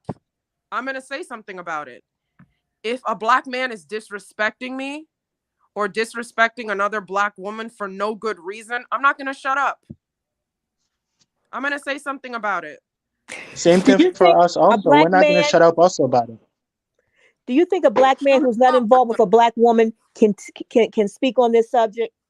Say that again. If a black man is involved with a non-black woman, do you think he is still capable of speaking on this subject and supporting black women? I don't, because I don't think he is even physically representing or emotionally representing being a black man and supporting black women when you're not married or with black women. With all due respect, I disagree with that. I never want to put it out there that I'm angry at a black man for not being married to a non-black woman. You can be married to whoever you want. Love is love. Okay. My personal opinion. I still think you can be a black man married to a non-black woman and still respect and support your fellow black man and your fellow black woman. I believe that's what I was asking you. Okay. Yeah, I can respectfully disagree with that. Like I say, Donald Glover, he's married to a white woman. He's very private about his marriage, but I've never heard him bash black women. He does what he does for the community through his art, through his music, through his television shows. He does. Mike Coulter, same thing. He's married to a white woman. I've never heard him bash a black woman ever. He does what he does through his art as a black man. Right, but outside of entertainers, me personally, from what I see online, these regular, average, everyday black men, they are dating out, but they are still bashing black women. That's the issue that I have. So that makes me wonder. Okay. That I disagree with. If you're bashing black women just because you want to flex that you have a white woman or something like that, you're pathetic. But that happens a lot, is what I'm trying to say. From my perspective, from what I see, at least that's the impression they're giving online. Now, what they do online, what they say online versus what they do in their personal life could be two very different things. And Sam, I want to get back to you. What do you mean? Because you're trying to. Are you saying you agree with the manosphere or something? No. I never said that. I'm saying that both genders bash each other. Both genders. I feel like both genders bash we both bash each other, and it's not healthy and it's not sustainable. That's all. So it's not going to get us anywhere. How is black women bashing black men? Are you able to give us some examples? Huh? Oh, come on. So women never insult men. Let's be real here. Sam, she didn't say that. She just wants you to give her examples. Yeah, like some example, because you said it's come both, on. So women don't insult men. Like, come on. I'm telling you right now, men do insult women, but like I'm just asking, women don't insult men. You're doing the thing that a lot of these guys do. When you ask a very simple question, they get defensive and they don't answer. I'm not necessarily agreeing or even disagreeing with you. I'm just saying, give me an example, and then let's go from there. Well, when they're in groups, I mean, I've been to parties everywhere. When women they're in groups, they insult men without the man even talking to them, without even getting to know the men. Yeah, what do they say? What? What do they say? Like they attack they attack on his looks. They attack him physically without him even knowing them. That's all. That's the same thing. That's true. Some women do that. Women do insult men. Women do insult men. Men insult women. That's all. So women don't insult men. I never said that. We never said that. No, women. No. Like I'm just saying, some women do insult men, right? Yeah, I'm not disagreeing with that. I'm not disagreeing with that. But I was just saying, give us some examples so we can fully understand. I just gave you an example. So you're saying like at a party, girls, like when women are together with their friends, when women are with their friends, right? You guys get together, you talk about men, and then you insult men, right? Same thing for us, also for us men. Yeah, I'm just being neutral here. This whole bashing, black men, black women, it's not going to get us anywhere. The point is, we should just stop all this and let it go. That's it. Okay. Yeah. Do you hear? Because now I'm going to get into the specifics. I know people I'm just neutral. I mean, I'm not. I'm just neutral here. Like we should just stop this stuff. Having a conversation. This isn't an argument. We're just having a conversation. Okay. Do you hear black women say, I hate black men. Black men ain't ish. Black men are this. Black men are that. Do you hear black women say that? I do. Okay, from my side, I do hear, but I don't hear it from the men. Like I don't hear it as much as the men saying it on YouTube a lot. That's all I'll say about that. Okay. Yeah. Yeah. On the manosphere, like what you just said, Chantel, Big Pearly, She's Kevin extremely Samuel, wrong. they're just pandering to the men. All these guys, they say a lot of negative stuff about women than the opposite side on YouTube. That's all. Okay. Yeah. The only thing I say about black men is they need to take better care of their health. They have no Okay. business earth way too soon. That's one thing I will always own up to that I say about black men. And Okay. the other thing I say about black men is that some black men, not all of them, some of them bash black women, and just like I believe May said it, sometimes they use non-black women as a weapon against black women. Yeah. Like I said, I agree with that. You can be with a Okay. non-black woman if you want, but that doesn't mean you have to bash a black woman just because you're with a white woman because you want to show out for the white woman. That's all. Yeah, it's kind of like when they do get with other races of women, they kind of like want to wave her, like, "Hey, look what I got," kind of something like that to get our attention. I don't know why they do that. If you're with another race, just keep your mouth shut. Like they're Just even. keep your mouth shut and just be with her. That's I all. honestly think it's It's just a way for self-hating. them to feel like they're even. Yeah, I honestly feel like it's self-hating. I mean, not too long ago, a black man said something about my afro. Oh, look at her afro, look at her afro. And I was literally confused. I'm like, yeah, I have an afro, so Dang, some afros look good. I was legitimately Exactly. There's like, nothing wrong with an wait. afro. No, of course there's Yeah. nothing wrong, but my confusion was, did you just think you insulted me? Because what is your you actually pointed out my hair as if that was an insult. You, a black man, pointed out my natural hair like it's an insult. Like, I would expect a racist white person to make fun of it, but you're a black man making fun of my hair for what? I don't get it. So are you that self-hating that you see a black woman with natural hair? But that just shows on how that? crazy they are, because they on one end they'll talk about black women with weave, and then when the black woman has her natural fro, they talk about that too. So what? Yeah, they're so dumb. Oh, They're well, so dumb. you black woman with your lashes, and then if I you have think a hair, black. oh, you with your afro. Which is it? Like, I think black men lash out at black women because I think they're angry as a group, but they know that they cannot lash out. They don't feel confident Not all lashing out black men. at not. I'm not talking about all black men. When I make a statement, it's about those it applies to. So let's just make that clear, okay? So these black men, they feel like that they are not. They know they're not living up to where they need to be. They know that. They know that they are in a position where they are not competing with other men, but they have to argue with somebody. So instead of them going out there and fighting for resources and coming together, they take their disdain, their hate, and their feelings out on black women. That's just my opinion. I feel like they got to argue with somebody instead of being with other men and fighting other men in order to get to where they need to get to. They argue and fight and put down black women. So by using white women as their ace in the hole, I guess you could say, is their way of just getting back at us because they themselves are angry. They fail to realize that they have to fix themselves. They have to fix their lives just like we have to fix ours. And the fact that black women are out here, they are getting an education, they're buying their own home, they're doing their own thing. It makes them feel inferior, but that's not our fault. That's and why you want to weapon. But that's the new weapon now. Oh, you have a degree, you have a house and all these things. Oh, but men don't care about that. Oh, men don't care about that. And you're going to die alone and all this nonsense. It's just like. Die alone? What? We all die alone. What the fuck? Yeah, but I don't know. And this is another the one thing. Men, it's not just on the internet. Real men out here are really saying education don't matter. They're regurgitating what for people already said on the internet. Like, these That's guys all. are really stupid.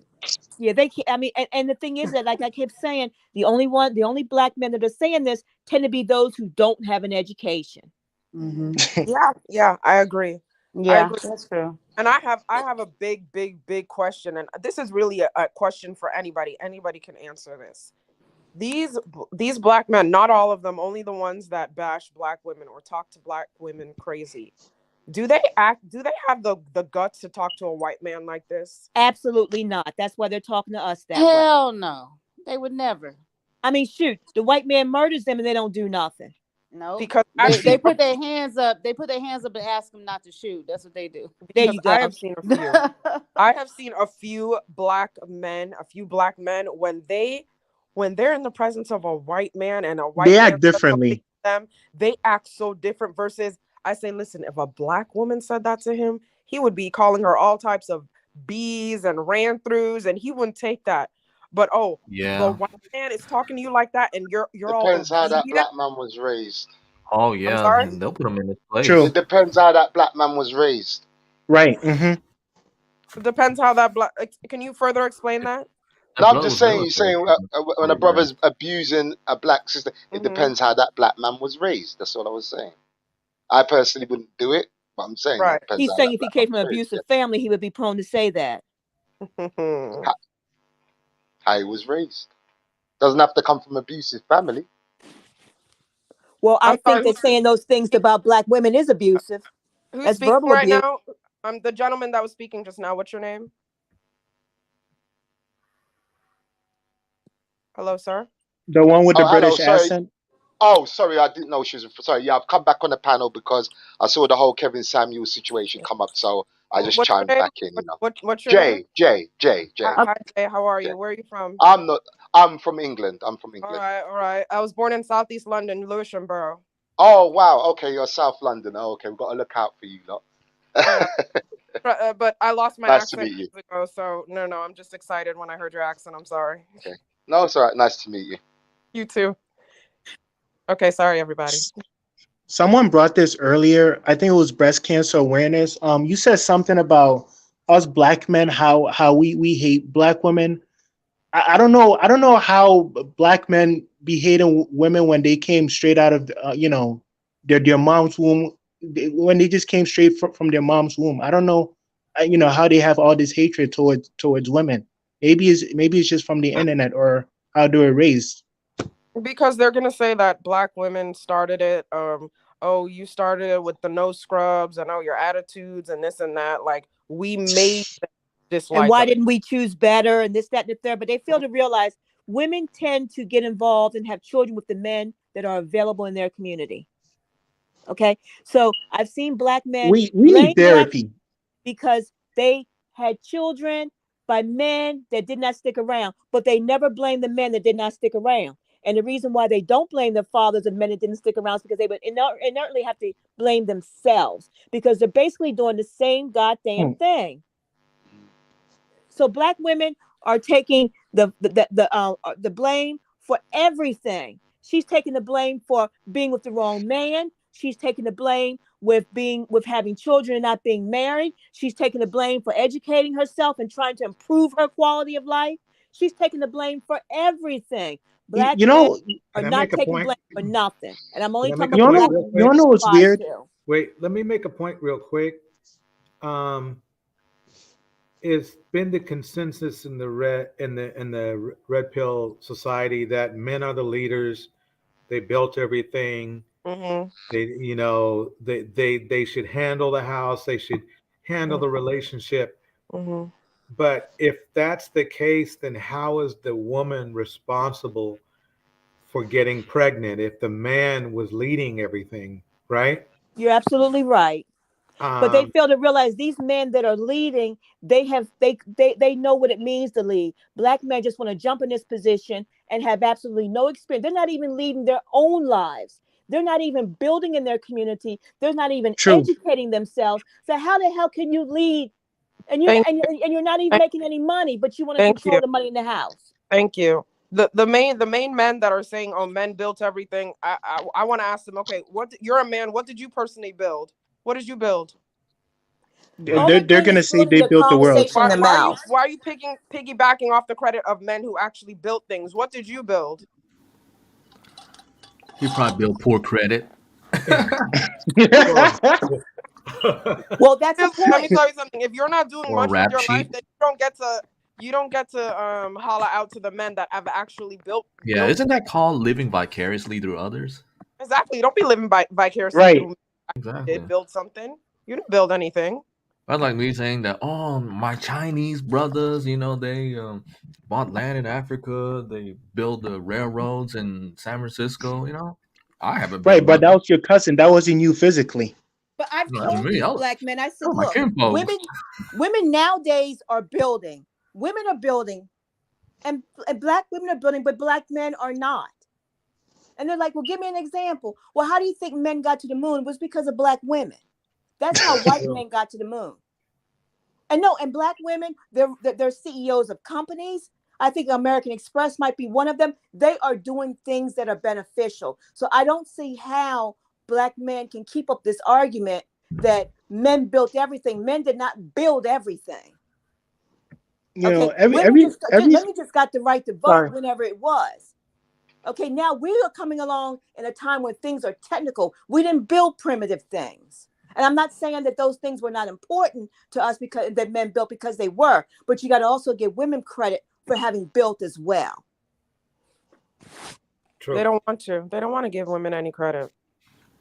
They don't want to. Everything that these manosphere people be saying online on YouTube, like where is the credible facts? Where's the proof at? There is none. Where are the evidence at? Like they be saying all this stuff. I'm like, where did you get all these sources of information from? Just recycled. Apparently, Kevin got most of his information from some black-owned conservative site, and he was using that to Brandon Tatum. What they say, Kevin Samuels, but it fluctuates yearly. It fluctuates every year or every 6 months or quarterly. It doesn't stay the same all the time. But they said Kevin Samuels used to panel hop a lot of different panels, so that's probably where he got all his talking points. Yo, this guy is not God. Like, screw this guy. Anthony Bryan. Did Kevin Samuels have a good relationship with his mother? No, his mother was the same kind of woman he complained about. Well, there's your problem there. We talk about what the black men built and what the black woman built. As far as I'm concerned, my mother raised me, and that's all I need to know about a black woman. Ooh. I don't need to know anything else. My mother raised me. Say it again. What my question is too is, like, I know Kevin, he likes to point out what black men did or are doing compared to black women. Why are we creating this competition between us two? I never understood that. Instead of working together as a unit, get us anywhere. The men started the competition, and women are responding. The men started the competition, and women are responding. It's so crazy. Like, I mean, do they think they get brownie points for being better than Kevin Samuels? Let me tell you something. It's insecurity. If you feel like you have to puff out your chest and talk about, I'm a man, I men built this, men built that, I'm this, I'm that, I have all of these things.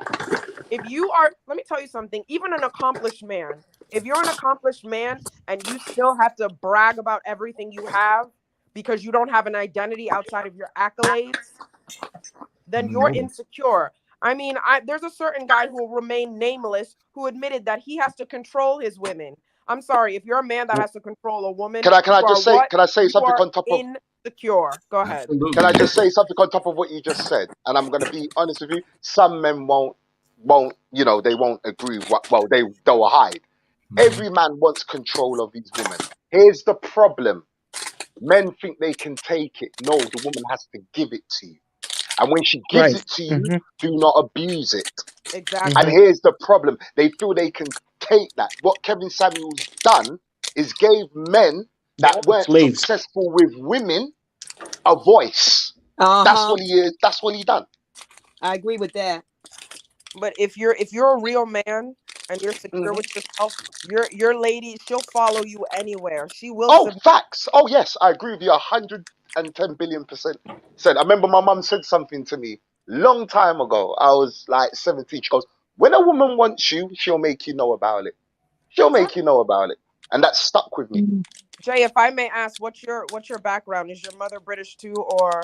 No, Jamaican. I was born in England. Mom's born in Jamaica. All my family are Jamaican. All right. Okay, yeah. There's a lot of Jamaicans.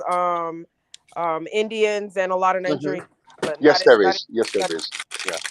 Yeah. Big melting pot. Yeah.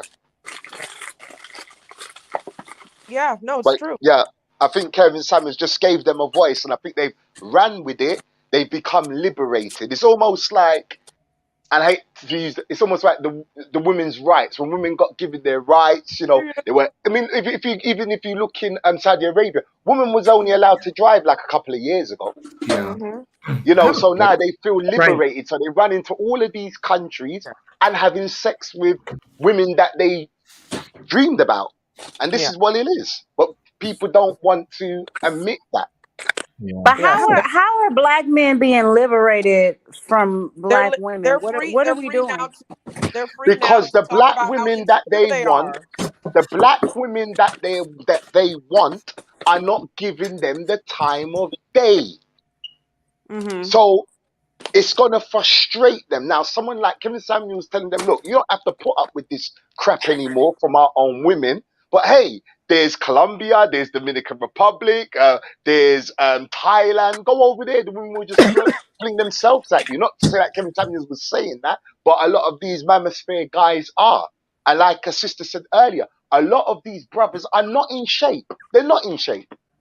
I've like I said, I live in Dominican Republic part time, right? I see a lot of brothers that are literally on their deathbed. They're not in great shape. Then there's a bigger problem. There's a bigger problem. It's a health issue. They're not They looking have a after health issue. themselves. Then it sounds like it's bigger than just getting girls. They have a health issue. A big health issue. I would say. Then they need to focus on Don't that. criticize black women for being overweight when they've got health issues themselves. Which is wrong. Which is wrong. Men are also overweight also. If you're saying when you in the DR, when you over there, you know, at your other home, and you see these guys and they just looking bad and real bad, unhealthy, then the men need to talk to them and say, hey, y'all need to get it together. They do. I do consulting through because I run a YouTube channel, so I get a lot of brothers. Here's the problem. I run a YouTube channel. I get a lot of brothers hitting me up on the side. They're watching, and a lot of them, which I said earlier, they are looking for love. Believe it or not, a lot of them are looking for love, and they will openly admit.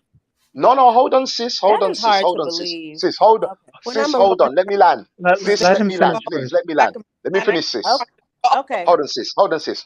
Now, don't get me wrong, sis. Yes, there is a large group that are going over and getting their leg over. Yes, I'm not going to deny that. I'd be a fool to deny that. Yes, there's a lot of them that are doing that. But there's also a large group that are actually looking for love. And they will openly admit and tell me, look, in America, the woman that I want, I cannot get. But I come over here and I can have the woman of my dreams. They're watching the wrong channels. I would say to them, well, for instance, do not go to a place where prostitutes lay because you're not going to get much success there. They're just going to use you. There are good women there, black women that you can get with and build a relationship with. Some of them just don't know a direction they're going in. They're like headless chickens because they're busy watching this manosphere rubbish. And this information which is being fed to them about the country is wrong. Yes, the country does have a prostitute problem. Like everyone's prostitutes all over the bloody globe. But because they feel they can go there and get access to beautiful women, which there's beautiful women in America. I always have arguments with my friends about this. Give me my green card, I'll be over there in a heartbeat. If you guys don't want them, we'll take them. We'll clear them over customs, no problem. But not to digress, there is a big, I think we don't look at the bigger issue here. There is a lot of men that are actually looking for love, and they will openly admit we're not getting luck with American women. Why? I don't know. I'm not American. I don't know. They want women that they can control. That's why they're going to these countries, with these poor countries, because they know they can't go to countries that are progressive, because those women are going to be no different than we are. And to be honest with you, some of the women they're finding in Colombia and Brazil and whatnot are no different than American women. But that's another story. But no, say that again, sis. Could you repeat that again? Because you cut my end. I'm sorry. Could you repeat that again? Sorry. They are going to South America and Brazil specifically. They're going there for we had a bucks. conversation recently about this, and those women are treating these black men no different than what we are, than what American women are doing. That's number one. Number two, they are getting women that are economically disadvantaged who are going to accept them in their worst state. Whereas black I women agree with want that to them a certain to degree. Yeah. rise above their worst state. So the I point agree is with that, that. and the point is that from what I see online, none of them are really getting married. They're just going over there and just smashing women one after the other. Some of them are getting robbed, and then all of a sudden their preference is no longer that woman is that particular group of women is no longer their preference because they robbed them. They took advantage of them. They did this, that, and the third. Right. But black men have to realize that all women, it's our nature to want a man that reproduce. I mean, that can produce and provide. That's what I mean. In terms of providing, producing, whatever he needs to do in order to provide. Black men are not doing that. They're not getting that nowhere. This little young woman was like 21 years old on a video on YouTube, sitting next to this black guy that's over there, taking advantage of her and everybody else. She specifically sat there next to him and said that she wants a rich boyfriend. Now, this is a prostitute that's saying this. His whole feelings got hurt. No woman wants to accept a black man who is broke, and they have to realize I agree with you. But here's the problem, sis. See, like I said, a lot of these men that are going to Dominican Republic that want a good woman, they don't, because they're socially awkward anyway. So to even talk to a woman is a task. So they'd rather go to a prostitute area. I'm telling you. Talking to women is hard. I've had arguments with, believe me, that's why when the sister came at me earlier, I don't know who it was, the sister came at me with that energy. I was like, you don't know me. You don't know me. I don't talk for the manosphere. Oh, shoot. You know? I don't talk for the manosphere, you know? Was that you?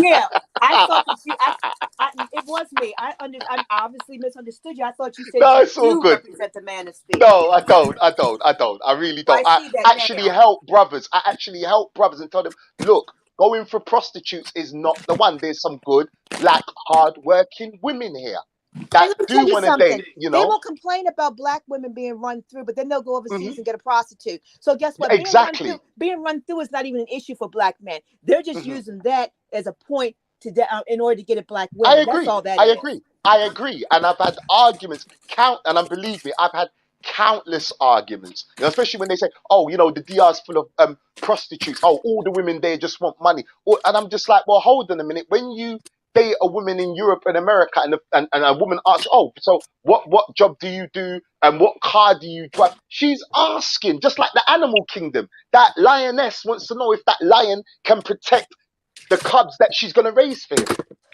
It's in a woman's nature. You know, absolutely. I've raised 4 daughters. As a father, I've told all my 4 daughters, look, don't get with no whatless man.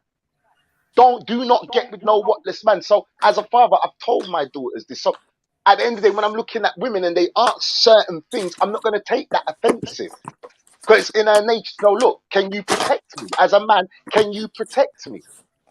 But see, a lot of brothers will get that misconstrued.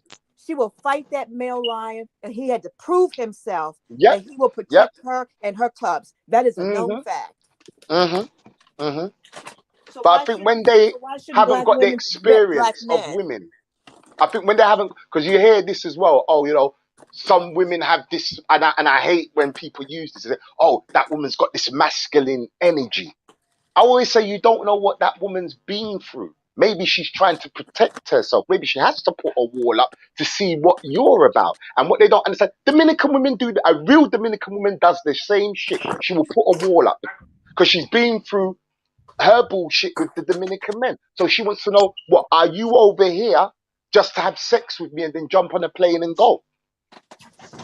So it's the same thing. The problem is that these guys are dealing with prostitutes. All these guys that you see sitting down with these women, holding hands, you know, giving it the big I am. Oh, look at me. They're prostitutes. They're paying for their time.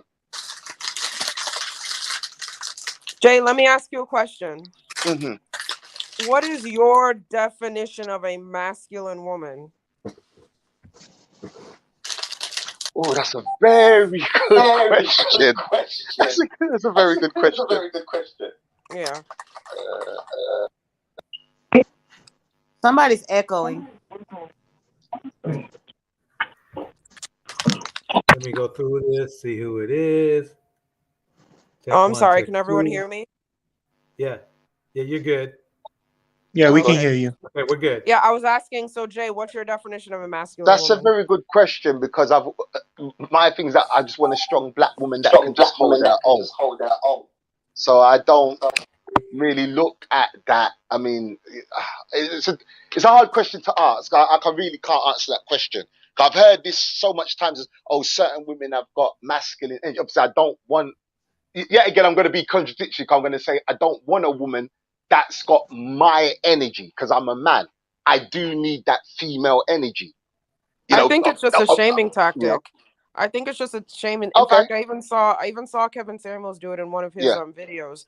Once he was losing the argument with a woman and she wasn't taking his BS, he said, "Oh, you're being masculine."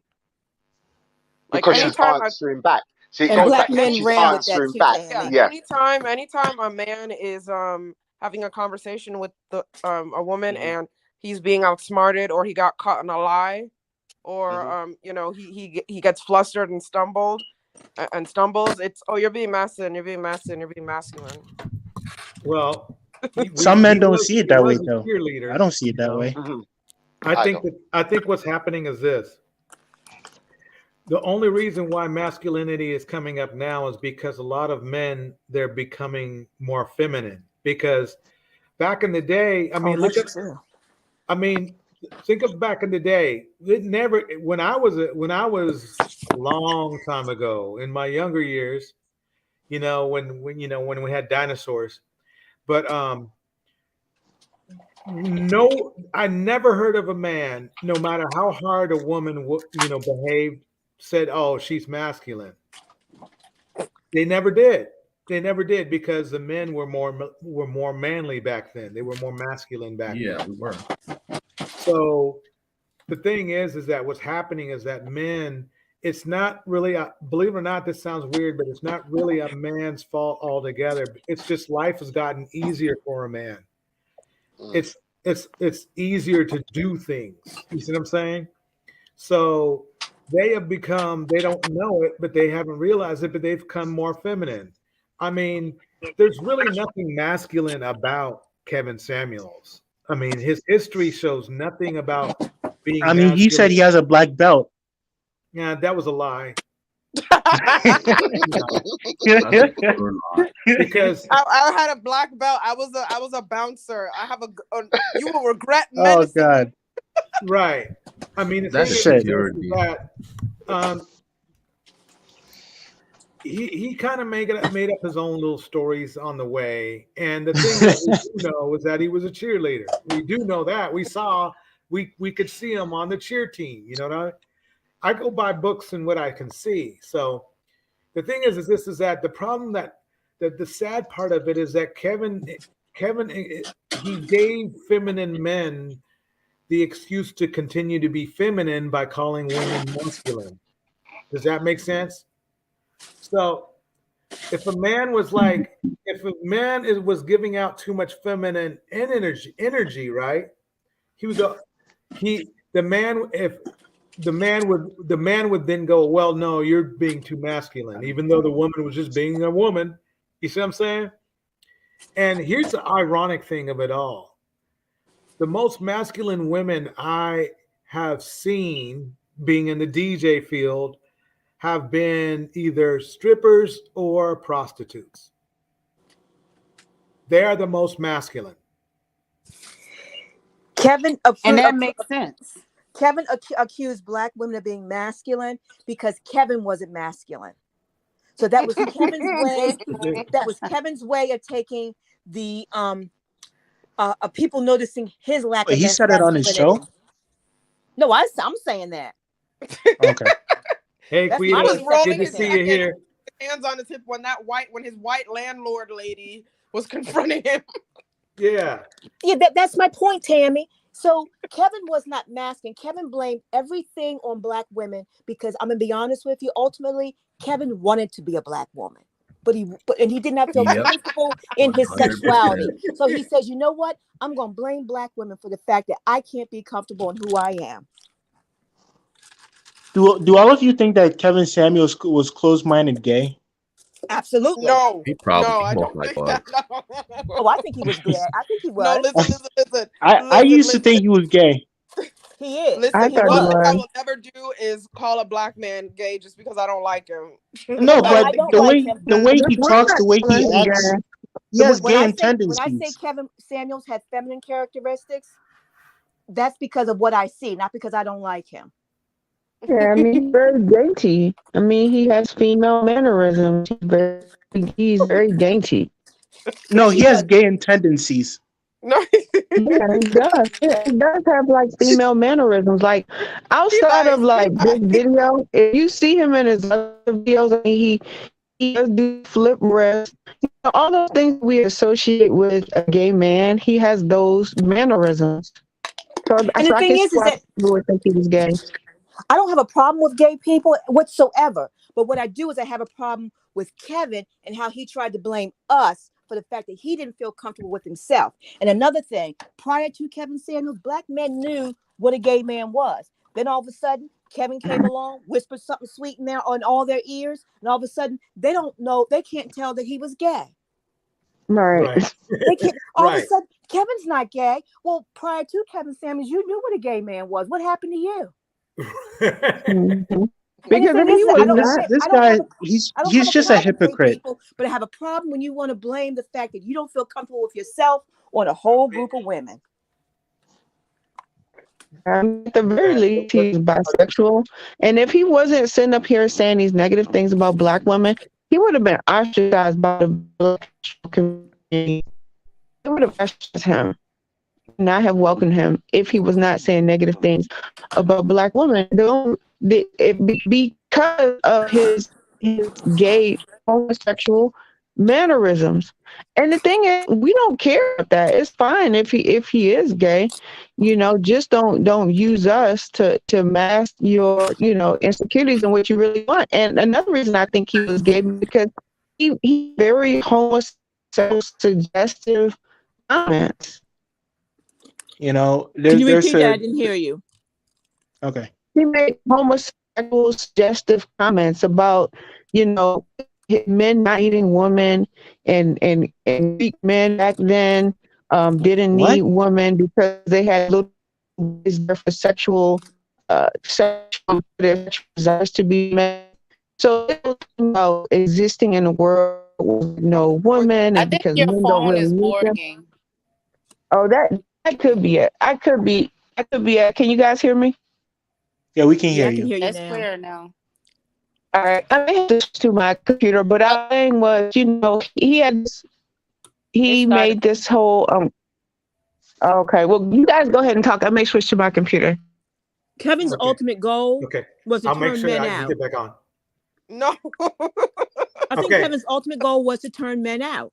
No, stop it. I do I too. think I so do too, too. especially when he said he advocates men with being with men. I was like, Okay, one second. That's exactly one- what it is. Had Kevin lived, his whole entire platform was going to turn in that direction because he wanted people to accept him. So he brought black men into the fold, put his arm around them, played a part in their dysfunction, Cheerleader, and then it was going to be easy to turn every last one of them. Look, the only thing that seemed suspect to me about Kevin was when he said, men need to advocate for men being with men. Trust me, I know the feeling. I was like, what? What the what? He said something like that. And I was like, what? Okay, I would like us to go over this this chat message. Pookie and Ray Ray and City are celebrated in the community. Black men who dress in suit are considered not good. And your spelling and grammar is not good. Why? Answer that question. Really? And what planet is he living on where black women don't like a man in a suit? Like, I know. Where are they getting this from? Like, But then again, ladies, we have to also look at our age. A lot of these younger girls, they do like men that wear with their and I work with them with their jeans bad hanging boy. down. Yep. Yes, they do. Mhm. But the thing is that these older men are trying to go after those young girls. That's not what they want. That's you need to stick with the women that are going to respect you in your suit and stop trying to turn these young girls into your wives Because That's you true. quote unquote think 21 years old is their prime year. Yeah, that is the prime of their life when they should be educating themselves, not married to an old man who's going to always be older than them. Let me tell you something. At 21, I was immature. I was not ready to be anybody's wife. Oh, absolutely. You're right. Me either. Not right. There is a 21-year-old guy. Yeah. Not in this generation, but back then, if you're 18, if you're 19, 21, you would have been married a long time ago. Nowadays, it's a pass. But those women's job was to clean the house and get pregnant and keep your mouth shut. We don't do that no more. Right, and that's what the men want nowadays. A lot of these manosphere men, they want traditional women, but they want to be modern men. It don't work that way. Either can you explain modern men for us? Or we all gonna be traditional. Okay, I'll explain modern men. Wait, Tam, what do you mean by modern men? Wait, Sam, Sam, she's going over. Can everybody hear me? What? Yeah, we can hear you. Go for it. Okay, so this is what I mean by modern men. I'm confused with modern men. Okay, perfect example. I remember one time, some of us were on Peso Man's panel, and there was a gentleman, I forget his name. He was talking about how he went to Colombia or Brazil, one of those places, and he went on a date with. Well, the first date was the girl invited him to her house and she cooked for him. And I said, I said, that's great. That's great. Nothing wrong with that. I'm not knocking that. And I said, okay, but you want a traditional woman, right? He said he did. And then he wanted to use, like when I went to Brazil or when I went to Colombia, she cooked me. She invited me to her house and she cooked me on the first day. And I said, that's great. Nothing wrong with that. But you know, traditionally, because since you want to be all about tradition, right? Traditionally, the man takes a woman out on a date. Traditionally, he shows up to her door, knocks on the door with flowers, and takes her to dinner, and he pays. Traditionally. So I said, okay, so would you want to do that? No. Oh, but I thought you wanted so you want a traditional woman. You liked it when she cooked for you the first date, but you being a traditional man and taking her out on a date on the first date, you don't. But Tim, there's a reason why these guys they do that, and unfortunately these manosphere. I'm not even saying and I don't want you to misinterpret what I'm saying. I'm not saying the girl cooking for him was a bad thing. That's fine. That's a nice first date. It's just a hypocrisy. You are so grateful to accept her traditional woman stuff, her cooking for you, but the idea of you being a traditional man and taking her out on a first date, you said, oh hell no, I'm not doing that. Really? So you want Tam, do you know why that is, Tam? You don't want to be a traditional man. Sure, can I tell you why that is? Because he's watching a lot of these manosphere channels that if he does take a woman on a date, do you know what he's called? A simp. Yeah, he's a simp, and you know what they tell him? You want to know what they tell him? They tell him if you take a woman out on a first date, you're being used. Yeah. So which is it? First you say you want to be you want a traditional woman, but when it's time for you to be a traditional man, why do I have to pay for dinner? I thought you guys were independent. I thought you guys were this, and that. Right. Tam, was this the guy that smacked that girl and he urinates on him and does all these things? No, it wasn't that. It wasn't that loser. It wasn't that. It was someone else. Wait, who did that? You disgusting if you do that as a man. That's nasty. Yes, it is. But there's one of the guys that showed up on the panel that says that he smacks her if she doesn't do what he wants her to do. It was Johnny. No, that's not the guy. The example I just gave. That's not. But the guy. And he said it on YouTube comfortably. Yes, he did. Wow. Johnny Sam. That's crazy. Yeah, that is crazy. What it is that he wants a woman that it's not so much that he wants a woman that's traditional. He wants a woman that he's physically attracted to, that he can abuse sexually. That's what he wants. No, you always can't get you always can't get what you want in life. I can't get what I want in life. Nobody else can get what they want in life. Nobody's perfect. We're not going to get 100%. Life is about compromise. Right. So, but that's what I mean by modern men. I just feel like a lot of these manosphere guys, you want traditional women, but you don't want to do your part in being a traditional man. Like I brought up this example before. The athlete, he's a footballer or a basketball player, Cam Newton. Yeah. Right. He's a football player, right? Yes, he is. I don't know him. One time he said, I don't want a woman. I don't want a boss bitch or a boss chick. I want a woman that knows how to cook and clean and shut her mouth. And I said, and my answer to that was, he said that.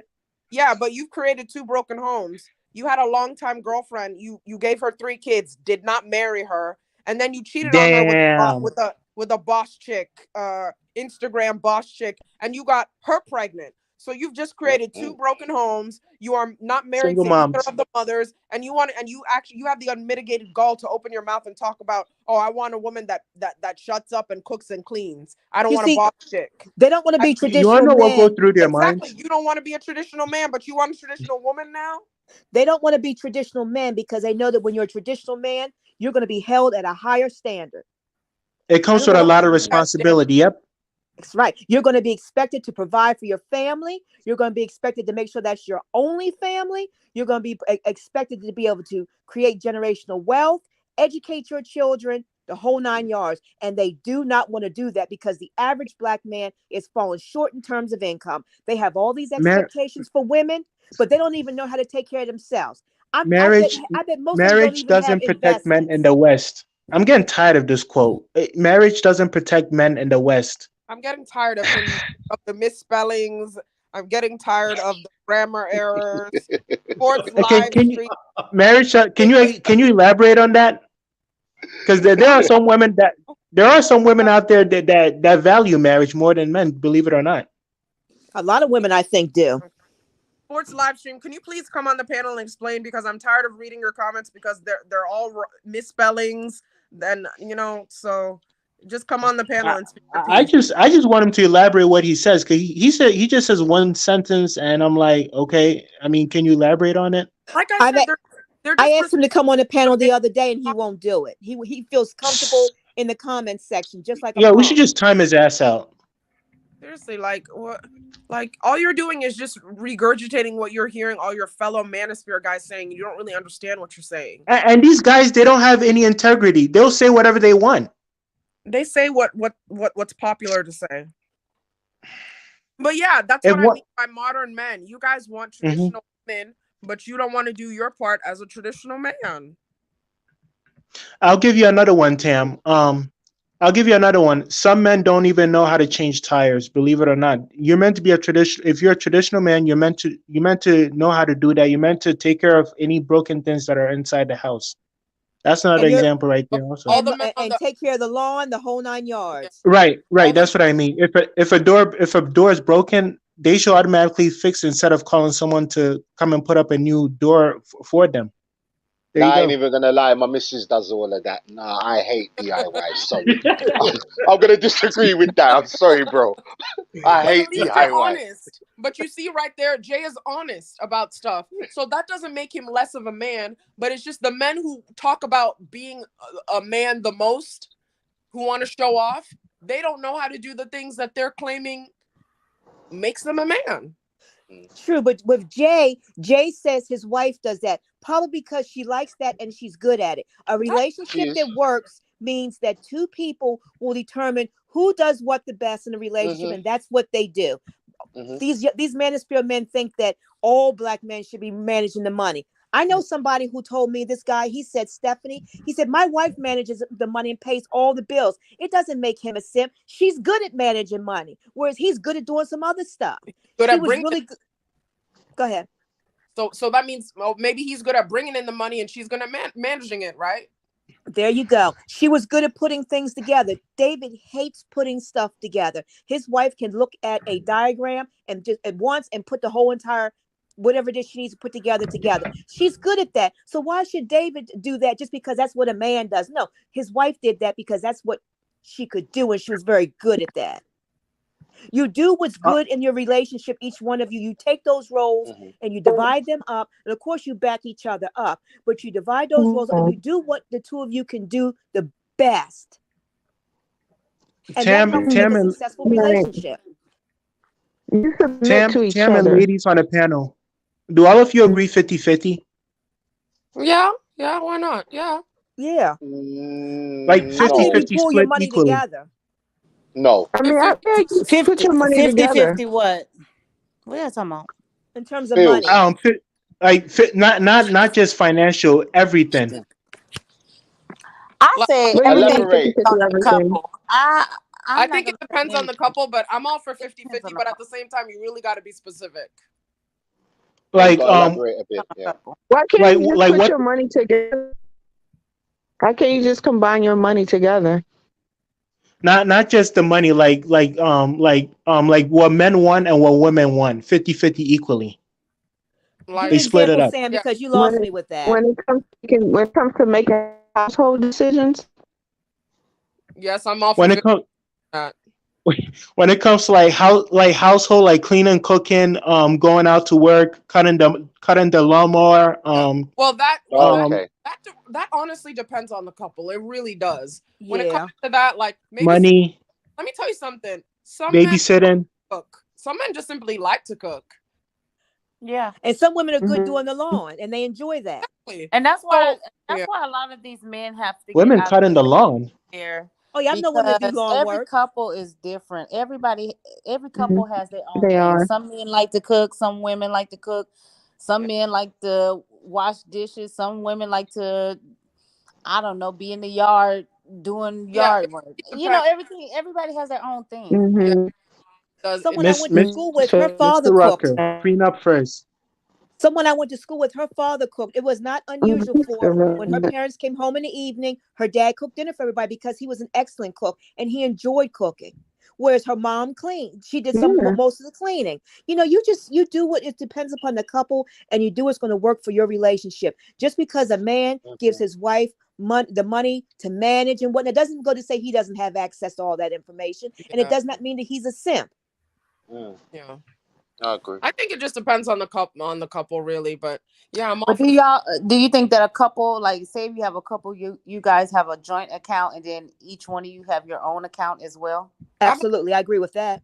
I don't think there's anything wrong with that. Yeah, I agree with that. These guys that are on the manosphere, I'm getting tired of get if you have a woman, get a prenup, get a prenup, get a prenup, get a prenup. Prenups don't work most of the time. A judge clearly could just look at it and just throw it away. This is what I say to that. I'm from the legal side. A prenup is simply a contract. Right. It's not a bad thing. It's not a bad thing. People hear prenup and they think it's a I think I've said this on It's a life sentence or a death sentence. No. Listen, Sam, we don't live in a Disneyland fairy tale world. Of course you don't get married with the intention to divorce, but we all have to be smart. Shit happens. And but if you know what? But Tammy, hard, I agree with you, Tammy. But I hear men out here making $25,000-$30,000 a year talking about a prenup. They can't look. They can't even rent. They can't even pay their rent.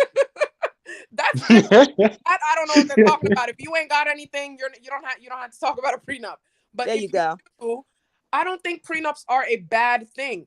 Look, we don't live in a fairy tale prince charming world where everything is happily ever after. Obviously, you get married and you want to be married forever. We all know that. But shit happens. Something could happen. So maybe a divorce could happen, and we have to be smart. We have to protect certain assets, that came in, but that existed before the marriage. It's just simply, a prenup can simply be, in the case of divorce, you get the summer homes, you get $25,000 a month.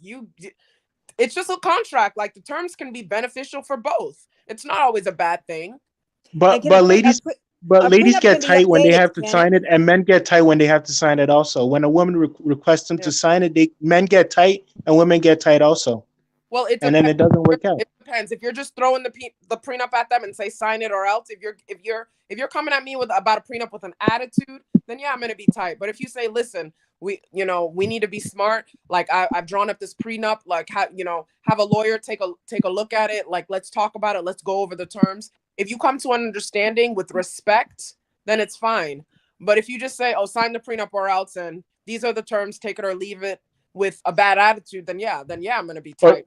Or trying to, because some men will try to manipulate you to try to try to let you sign it, and that's a no-no. I don't mind signing a prenup, but best believe my father didn't raise people. I'm going to look at it tooth and nail. Okay. But Tammy, a prenup can be updated throughout the entire marriage as you accumulate assets, correct? Yeah, exactly. Then okay. Nuptial agreements. But the thing is that I have an issue with these black men who have nothing talking about a prenup should that's ridiculous. If you don't have anything, then you don't need to be talking about a prenup because you have nothing I want to take. But right, and my point is that they're just holding on. They're just grabbing tidbits of information and not thinking about how it applies to their life. They're just in copying. real time. Listen, they're just trying to. Again, they're piggybacking off of men who actually have assets. There you go. Don't have That's anything. it. Stop talking about gold diggers and prenups. You don't have anything. Be quiet. And you're absolutely right. They will talk about gold diggers, and they have absolutely no. They can't afford to take a woman to Red Lobster. But they've got some. But they're gonna talk about it, her being a gold digger. No, that's called dating. What am I digging? What am I digging? First of all, exactly. If you can't afford to date, then just say you can't afford to date. Don't call a woman a gold digger because you're going to take her out to dinner because you're going on a date. Granted, as a woman, I don't sit there and order the most expensive thing on the menu. I don't do that. But I order what I want within reason.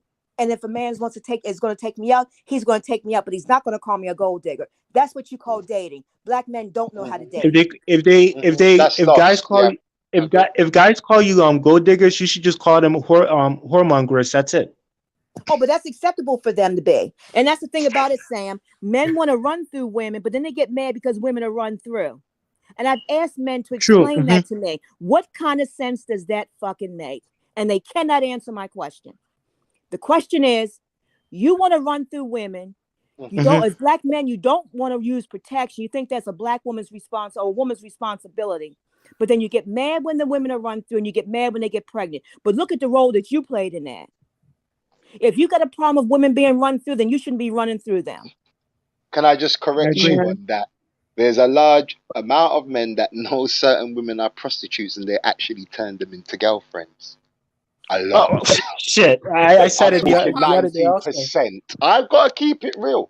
No, you're absolutely right. So my point is that being run through with these black men is not the issue. They're just making that into an issue towards black women. Definitely not. Definitely not the issue. I mean, as I said, I speak to them and I say, what's the problem with the black women in America? I do talk to them and they would, they're sexual deprived and this and that. But they will go to Sasua, get with a woman and make her his girlfriend. And there's some that I even got a girlfriend that are still, and they knowingly know that they're still on the street selling themselves. And they're quite happy with that. Gross. Oh. And they'll get with those women, and those women then had 10 men up in them prior to them, and he's number 11. And then you're going to get mad because an American woman has had quite a few sex partners. Quite a few sex partners versus working as a whore or a prostitute is two very different things. Oh, definitely. I agree. But for some reason, they just let that slide. For some reason, I don't know why. Yeah, well, I don't feel like I have to apologize for anything in my personal life that I have done, unless for some reason I have literally offended somebody. And I've never even had a man question me, and he better not, unless you're going to come clean about yourself. I mean, why is that a question to be had? I mean, a conversation to be had. Why? These guys. Can I make these guys? Comment? Yeah. Go ahead, DJ. Okay, I'm just mad at Mr. Rucker for making this another prenup commercial. I'll talk to you later, bro. I'll talk to you later. Yeah. Every time on the live, prenup. Like, we get it. Damn. Okay, your marketing's working. Damn it. First of all, no, hold on, Mr. Rucker. He did not invent prenups, so let's not give him the credit. I don't think they're a bad thing. I'm glad we're talking about them because prenups are very misunderstood. I don't mind us talking about it, but he didn't invent it, and I know he's just a troll who looks for attention, but I don't mind talking about prenups because we need a better understanding of it. Unfortunately, he tried to weaponize a prenup. That's why he has 2 failed engagements. So, oh, damn. And who was this? Mr. Rucker. Always tagging people in his YouTube videos. While we're on this subject, just remember now, Tam has a live tomorrow. Stop tagging me, Mr. Rucker. So you might. I don't have a live with Mr. Rucker. Who said I had a live with him? No, you did have a live with him, but you're gonna have a live. You have a live scheduled for tomorrow, right? Yeah, I have a live scheduled for tomorrow. Yeah, I did have a live. And Sorry, Tam, could you put your channel in the back chat? So, because I don't know your channel. I will. Can you put yours back there, please? I'll do that now. Yep, I'll do that now. I did have a live. I did have a live, and Mr. Rucker. Oh, there I go calling him Mr. Rucker, and he doesn't deserve my respect. I'm sorry, Ruckus. That's what I call him. Yeah, I slipped up for a minute and actually gave him some respect he didn't deserve. Ruckus. Mr. Rucker, do not tag us, please. Show up to my be live. tagging me. Me too. Yeah, he showed up to my live and he actually behaved like a. I'm gonna get your channel strike. A respectful gentleman, but I see now that was all fake and it was all pretend because he likes to troll and be disrespectful. So it's okay. Tammy, your live is of course is gonna be on your channel, correct? Yeah, it's just you can just type in Tam 2.0. That's my channel. Okay. So say that again. Oh yeah, Tam, I forgot to tell you this. Marquise came up. He came on to Peso's show today. Oh really? Oh nice. Yeah. He was a delicious roast. Okay. Peso wanted him to show us that he's 6'5". Peso got him good. He said if he showed himself 6'5", he would delete his channel, but apparently he chickened out and he left. Oh, okay. Okay. Yeah. Good. And he was talking about being in love with you. Get the hell out of here. No, I'm kidding. Yeah, I've subscribed already. Okay, right. Fantastic. Out of here. He can go on whatever panel he wants. He's anyway, he doesn't even deserve my energy. These guys on the manosphere be saying that men want a woman who has a clean past and a woman wants a man who has a bright future and also has resources. They're living in la la land. They're living in la la land. Not gonna happen. Yeah, I mean, they mess their girlfriends are supposed to care about anything to like try to make black women feel bad or feel ashamed. They don't care about any of that. They really don't. That's why I can't do a lot of them because I feel like it's a waste of my breath. Like, invested in something else other than talking to people that are trying to like gaslight me. That's true. Okay. Meanwhile, I'm gonna play this video. I'm gonna play this video. Meanwhile, you guys can trade subs and everything. Sub each other. Is it a video of Big Pearly? I'm probably gonna make. The chick that's missing a chromosome. Chester's girlfriend. Yeah. Oh. What? That is his girlfriend. Oh yeah, I forgot. He loves his white women. Yes, he loves his pasty white women. Pasty white women. Okay. His white chocolate, his milk and magnesia. Are so many modern women holding out. What are you holding out for? Whatever. Wait a minute. Okay, I can't even believe I can't even get 5 words into this damn video. Okay. I mean, first they don't want. We just went over this that they don't want any woman who's run through, but now he's complaining right off the get-go. I can't even keep my finger off the button, and he's complaining that women are being too stingy now. What did I say? Hypocrisy. Talking out of both sides of their mouth. Which is it? First you say women are ran through, and then you say they're holding out. How could you be ran through and holding out at the same time? Exactly. It is, ladies, it ain't working. And the net result of it is you become a party of one. Modern woman, party of one. Your table's ready. What do you mean a party of one? A party of one. They become a party of one. Because as your friends who actually decided, you know what, I'm going to be a teacher or an accountant or whatever, I'm not going to make enough money to pay for my life, my property, my retirement and everything else. I'm not going to be able to fund my retirement. So I'm going to partner with somebody else and we're just going to try to make this thing work. Now, you got so many women who just because they went to college figure out it raises their value, especially this group. I'm a PhD. I had my ladies focus group the other day, and the themes continue to kind of play out. Interesting conversation, interesting questions. But one thing over and over, I'm not going to settle. I became this woman over here, therefore I deserve this man over here. Well, ladies, like I tell every one of you, men don't care about what you have. No, black men don't.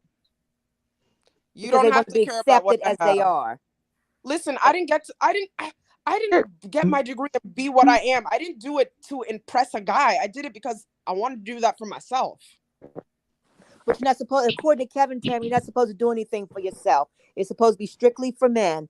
Basically, what Kevin said. Who is he? We want black women to accept us as we are. So therefore, we don't want you to do anything for yourself.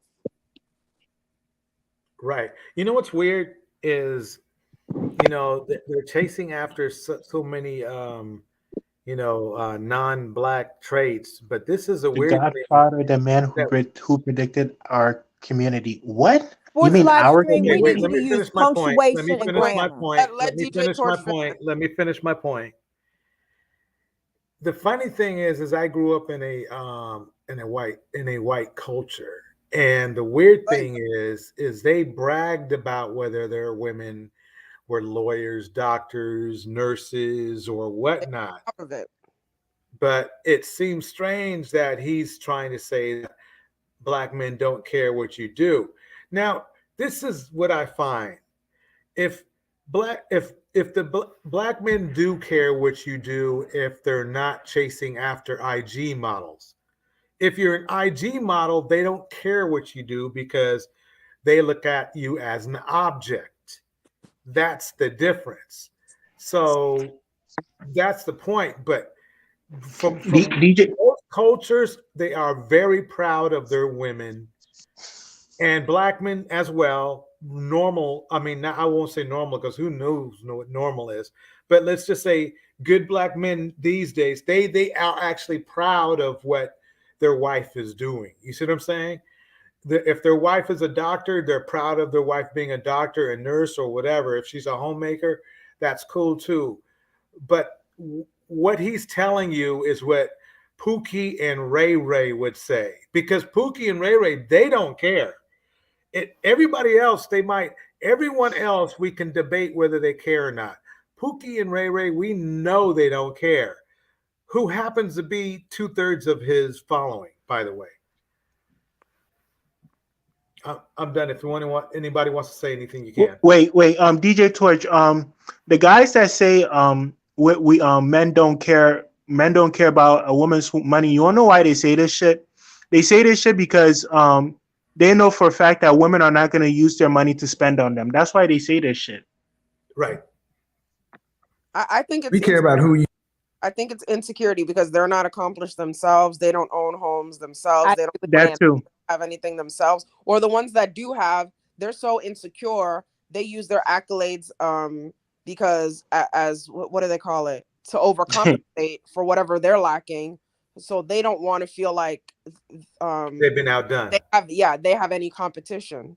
So they need to have a woman that does less than them, financial wise, education wise. But also in their mind, go ahead. But then they want to say, "What do you bring into the table?" You know, right. We have a breakthrough here, and I'll tell you why. Because, see, this is why I say that that red pill and the red pill system is a very good indicator for women. And this is a message for women, because if the red pill system is that they don't want you to be successful as a woman, it tells you that they're insecure men.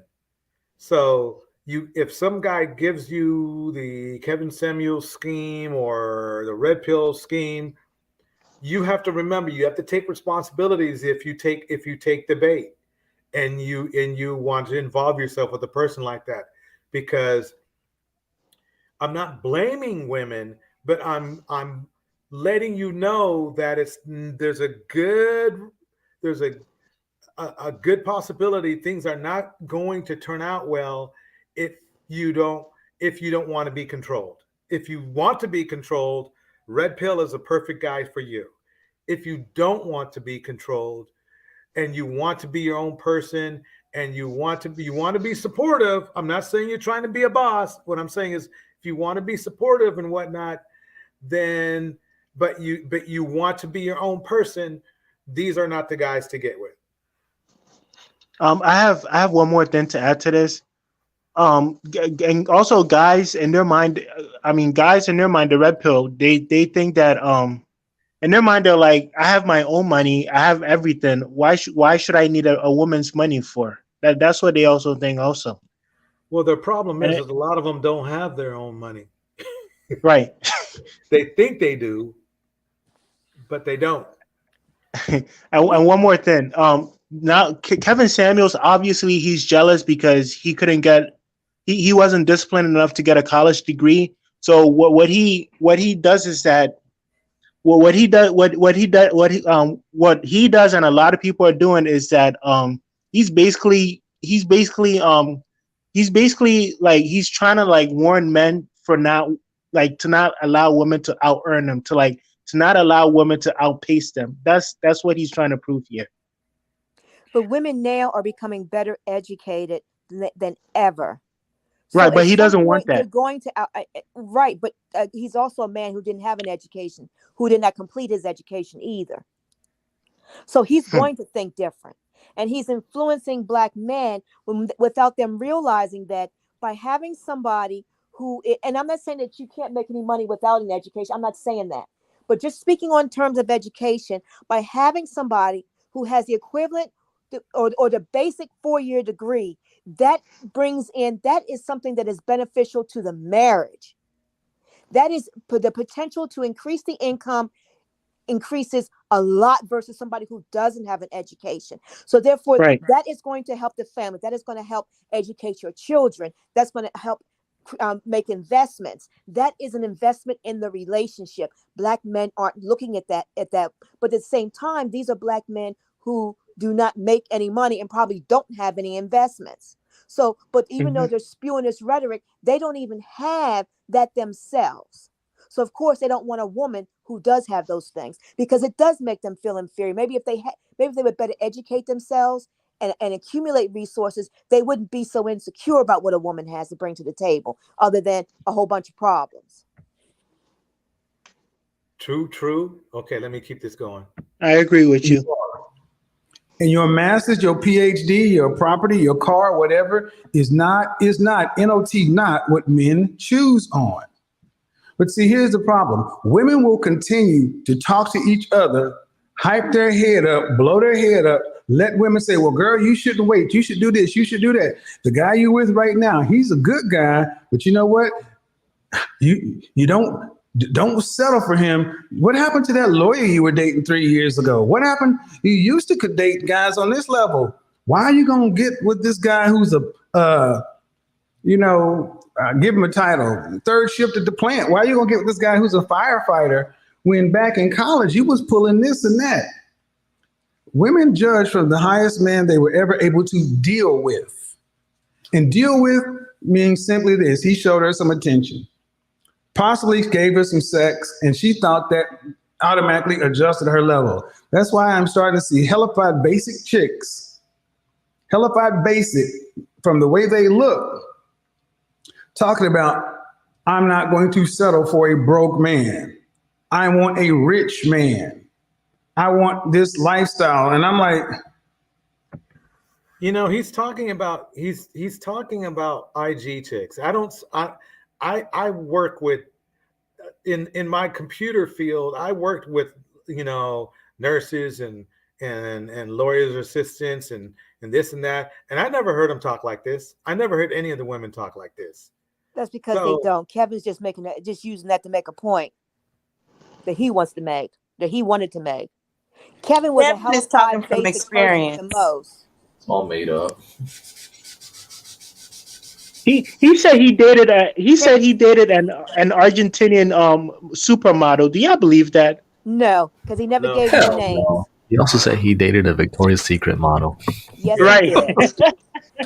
I just don't believe him, and the reason Black why men believed him. His followers believed everything he Argentina said. Is very, very strict. Is one of the most strict Latin American countries when it comes to mixing. So no, he's not. No, they marry their own people. Good. You do realize you can set whatever price you want to in the market. That's your choice. But you do realize the market, like YouTube, like Instagram, the market is like YouTube and Instagram. Anybody can get a YouTube channel. Anybody can create an Instagram channel. Anybody can go to YouTube, create a channel, and post content. But that's because you have a YouTube channel don't mean somebody's going to watch it, don't mean you're going to get a following. Everybody who's watching right now has a YouTube channel or Instagram channel, but every one of you ain't making money on this stuff and they're in a business or whatever. Why? But this is the market. So women think because they can create a YouTube channel or an Instagram channel, because they can be in the market, they can determine they can have success in the market. The market lets anybody in, but the market gets to decide what success is. So all these women talking about they're going to hold out this and that, they cannot produce the outcome they say they want, and they don't want to settle for lower, so they're just going to hold out and wait. Party of one? Kevin was a party of one. How long was Kevin on the scene? About 5 years? Yeah. And Kevin died, he was 56 years old. So it took Kevin 51 years in order to make some money, and he did that by lying to black men and ripping them off for their panties. Pretty much. So Kevin was nothing more than a hellified, subpar, sexually confused black man who took advantage of black men and women. That's all His Kevin. first channel was dedicated to perfumes and aftershaves. Right, perfumes, Yeah, aftershave. And then he turned to relationships, whereas that wasn't even his field. Somebody said, well, Dr. Phil and all these other people, but people who are relationship coaches tend to have some form of an education or some form of a background in relationships. Kevin's whole platform is based on his own personal life. Right. And lies. He said that black women have more children out of wedlock when, guess what? Latino women have more children out of wedlock. It's actually Latino women. Online. He did Absolutely, and I can attest to that. It's actually Spanish women. I see a lot of Latino women, single mamas, and you know what too? Much like the black ladies that these guys say, a lot of Latino women, they prefer them essays more than a good Latino guy. Straight up. True. Mm-hmm. Yep, they do. What's an essay? Essay is like thugs, like thugs, Ray Rays. Yeah, the thugs, the bad dudes. Because I had experience where I see some nice Latino girl, try to date them, but I always wind up being as a friend, and the guy they choose are usually someone that are like, a fuck up, skipping school, and then the good Hispanic guys, they have to go to white girls or be single. Yep. You know what? Talking about lies that Kevin created on black women, or at least push. He tried to say that black women have more abortions than any other woman. I went online and found information. Latino women have more abortions than black women. And then there was black women, and then it was based on percent of population. And then I forgot what race, what group of women came after black women, but Asian women. But they were half the number of black women. But when you multiplied and you took into account the fact that their population was half of what black women are, when you looked at it, they had just as many abortions as black women. So I can't understand why black men feel the need. I know of myself, when I hear a statistic or a particular narrative, I go and research that information. That's how I found this out. And I got this information from credible websites like the CDC and some other websites. So I can't understand why, but you know what? Even if black men did go and research it, they're still not going to go ahead and go with the correct information. They're going to go with what Kevin said, because Kevin made them feel as though they had a voice because they were fuck ups. Right. Sad Chick, party of one. Ebony the attorney, party of one. Marsha the marketer, party of one.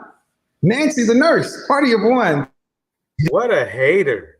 Yeah, he used to work in a restaurant. Hey, Rita the realtor, party of one. Christine the creative, party of one. Erica the entrepreneur, party of one. party of one. And one thing you're going to recognize is all these party of one women share one thing in common. They share one thing in common for sure.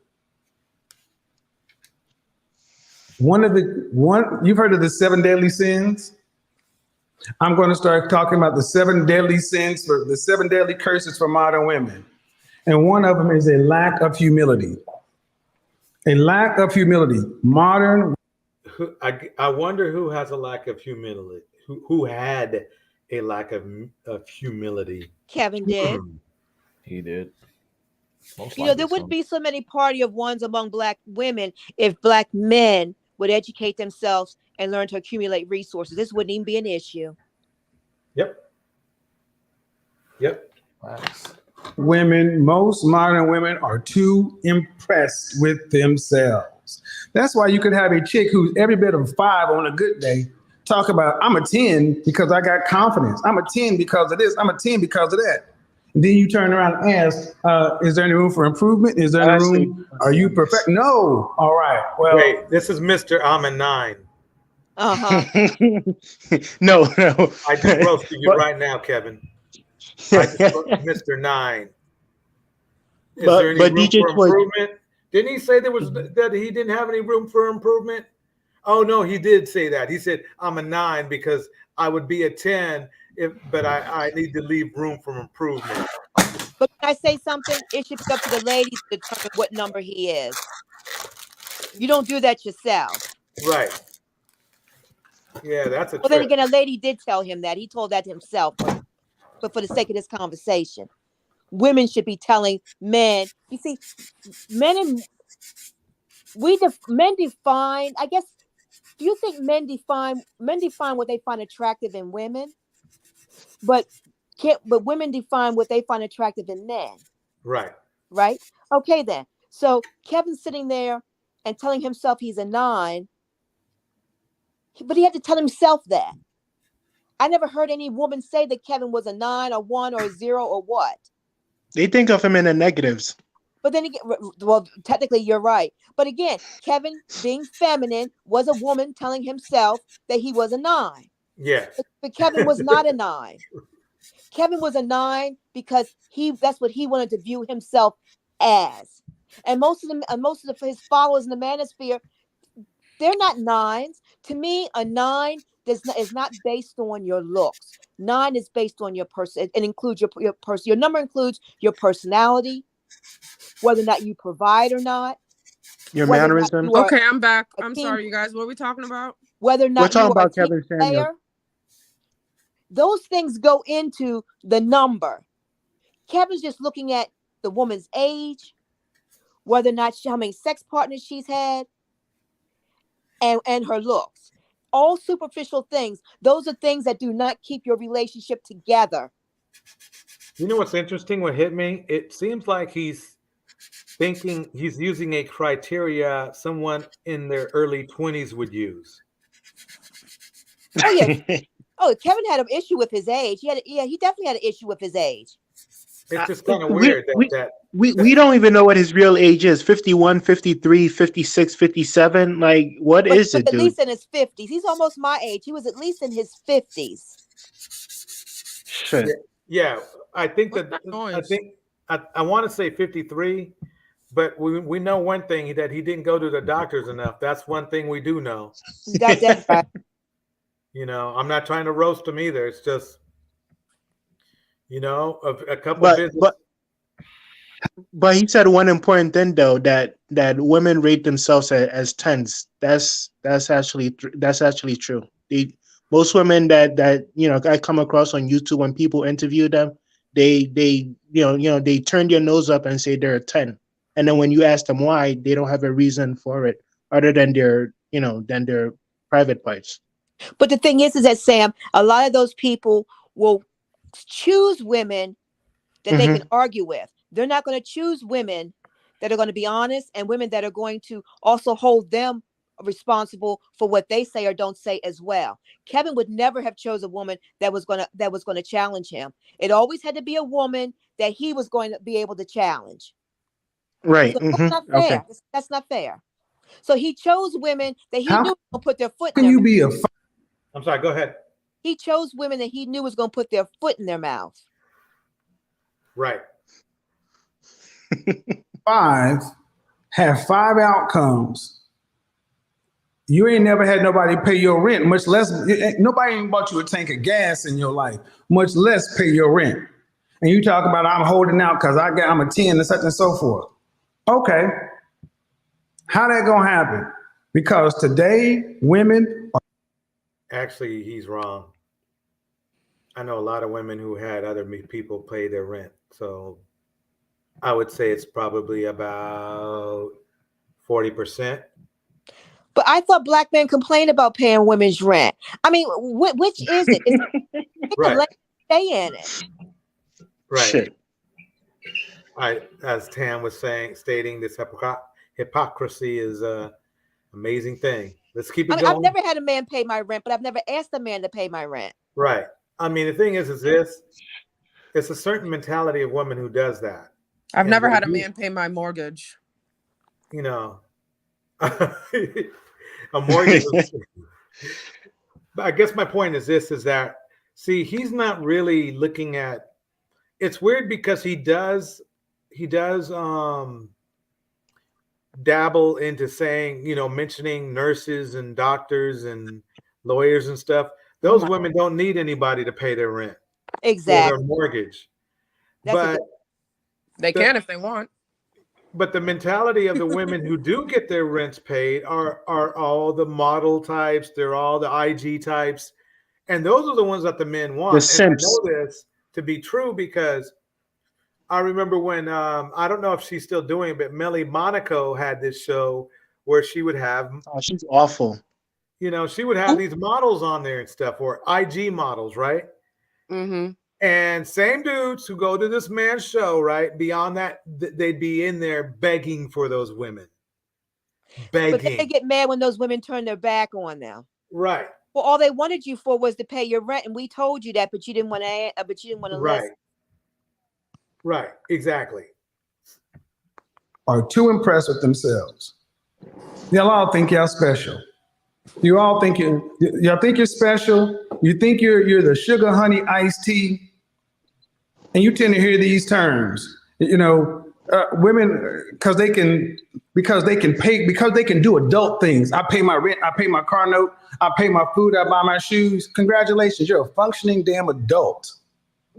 But women want credit for that. Wait, isn't that the same? Isn't that the same props he would give to a man? Like a man pays. Exactly. Exactly. Go ahead, play. Like it's big, like it's something. So so I have to stop this one more. So he's saying that's nothing for a woman to do what he would call manly things, but for a man, it's a big deal. You couldn't even get an apartment. You had to rent a room in someone's house, and you had backed up child support, and you had a leaky car. So right. A leaky car. Leaky car. Shoot, my car's 25 years old and it's still not leaking oil. And you can't even. That's because you took care of yours. Wait a minute. He rented the car or he owned it? Yeah. Well, he must have owned the BMW because it was pretty old. Or it probably was leaking oil. You can't even buy things you can afford. You had to buy expensive things you couldn't afford and try to return them. That's why you were banned from the mall. Oh, really? Yeah. Yes, apparently he was buying, because he was a so-called image consultant, he was buying things he couldn't afford, and then he had a reputation of trying to return them to the point where the mall got sick of him and banned him. He would try to do a lot of shit. Could that be substantiated? Stuff like that. So he couldn't even do basic functional things. Well, I heard the apartment he was living in when he died wasn't even in his name. Thank you. So talking about so apparently, congratulations, you're so he's a fraud. Well, they tried to say he was worth $4 million when he died. Sorry? If you're worth $4 million, you'd be able to rent your own place, let alone buy one. Let me tell you something, Stephanie. His fans like to point out that he was his net worth was $4 million.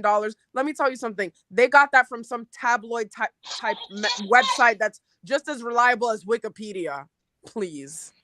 I keep telling people, when you go for information online to your research, you need to pull it from a reputable research and look at multiple reputable researches. I mean, pieces of information. But again, we're talking about black men that aren't looking for the truth. They're just looking to prop up what they believe to be true. You know, Kevin didn't have shit in his name. Kevin wasn't shit. If Kevin was worth $4 million, why didn't Kevin own a home? Right. I mean, that's the first thing you would want to buy. You would think so. And I bet Kevin's mother is still sitting in the same home she's sitting in that she's been in for the last, I don't know how many years. Because the point is that Kevin did not have what everybody thought he had. He was relying upon Pookies and Ray Rays and felons to donate money to him.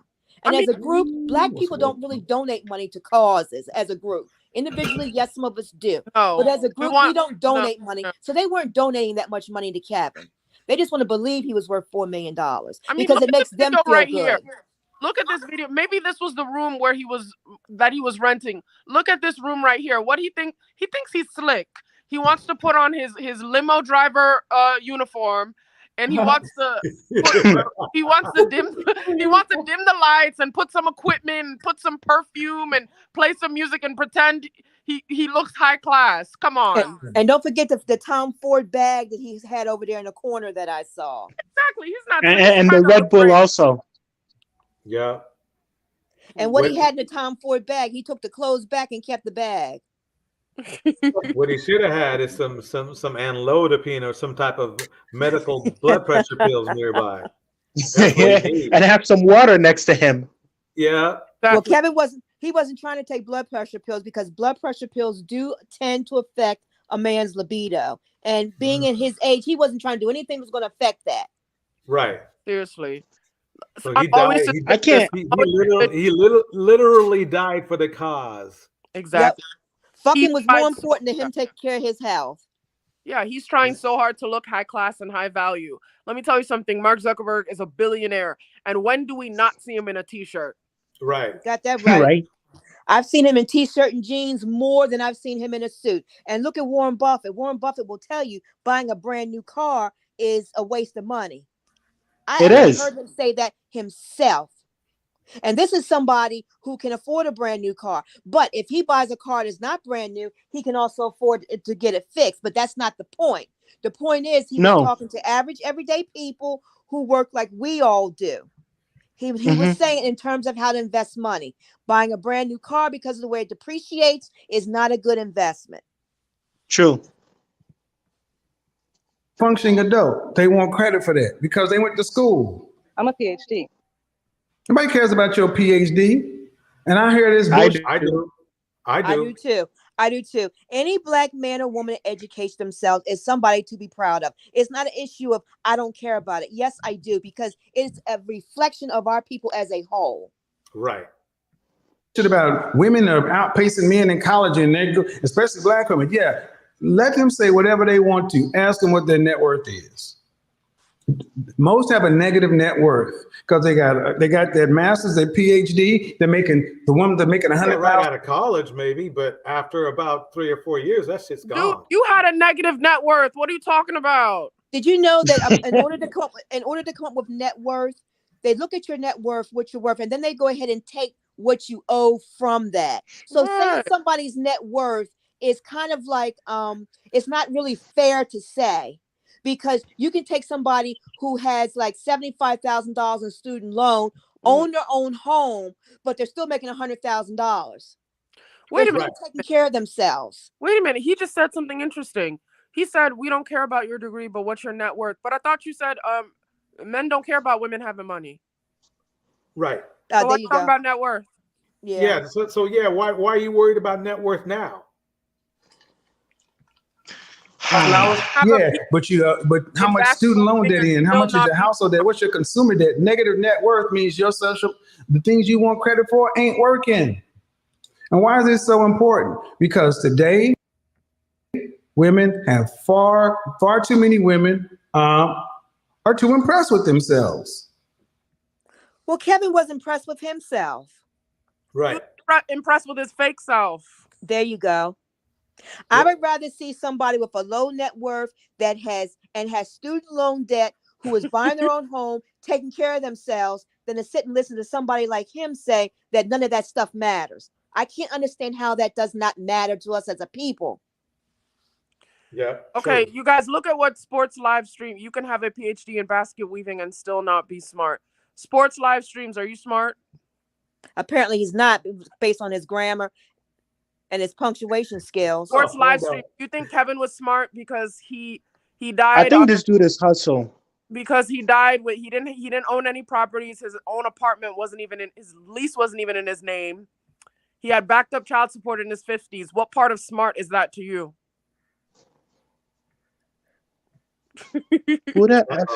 And what the truth said is true. Why would you even say basket weaving? Nobody gets a degree in basket weaving. People get. I think what he's trying to say is people get degrees in nursing, education, law, criminal justice. That's what people get degrees in. Apparently, you don't have one and don't know. So when you use the term basket weaving, that was an insult.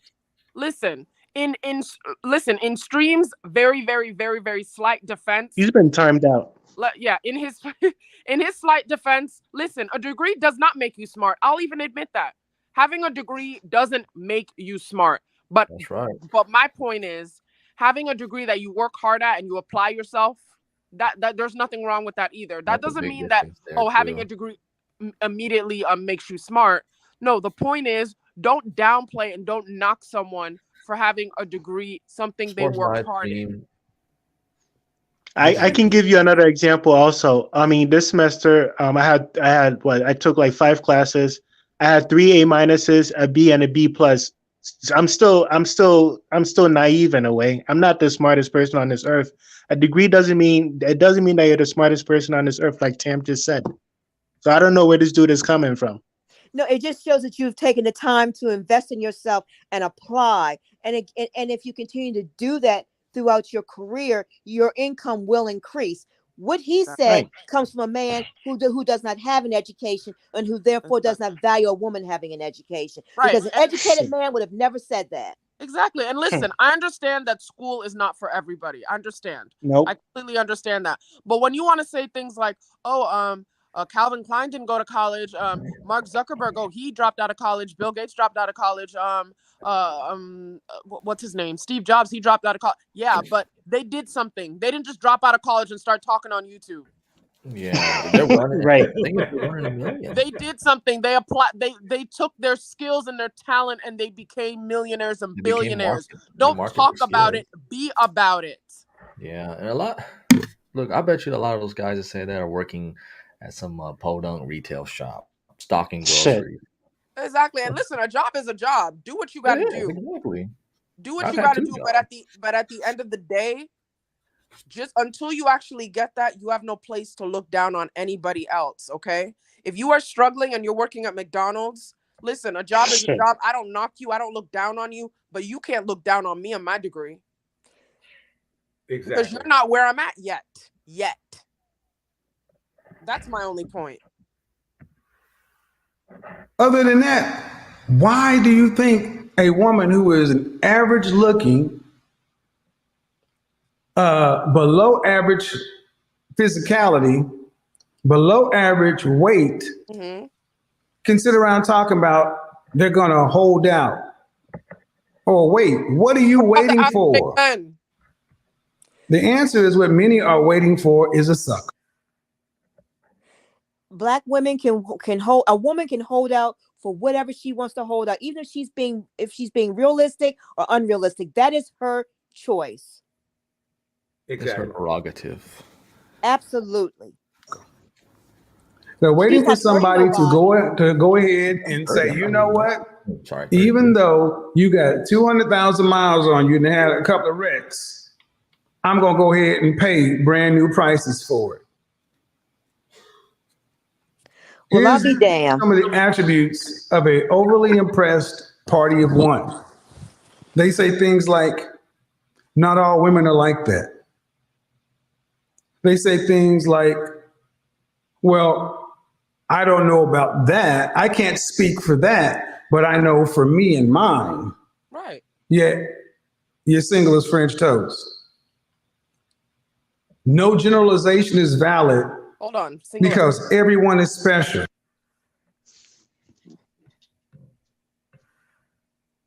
Go ahead, Tim. Because you haven't spoken to everyone on a particular subject, you can't speak about it.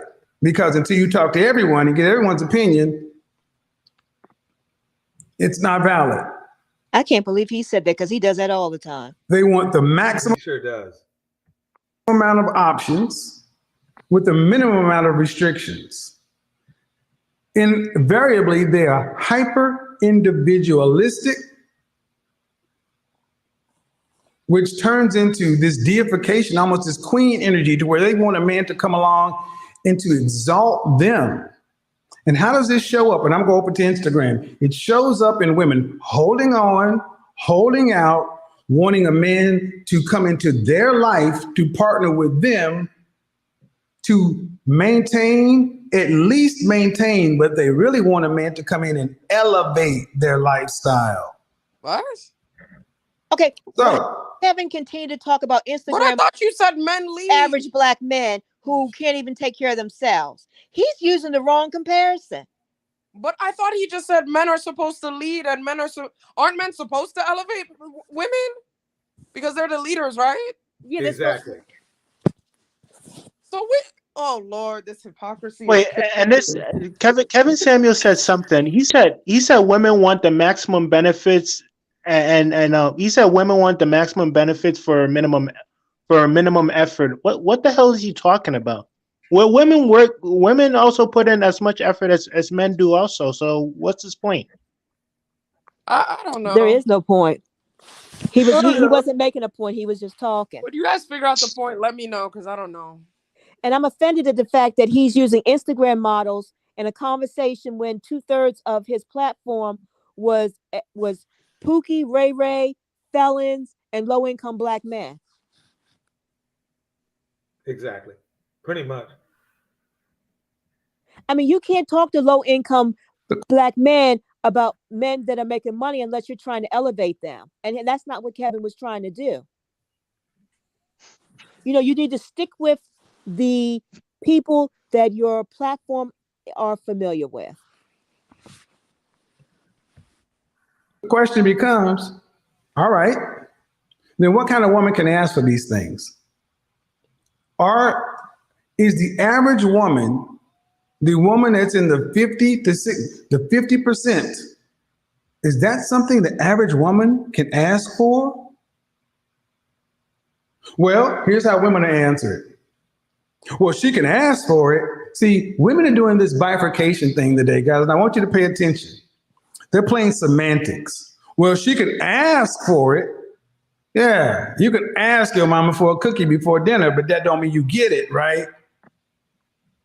I want you to understand how women, how so many women, they'll play these games. They'll start talking about, and when they can't, they get in the corner, they start making up scenarios. Well, what if this probability happens? And at the end of the day, ladies, it doesn't serve you or. What's he talking about? All right, everybody, your yellow brother about to drop off the panel. Okay, good night. Okay, good night. Bye, Anthony. Bye, Anthony. Yeah, I'm out too. Good night, y'all. Okay, what is he talking about? He's just making an accusation and not being specific, not giving any examples. He's just talking out of his butt. Exactly. What scenarios do we make up? Kevin could have never come onto this panel because he would have really been challenged. Yeah. Because I find fault with everything that he's saying. Everything he is saying, there is fault to be found. Yeah, he's pretty roastable about now. I wish he was around. Ridiculous. You know, Kevin wouldn't have liked my grandmother. My grandmother was born in 1919. She didn't get married until she was 24. And back then, that was considered old. And prior to her getting married, she wanted to move out of her father's house. She went and rented a house. And when she got married, guess who moved in? My grandfather did. He moved into her house. Okay. She didn't move into his house. He moved into her house. So my grandmother was far thinking, and her thinking was broad and far beyond her times. So my point is that not everyone is going to be that traditional woman. And especially nowadays, it is almost 2023. Women do more for themselves. And that is something that Black men have to accept. Either they accept it and deal with it, or what they need to do is they need to improve themselves. When they improve themselves, therefore, they will elevate themselves, and then they will be in a position to lead. Until then, they cannot and will not lead. My grandfather could not lead. My grandfather was trying to lead my grandmother backwards, and she wasn't going for that. So when she married him, she thought he was 2 years older than her. Come to find out, he was 5 years younger than her. So he lied to her about that. She's home taking care of my mother. My grandfather was at work, and this little girl shows up on the steps. And my grandma's like, who is she? Well, come to find out, that was my grandfather's daughter. My grandmother had no idea that he had a child before they even got married. This man did nothing but deceived women his entire life, to the extent of having had 5 wives in his entire life. 5, not 1, not 2, but 5. And like I told Marquis and DJ the other night, Tammy, my grandfather finally settled down when he married, guess what? A Korean prostitute. What? Yes, ma'am. I know it probably sounds like a lie or a scene from a book, but this is true. He married, his 5th wife was a Korean prostitute. But now he found value in this Korean prostitute, but he couldn't find value in marrying my uncle's mother. Never took care of none of his children until he had the one by the Korean prostitute. Damn. And guess what he did? He told her when he brought her back to the United States that she didn't have to work. My grandmother worked, and all my grandfather's other wives worked all their lives. But the Korean prostitute, I guess maybe because she spent so much time on her back, that he felt like that when he brought her over here, she didn't have to work. Oh, okay. Well, more power to him. I hope he takes care of his Korean wife. Anybody, it doesn't serve women well because you're becoming a party of one. Open Instagram in just a second, because here's the reality. You're leaning towards Instagram. Many women are jealous of men, jealous of men's ability to be in the market and actually get women. If a man, I don't get that. Listen, if you're getting trash women, trust me, I'm not jealous of that. You know what I'm confused about is that the red pill society was built because men weren't happy about getting women, right? I mean, that's why you do. I mean, if you're getting women, why would you be on the show? So he's kind of like lying. I don't know. As long as a man is productive and competitive, he can pull a woman in the marketplace regardless of age. Productive, competitive, successful men. Shout out to Theo. Pulling and keeping are 2 different things. Wow, you're right. You can hold out for a dog or PhD, ladies. Yet a normal, humble man will make a loving family. Yet a normal, loving man will make a family with you. Here's the thing. Theo, I actually referred somebody to you the other day to the things you're teaching. But here's the thing. He mentioned humble. Gentlemen, you're looking for a woman who brings peace and she has humility. There are plenty of attractive women who have humility, but they're not overly impressed with themselves. If you're dealing with a woman who's overly impressed with herself, don't waste your time. That's an uphill battle. And women who talk like this, well, why can a man exercise options and you can't? Well, we're not equals. We're different in the sense that, but you don't hear men. Attractive women will always have way more options than men. It's a fact. It just happens like that. Their DM boxes are packed. They're packed. It's just so right here. This isn't even factual what he's talking about right now. I mean, I'm sorry. Otherwise, all those even decent looking men. Well, a good perfect example is Austin. He's a decent looking guy, but was he or was he not complaining about not getting the type of women he wanted in the States? Yeah. Sorry, Kevin. That just blew away your whole theory. You know? DJ, I think you're right, but I think the reason why women have more options is because the thirst level that men as a group have is ridiculous, at least black men. Yes, I agree. As based on the man's thirst level. Yep. You're onto something because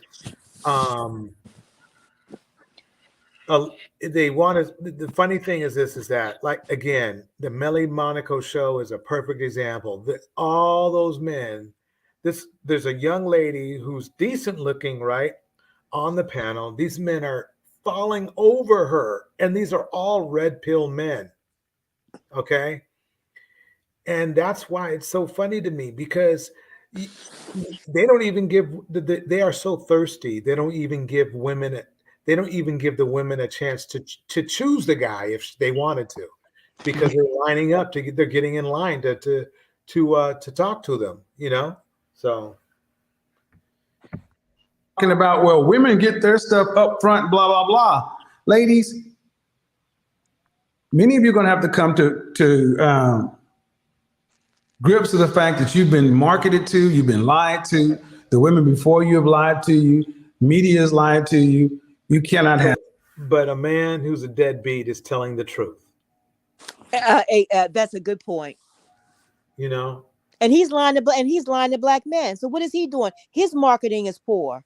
Right. Have it all. Life is about choices and trade-offs. And as a woman, the most accurate predictor of what you're going to be able to get, acquire, and maintain in the sexual marketplace is your sexual marketplace value.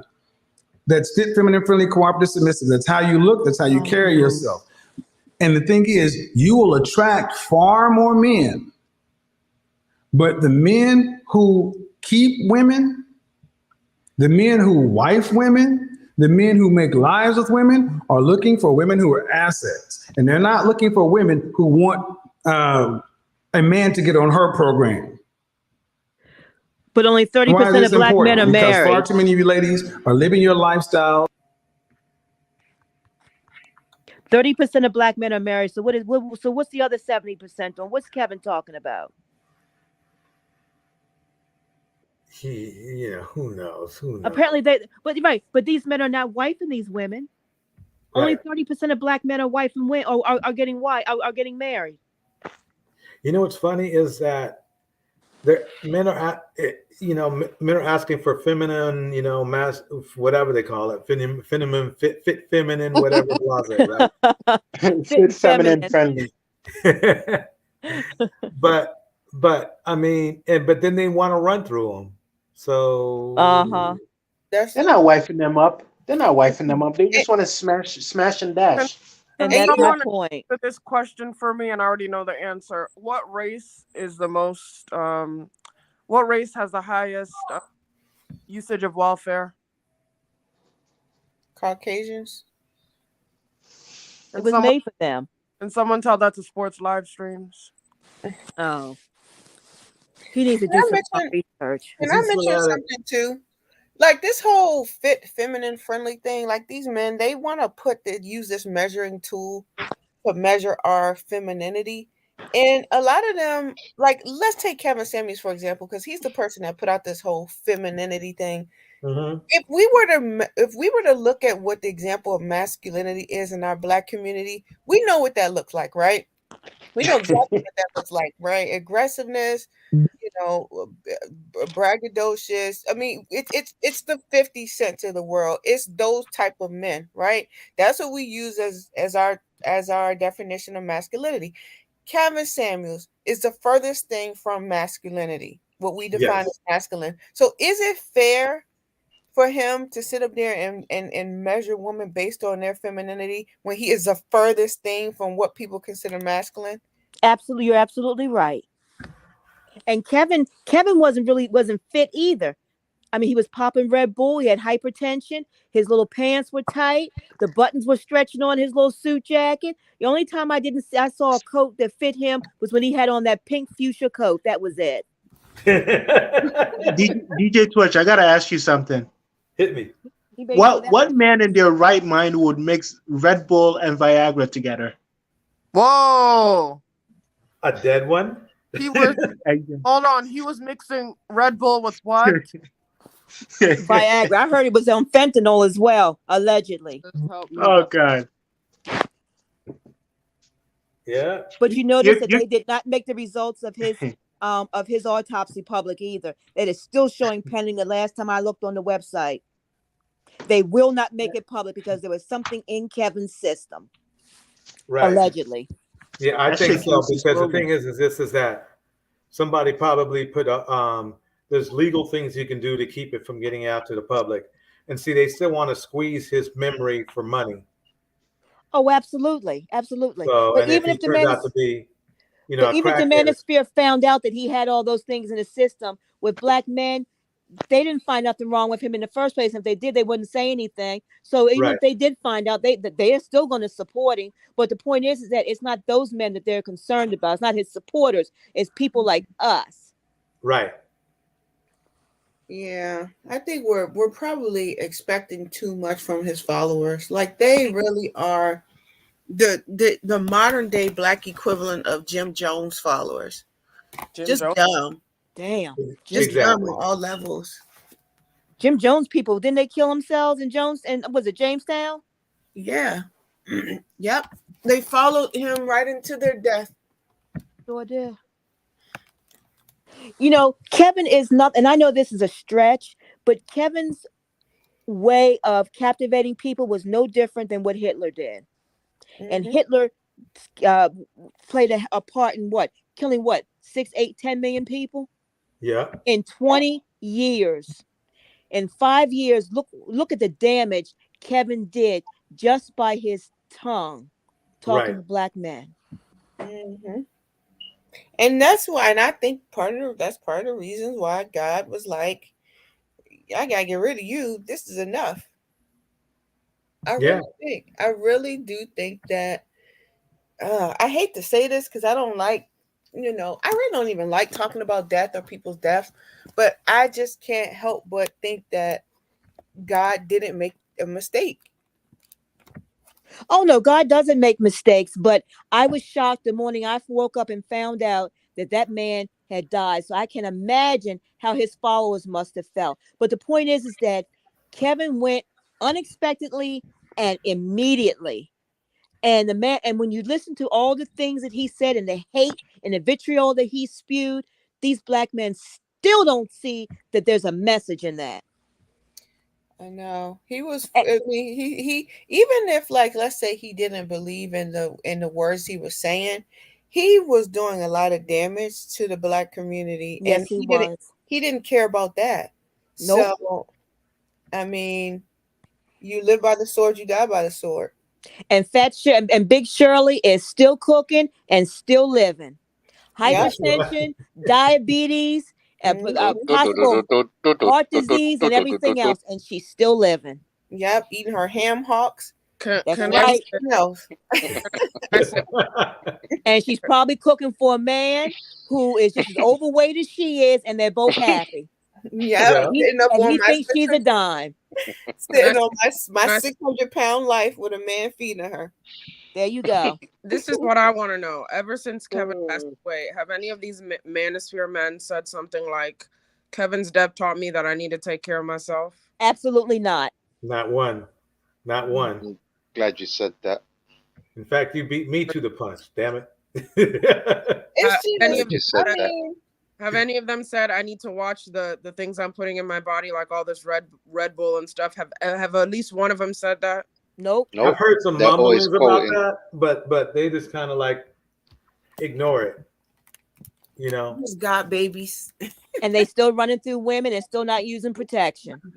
Yeah. I've heard too many of them say that is not our responsibility. That's the responsibility of a woman. What's the responsibility of a woman? Birth control. I said, well, don't you guys realize that birth control also protects you from STDs? And I've had many a guys say to me on social media that it's still a woman's responsibility. But if you don't care about your health, then why the fuck should somebody else? So if you catch AIDS from that woman, what it was that's her fault. because she was nasty. That is some dangerous, insecure shit. That is yes, it is. I've heard brothers brag. I've heard brothers brag saying that they don't use protection with prostitutes. They actually brag about it. Hey, play with your life. Play with your life like that. And They then actually if you brag catch about it. AIDS, don't go blame black women. They will actually brag about it. Play with your life if you want. Play with your life if you want. Magic Johnson did not glamorize HIV. He didn't glamorize it. He only brought awareness, and there was more education about it. But it is not glamorized.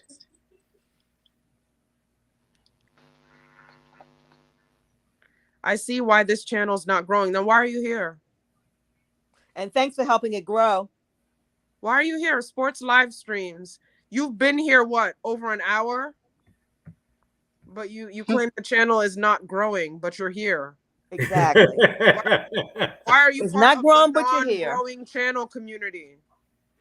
Sports live stream. We are not here to stroke anybody's ego. We're not here to pacify anyone. We're here to decipher the bullshit and figure out the truth and put the truth out there. Exactly. So we're not right. So if that means the truth, well, you see, the truth is always going to have a small following because people want to be lied to. But that's okay. Because somebody's listening to us. And I would rather be a part of something that's small, that's telling the truth, than something that's big, that is doing nothing more than misleading people. So why are you here? Sports live stream. Can you just answer that simple question? If this is such a whack channel that's not growing, why are you here? Why are you here? Who the fuck are you in the first place? Why are you here? You're precious, it's not that. It's this. He's been here for about at least 2 hours. Yeah. I don't even when I troll, I don't even stay that long. I assume your channel is big and it's wonderful. It's much bigger than this. So why aren't you on your page? Growing your big channel. I keep timing this dude out. Like, go away. Don't time him out. Let him say what he wants to say. Yeah, let him talk. He's entertaining. Let him look ridiculous, and I'm gonna ask him simple questions that he wants to evade. So I think it's hustle. If this channel is not growing and this channel is so whack, why are you here? You've been here for close to 2 hours. Why are you here? I think it's hustle. Oh, hustle! If that's you, then say some words in German, and don't go googling it and cheat. He said he's from Germany. You know what? Live streams. I think you should come on the panel because it's usually the cowards who stay in the chat because they're too scared to come on the panel because they don't want to be outsmarted. So come on the panel. No, he's not. He's not. You should give him an ultimatum like Peso does. If he's not here in 5 minutes, what? You know? Do you notice how he suddenly got quiet once I asked him if the channel is so bad, or this channel is not growing? Why are you here? He had no answer after that. I guess you scared him up. It's seriously, it's the ones who swear they're so much better than everybody, and oh, your channel is whack, you're this and that. They're the ones that love to show up and be part of. And a lot of them don't even have a channel themselves, but they're gonna criticize somebody else's. That's just so strange to me. So let's summarize what we saw today here. We had foolishness at first. We had Cynthia G at first, and then we had Kevin Samuels second. We're actually going to start with Sam. Sam, what's your observation? What do you mean, the whole entire thing? Yeah. I don't know much about Cynthia G. I'm probably gonna predict that she's probably bashing black women. Kevin Samuel is Kevin Samuels. His followers are gonna pucker up and kiss his ass. And there's not much you can do to change these guys' minds. They're set in their ways. Even though Kevin Samuel has passed away. They have this new guy who's called Andrew Tate, and this guy is just all over the place. I heard, Andrew Tate. I guess he's the new Kevin Samuels now. So you ladies got to watch out. Watch out for what? Andrew Tate. Watch out for what? Andrew. Is he the one who got banned? Who's back? That's him. Yeah. Let me tell you something. What exactly do I have to watch out for? Andrew Tate is not doing anything to me. He could spew whatever ignorance he wants. Yeah, that's what I mean, Tim. Like bashing women the way that Kevin Samuel and everyone does on the manosphere. I That's think what he's saying be conscious of what he says. Yeah, that's what I mean. Get banned from YouTube and all social media. Yeah. Tammy, now he's Muslim. Did you know that? Oh, he's Muslim now? No, I didn't know that. And wait, what? Yeah, he converted to Islam. I saw it in a video when he was in Dubai. what he does was calling him. What I does don't he know what think he he's expects. accomplishing by that? I guess he's going to try to run through Muslim women now in the Middle East. We'll see how far he gets with that. Andrew Tate's just a charlatan. I wouldn't worry about him too much. He's just a charlatan. He's just there for the money. And you're absolutely right, Jay. True. Who you guys talking about? Andrew Tate. Oh yeah, I heard it. I don't really know much about him, but just people complaining. Oh, he's arrogant, smokes a cigar, and bashes women. Thinks he knows everything. Thinks he's God's gift. Is it all women or black women? Women.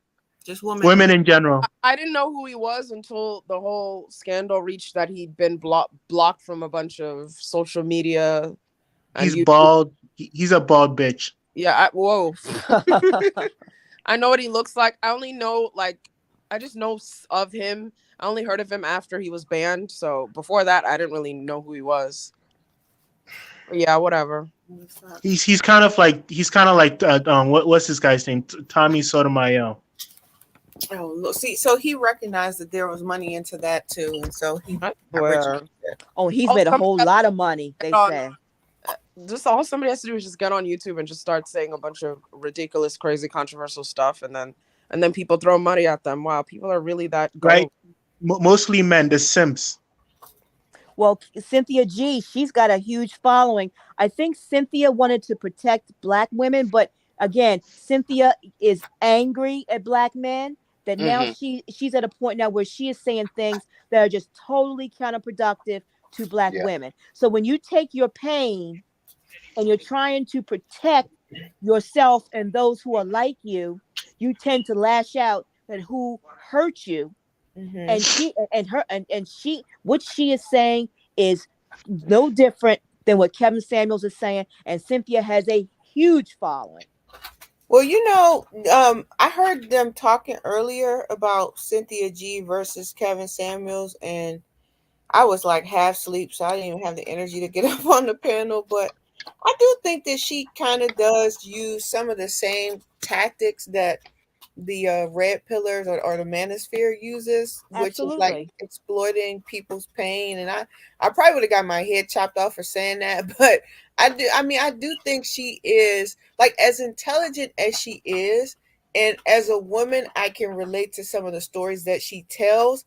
But I am smart enough to recognize when someone is pandering to me and to a group of people, to a group of people like me. So I can see through all of the, the strategies that she uses. She also, I think, exploits black women's pain, whether we want to admit it or not. The same thing that we're accusing the manosphere of doing, which is defending men.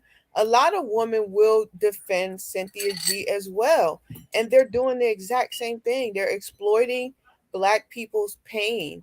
Like Cynthia, she's getting a little crazy and outlandish with some of her rhetoric. She's very smart. She's very articulate. She presents very well. I think that is also what draws women into her, into her channel. But you have to be smart to realize when someone is playing you and manipulating you. And I really think she's doing that. Does she have any children? I'm not sure. Because I thought somebody said that she had a son. So if you have a son, how can you say delete black men? Well, I think that's the Are you serious? She has a son and she's talking like this? Well, I thought somebody said she had a child, a boy. Let me kind of clear that up. It sounds like to me that she's making the statement over a conditional situation where she's not really. I won't say whether she means it or not because I don't know. But what I will say is that it seems like what she's saying is like, well, if you don't appreciate us, why should we have you? But DJ, most people listening to her are not going to process the information that way. They're going to process it just based on what she said. Delete black men. Well, black men do that better. Black men delete black men better than anybody. That is true too. That is true too. And the thing with Cynthia too, when she talks, you can hear the bitterness and the vitriol in her voice, right? Oh yeah. I don't think she is talking to heal the black community or bring black men and women together. I think her goal or her channel is to cut black men down to the lowest possible specimen organism molecule that she can. Like, her goal is to make them feel lower than low, like lower than they feel now. And me personally, I just don't think that's right. I feel like that's her intentions. She wants to make black men feel like shit. Okay, that's what I really think. Okay, while we are on you, what do you feel about Kevin Samuels? DJ Coach, I have a question to ask you afterwards. Sorry. I think he is the equivalent of he's the equivalent of Cynthia G. I think they are two sides of the same coin. I think that when it comes to Cynthia G, I mean, I know she used to be very pro-black because I became familiar with her watching Boyce Watkins. I don't know what happened when she became very anti-black man, but I do think that her and Kevin Samuels are like the same people. Their audience just happens to be the opposite, the opposite sex. I don't agree with either one of them are doing. I don't know if Cynthia is doing this as a in response to what she's seeing from the men. That could be a possibility. Business, yeah. She could be doing it in response to them, but I don't think she's helping black women just as much as I don't think that the manosphere is helping black men. I think that both of them are profiting off of being as divisive as possible. And I don't know why we as a black people are just so addicted to being angry and caught in this perpetual state of anger. We're not having conversations about coming together and working together and trying to understand each other and trying to understand each other's plights at all. We're at each other's necks and we're making each other an adversary. And I just don't know why are you spending so much of your time trying to paint the opposite sex as your adversary? How are we going to come together as a community, build stronger black families, if we're looking at each other as the enemy? I think Cynthia G is invested in that, as well as the Kevin Samuels of the manosphere. I think you're right. And you're right. When she does speak, you can just hear the pain in her voice. And I just looked online and she was allegedly pregnant by a man, the same type of man she complains about. So my point is, instead of putting each other down, black men and women need to work together in order to fix our problems. But we cannot do that when you have people on social media creating these channels, putting down the other person, the other sex. I mean, do you really see? Are there any Latino men and women that have channels that are doing what black people are doing? I can't recall any. No. I don't see it. And you know what, too? The person that was just speaking, when you talk to people about, okay, what's our solutions, right? Like, how can we work together so that we can understand each other, right? They get upset with you for trying to bring black men and black women together, for trying to have conversations about unity. They get angry. And I don't get it. Oh, that reminds me. DJ Twitch, I have a question for you. Go for it. Let's say, okay, there's somebody that I know on the manosphere that be bashing and insulting women on his page all the time. He never holds men accountable, but women. My question to you is that this dude has daughters.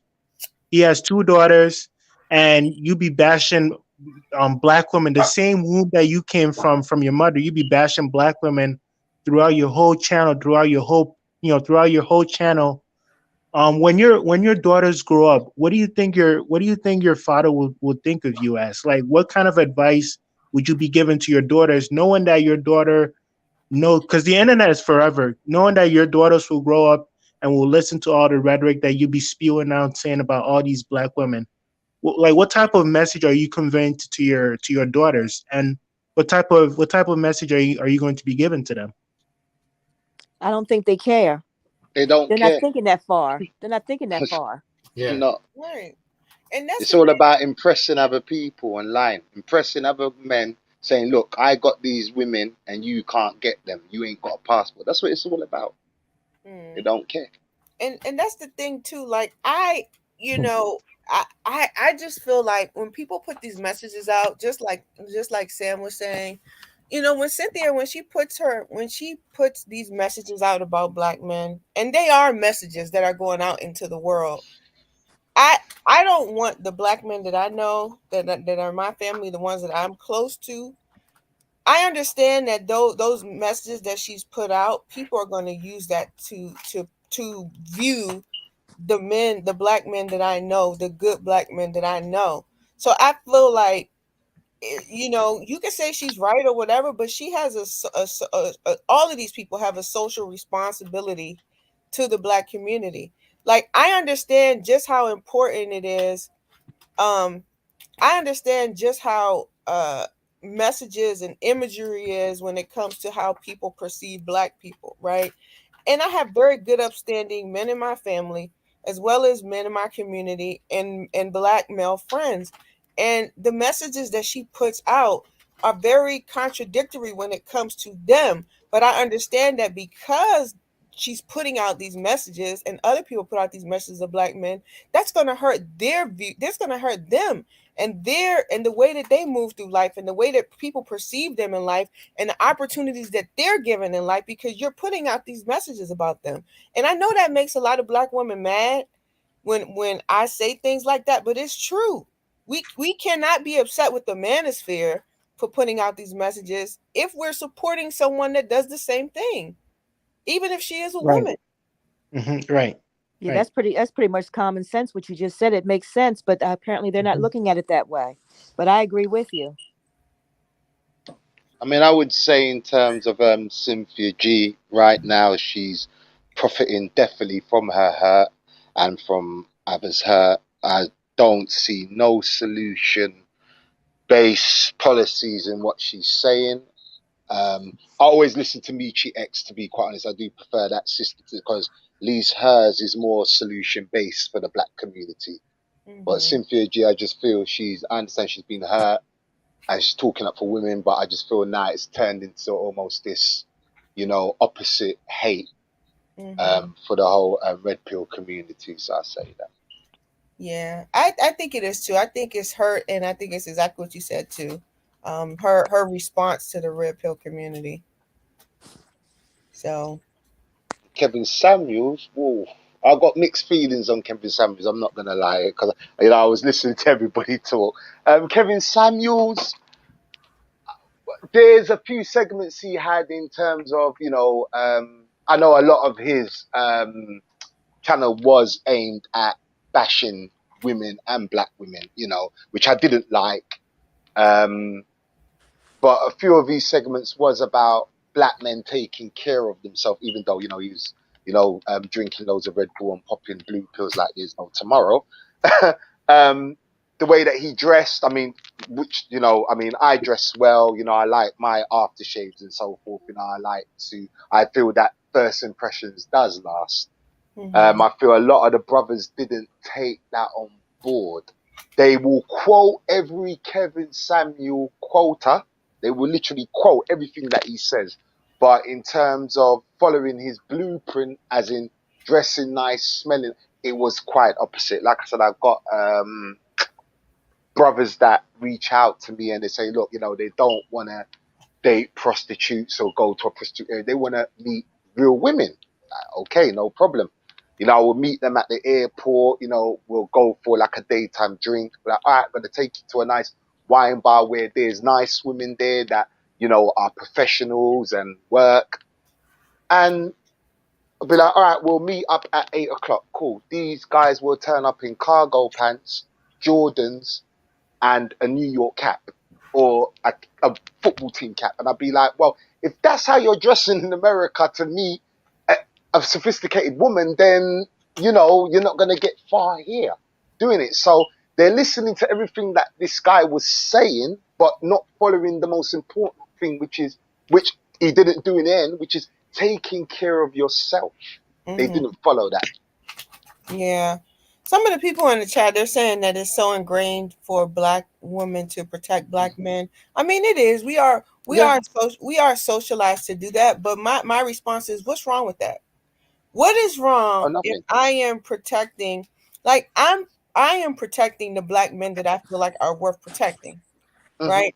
I'm protecting the ones that I know, the ones I grew up with, the ones in my family, the ones I went to school with, the ones that I work with, the people that I work with in the community. I am protecting those Black men because those Black men need to be protected. Like I don't see anything wrong with that, with protecting the image of good Black men. Like what we're doing is we're lumping those men into the group with the other men. Yes, and that's the problem I had. That's the problem I had, because I would actually get, when I would do lives, I would actually get people on my channel. Oh, did you go over there for prostitutes? Oh, you're over there because you can't get women in your own country. Like, what? Hold on a minute. I've never had problem with women in my own country.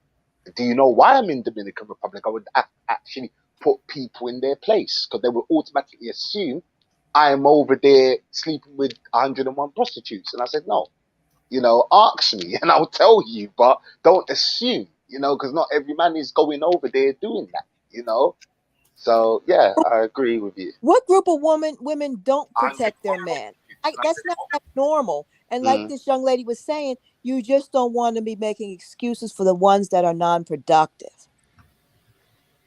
Okay.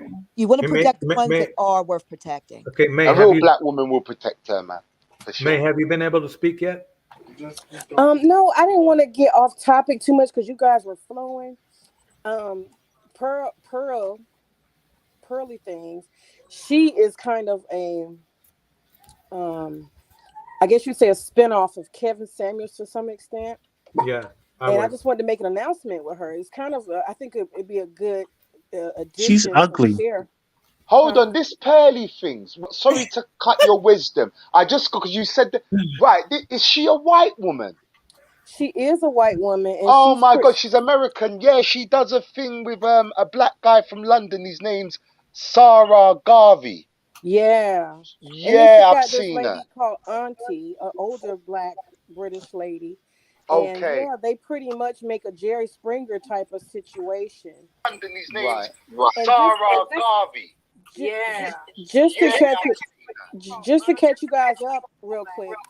I saw, it was 2 hours ago when we had started the stream. You know what I mean? This stream, it was 2 hours before that she made an announcement. Y'all should go and watch it. She looks very nervous. She looks agitated. Her hair is all stringy. She looks distraught. She did a short. Apparently, she stirred up some feminists and whoever else in YouTube, and looks like she might be getting demonetized or something's not going well for her. She's about to melt down. Didn't you say they took her off of Twitter or something? Like it was. She has been removed off of, I think it was TikTok and Twitter, and she's been removed several times. And so YouTube has been her big focal point. And this is her big money maker. This is where she's like at the height of her stuff, but she messed up and she invited that Tate guy. That's what made me want to come up, because Tate pretty much, got banned himself, and her giving him that space along with Brittany Renner and that back and forth, it's not looking good for her. She said that they have shadow banned her. You just go watch it. Yeah, go watch it. I think with the whole video. And the thing is, she said that all of a sudden, y'all, now she's saying she no longer wants to do the type of shows she's doing anymore. She wants to just go out on the streets. And she said it's really like you can tell she knows they're coming for her. She's saying she's going to change up her show and her whole kind of I'm just going to go out in the streets and interview people. She's changing it all up all of a sudden now that they're trying to, I think, demonetize or take her channel or something. So just check it out. But I think it's a lot of these feminist groups. I don't mean to cut you off. I just posted the link in the chat. I think it's mostly the alphabet people because they get that mixed up with the, the feminist movement. I think it's literally run by the alphabet people now. They're running the show. Okay. Yeah. Okay. A lady had something to say. I'm going to let her talk for a minute. Thank A you. lady? Can you hear me okay? Yes. Thank you. Okay, great. So, in defense of Cynthia G, she is very provocative and shocking. And that is what was needed and is needed for people to pay attention to her message. Just like Kevin Samuels is very shocking and provocative, she is also. Now, her message, someone said in the chat, yeah, she's mean and it is offensive to a lot of people, especially when she said delete Black men. Let me tell you why she said that. Because Black men were running with the narrative that Black women were raising the Pookies and the Ray Rays, and that Black women did not know how to raise Black men. So her response to that was, okay, stop having them then. That's where that all came from. A lot of things Cynthia would say would be in response to the narrative that the red pill and manosphere people were saying. That was my understanding. So to the part about protecting Black men, it is not the norm for women to protect the men of their group. The norm is men are supposed to protect women. We've got that twisted. And a great example is who started the Black Lives Matter whole thing, Black women. Protecting Black men from what? Their own bad behavior. Cops would not be out there knocking men in the head if they weren't out there in the street doing things they should not be doing. But not all Black men who've been knocked in the head by white supremacy have done something wrong as well. And that still doesn't justify their behavior and how they've treated Black men. When I say that Black women protect, we are supposed to protect each other. I get the point where men are supposed to protect women and the family, but we're still supposed to support our men. And I'm not saying support our men and their poor behavior. I'm not saying support the Pookies and the Ray Rays, but there's been plenty of Black men that got pulled over and suffered police brutality and wasn't doing anything wrong. Because in the state of Virginia, there was a military guy, a Black man. He was pulled over and he did nothing wrong. It was recorded. I saw the recording, and the cops pepper sprayed him. There was no reason whatsoever for them to treat him. He was not being disrespectful, and come to find out he didn't even do anything wrong. So we cannot assume that every Black man that's out here suffering at the hands of white men, that they've always done something wrong. And even if they have done something wrong, that still does not go to say that it gives white men the right to murder or to treat these Black men any different than they would a white man in that position. So I totally disagree with what you're saying. I know. Can I just add on to that as well? Sometimes to the sister, not what that was just talking before, in terms of a Black woman protecting a Black man. Sometimes as a human being, I'm not going to see everything. So if my woman does see something that I don't see, she has to alert me to that danger. We mean that type of protection. That type of protection is warranted. And it's definitely important. On top of that, too, I don't think anyone is condoning us not holding Black men accountable. You know, the ones that are not doing what they're supposed to do, the ones that are terrorizing the neighborhoods, yes, they should be held accountable. There should be consequences for their actions. When I talk about protecting Black men, I talk about protecting the good ones from these stereotypes and messages that are put out about them as a whole. Yes, I do take on the responsibility of protecting those Black men from being stereotyped. I think that is my responsibility as their counterpart. I'm not going to sit back and let someone perpetuate these stereotypes about the black men that I care about, the good black men. Like I can't do that. I don't feel comfortable with doing that. Okay, can I respond? The message about protect black men, I mean, you're going to do that, and Cynthia knows that, and I know that, and Venus knows that, and other ladies in the chat knows that. Her message are for those of us who want to change our black community. She knows that some of you will never change your minds about it. But for those of us who are listening and want to see our communities change, the message is for us. Now, if you are comfortable with the black community being Blackistan, that you cannot walk down the street safely in black communities without the fear of being shot, that you are okay with black men not making other black men be accountable. If you want to be the cop in the black community and not have black men be responsible for other black men, go right ahead. See where that's getting us. We've been protecting our black men for decades, if not centuries. Where has it gotten us? Right where we are now. So her message is, black woman, step back. These men have to do it themselves. You can't do it. But as long as you are walking around with a flag saying protect black men, a woman cannot protect a man, period. But keep trying, and you're going to keep getting what we got.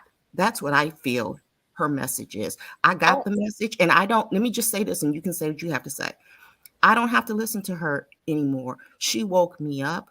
I got the message. You don't have to keep listening to the same thing over and over again. If you get it, it's for those young girls who are coming up now, being taught by women who are telling them, protect your black men. Don't let them say, look, don't snitch. Who do you think came out with that whole don't snitch mentality? It's bad black men doing bad things in the black community. But keep on doing what you're doing. You're going to keep on getting what you get. That's all I got to say. Well, I think you misunderstood what I said. When I was saying protect black men, I'm talking about it in terms of protecting them when they come up against white supremacy and things that are not fair to them.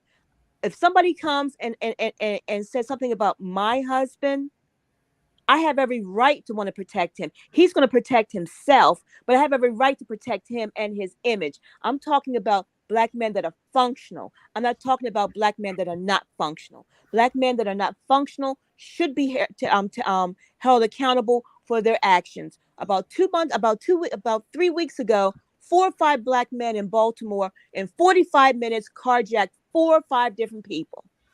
Damn. That's ridiculous. Those men should not be supported, should not be protected, should not be nothing. But I don't know any group of people that don't protect and support each other. Saying protect and support does not mean that you're protecting and supporting their bullshit. Because I can also say, what do you mean support them? Support them in their bullshit the way you're using me in terms of saying protect. So it's a matter of how the words were being used. So I'm not saying protect irrelevant black men that terrorize the community, black men that aren't doing anything. I'm not talking about them. I thought that was a given. Right. And I think we still need to be careful about generalizing all black men, because we don't want these men generalizing us as black women, which is what they're doing. So we're doing what we're complaining about the men doing to us. Like, we do have to separate the good black men from the ones that are not good. We have to recognize them. We don't put a lot of focus on them, unfortunately. But Can I ask a question? Can I ask a question? What percentage of black men do you believe are good black men? I'm not sure. 100. I'm not sure. But I know that I have some that I am very close with, and that I work very close with. And it's not that I don't see that there is a problem in the black community where there's a large portion of black men that are engaged in degenerate behavior. I understand that. I was a DC public school teacher at an all boys school. Okay, I've seen it. And I had the 17 to 21-year-old boys who were coming out of jail and juvenile detention center. I have seen the degeneracy. But at the same time, I also saw the Black male counselors that were working with them. I also saw the Black male social workers that were working with them. I saw the community organizers that were working with them, the director of the school. Like, I saw examples of good Black men that were trying to make a difference in their community, right? So when people put out messages about Black men being this, Black men being this, people that are listening to that are not separating the ones that are doing good work from the ones who are not. And I think we need to do that. We need to separate them. I need to ask one more question. Just one more question. DJ Torch, I'm going to go now for the second time. Thank you yet again for having me on the panel. Peace, love, and blessings to everybody. Thank you. Please come back. Good night. I will do. Without a shadow of a doubt, I've been looking for this kind of panel, so I'll definitely be back. Okay, have a good one. You. Okay. Blessings. Okay. You heard A Lady's explanation of Cynthia G.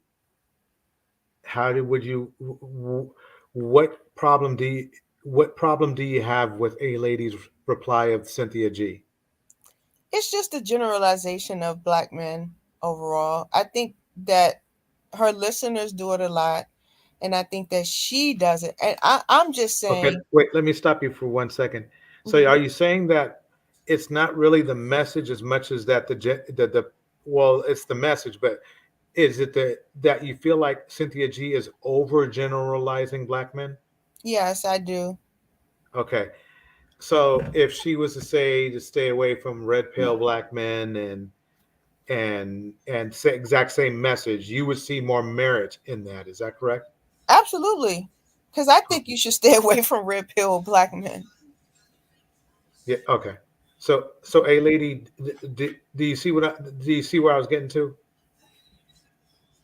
I'm not sure. Okay, where I was asking her, would you say that Cynthia, if you had to critique Cynthia G, would you believe that she should just maybe not generalize Black men a little less, or do you just feel like people should get it from the get-go? That's a good question. I know she used to say not all, but some. I think that is her mantra. I will say that. I have heard her say that, and I haven't even listened to her that long. So I do agree with that.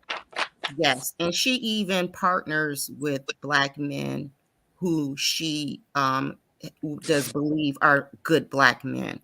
So she has had them on her panel in the past. She has used their quotes. I have seen that. And so, wait a minute, somebody's making some noise. I don't know. But I would say this. Cynthia is provocative. And so she's become much more popular when she just started saying, she does not say not all, but some as much anymore. Okay. It has made her platform grow. And I hear interference. I don't know what's going on. And for that, I get why people are so upset. But here's my thing. Nothing Cynthia G is saying hurts the Black reputation more than these Negroes shooting and killing Black people every day. There's nothing she is saying that is ruining our reputation that is as damaging as these fools in the street. And then the so-called good Black men, how good are they if they aren't out there trying to turn the other ones around? I've spoken about that too. Good Black ones holding them accountable as well. I think I had a conversation with I think we were talking about that with Marquis yesterday, and he had mentioned that there are men that, and you can correct me if I'm wrong, Marquis, that do try to talk to these men, but it gets to a point where these men are so hard-headed that the good ones are like, you know what? I just put my hands in the air because you are not even listening to us. Okay, who was that? Okay, I'm gonna tell you. Go ahead. Who was the Migos artist who passed away because he was shot? Takeoff. Wasn't he passed away because he was trying to stop a fight? I don't know, but it's funny. It's funny you say that because I was gonna counter that with two names: Martin Luther King and Nipsey Hussle. And the reason why I say those two names is because those were two black people or black men that were trying to help the so-called bad or negative black men and stuff, and basically they got shot for it. Yeah. Not so much the case with Martin Luther King because that was more of a racial attack, but Nipsey Hussle, he was right there in the hood. He was right there with his people, amongst the people. He didn't like hang out in the clouds or like up in the suburbs. He was right there with the people where the people that needed him were, and he basically got smacked, got shot. So the good brothers, quote unquote, will look at that situation and be like, well, hey, I'm done with the black community because you got all these, you try to do something good for us, you end up dying for it. No good deed goes unpunished. So a lot of that goes on when we make these decisions to kind of like just wash our hands and let the bad be bad. And then we go off and divest or get passports and go monger somewhere else or whatever, get snow bunnies. Yeah. I just got to agree with what Phyllis just put up there. She never says all. She says black man. Kevin says all. And to just add on to that, I want to reiterate, and no one has addressed what I mentioned. I would love for someone who was defending, or let's not say defending, but criticizing Cynthia for her message. Who is making the black community look bad? Is it Cynthia, or is it the people out here in our community that's not doing anything to improve the community and that's harming the community, and that our children can't even walk to school without the threat of being murdered, or something else is happening to I think them? it's both. I think it's both. I think that the men that are out here doing what they shouldn't be doing is part of the problem. The fact that men are not out here mentoring these gentlemen is the problem. And I still think that Cynthia G is still sending a hateful message at times. And I'm not saying I don't disagree with everything she says, but when people are on a public platform and they're reaching that many people, they need to be mindful of what they're saying and how they're saying it, because people will not sit and think about about what's being said. They will just take it at face value and run with it. There are black women out here now that have black sons that think black men should be deleted. Okay, Just so without here, even going here into I have detail. something to say real quick. Okay, so let's make this more tangible. We have Cynthia G versus Austin Holloman. So the reason why I'm bringing this up is because who is doing better work for the community, Cynthia G or Austin Holloman? Neither one of them. Yeah, they're both kind of like targeting their own genre. What I mean by that is Cynthia G is kind of targeting protection of black women, and Austin Holloman, I guess he's targeting red pill black youth. I guess and maybe older black men. Yeah. Does anyone on this panel have sons? Any women on this panel have sons? I mean, I was married before, and I had a stepson that I raised for 6 years. I just to answer the question that you asked earlier. Personally, I do think that the men that are in the community that are terrorizing the communities are doing more harm. Because, and I say that because I don't think that if they were not, then Cynthia G would not even have a message to preach. So I do think that those men are doing more harm. But with that said, her message, I think it doesn't. I understand her message when it comes to talking about black women, right, and how we need to be more responsible, sexually responsible. Like I get that, but I think that she kind of does owe a social responsibility not to put out these negative black views of black men overall to the public, because the public is not going to differentiate between, my brother, who I think is a good black man, and the man that's out there committing armed robbery. when they look at a black man. She's just telling what we see. When she every time she has a video, she is showing an example of what's going on in the community. She talks about our black men who are having multiple children, making multiple single homes, who black men have been criticizing black women for. It's our fault that we are spreading it wide and dropping it low for everybody. But she's saying, hey, listen, these guys are dropping their seeds all over the place. Where's their responsibility in it? You know? Can I speak on that for 1 second? Go ahead. I mean, the thing is this, is if this is what I see.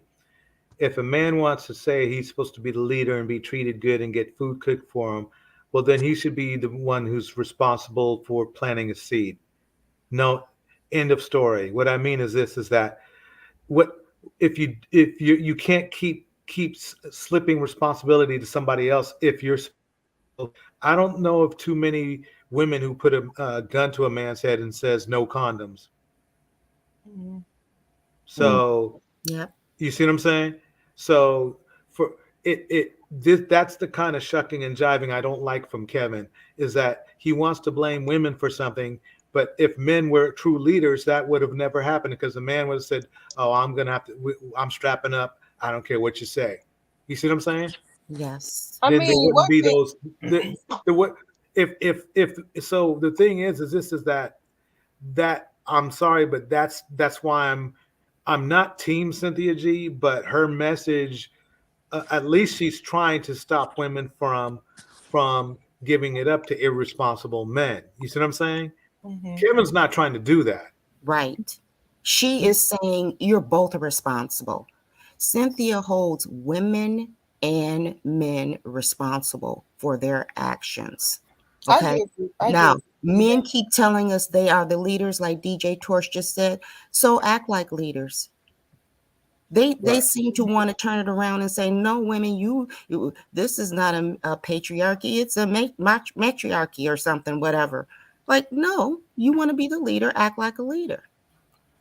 I agree with you. She does hold men and women accountable versus Kevin Samuels, who just I half the time I don't even follow him and understand what he's saying. Like that is the thing. She does seem to be more concise and more direct with her message, and her message has a point.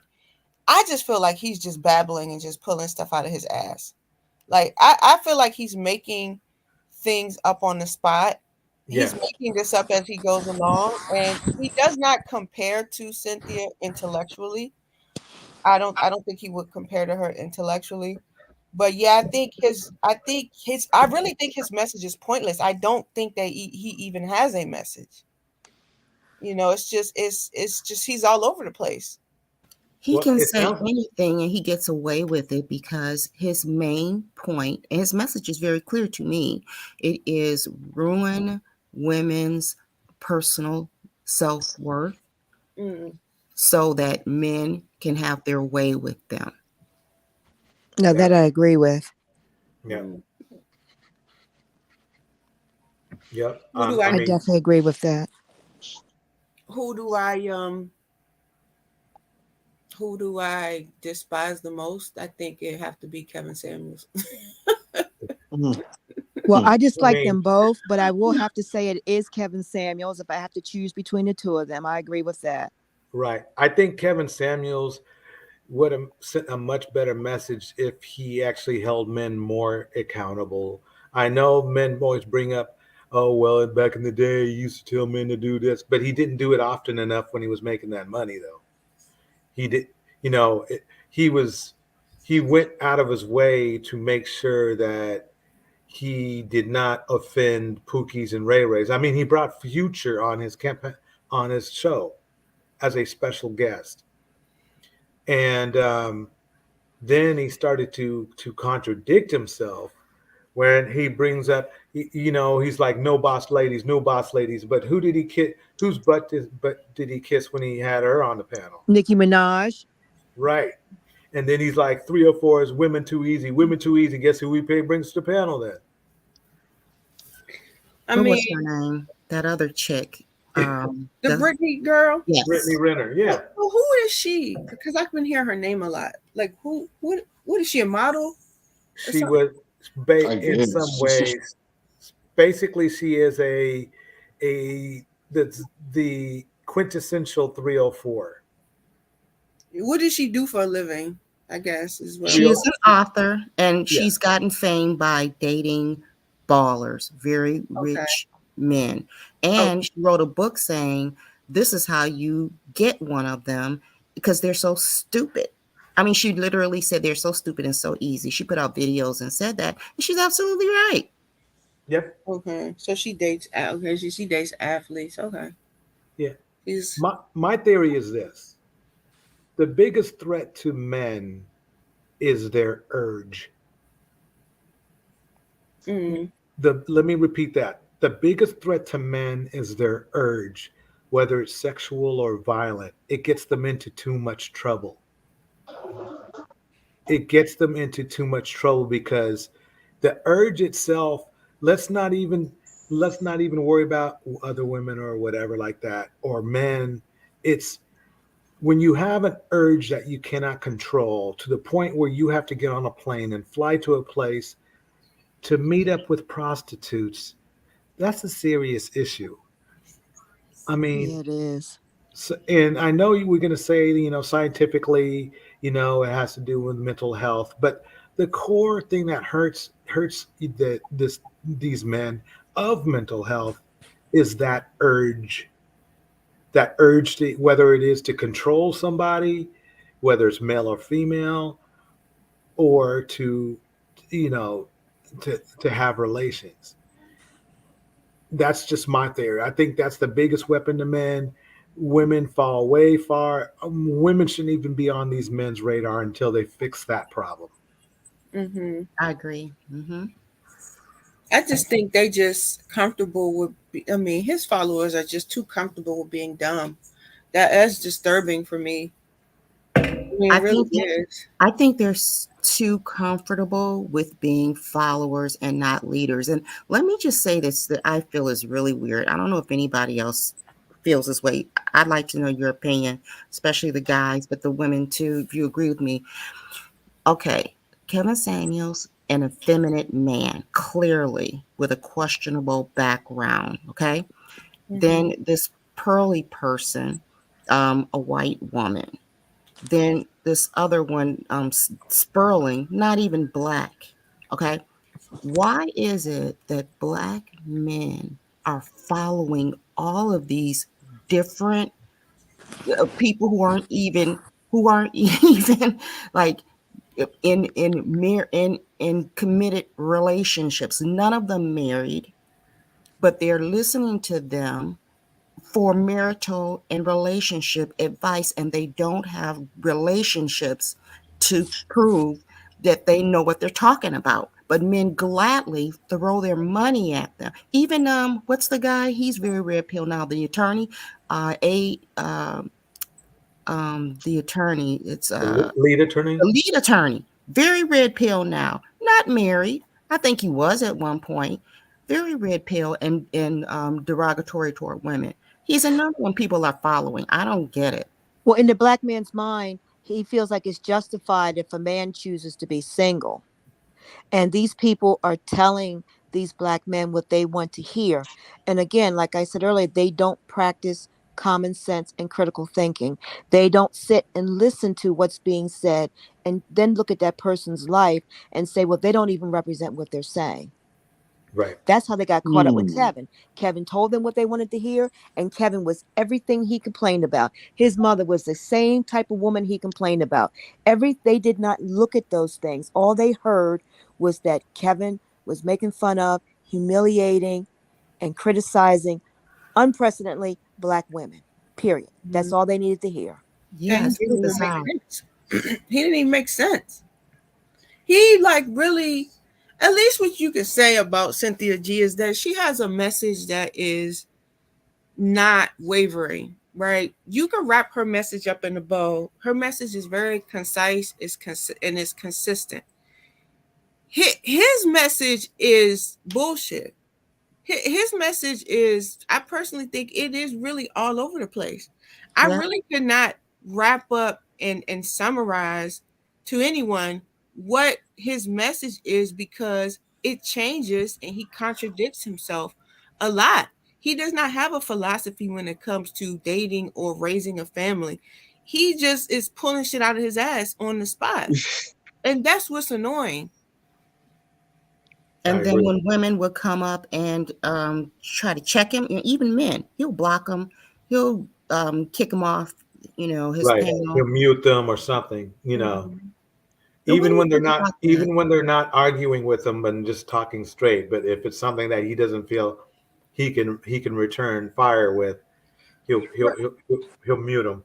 What do you think about that, DJ? I'm sorry, I just wanted to ask DJ Torch, what do you think about these black men following all these men who aren't, I'd hate to use the term alpha male, but because I think they even said this Kevin Samuels guy was alpha. What do you think about black men following all these different men who aren't, like a family man or a man with a relationship or speaking about things that, really make sense? I mean, even now, Pearly, can you explain that at all?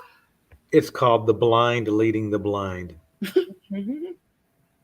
I mean, it couldn't be more simple than that. I mean, it's like hiring a lawyer who hasn't won one case yet. They haven't won a case. They're terrible at what they do, but you tell them, oh yeah, you're gonna win your case. You're gonna win your case, and even when you lose your case, oh, they cheated you. You see how that works? Yes. Okay. Tell them what they want to hear. Okay. Right. All they have to do is convince you that it wasn't your fault, and you feel better about yourself, even though your pockets or your soul is empty. And they're so angry. Yeah. That's why Kevin made them angry. They get all riled up and radicalized, not realizing that Kevin is more interested in them than he is in women. Got that right. Yeah, he talked about his rotation, but which is another interesting thing, because he's a marriage coach who is, who by his own admission, by what he's saying, if it's true, makes him a pookie. Oh, absolutely. Right. Yeah, just because Kevin married out of pressure because of the pressure that we put on gay men to be straight. Right. We've seen this before. Yeah. He married women, but he to me clearly is at least bisexual. Right. But well, see, I have to disagree with you. He did not only marry a woman, okay? He married a woman who made 3 times as much as he did. So come on, let's get that right. Right. Let's get that right. I mean, there's what is his issue with, like, this is I'm really trying not to put these feminine qualities on him, but he does come across as very nice, nasty, and very snarky. I haven't heard that term in years. Yeah, I mean, he does. Wow. Very nice, nasty, and very snarky, which are qualities that we associate, or characteristics that we associate with a woman. Like these snapbacks, these comebacks. It's very, he's very snappy. Right. And it's just, that's why people, I think, one of the reasons why they're questioning his sexuality, in addition to some of the homosexual suggestive comments that he has made. But I think I'm really disappointed in the number of Black men that actually follow and listen to him. Like he has this aversion to education that comes out when he speaks, and I'm like, why would he? It seems like he's invested in keeping the Black community from advancing. Why would you encourage people not to get an education? Or why would you devalue education?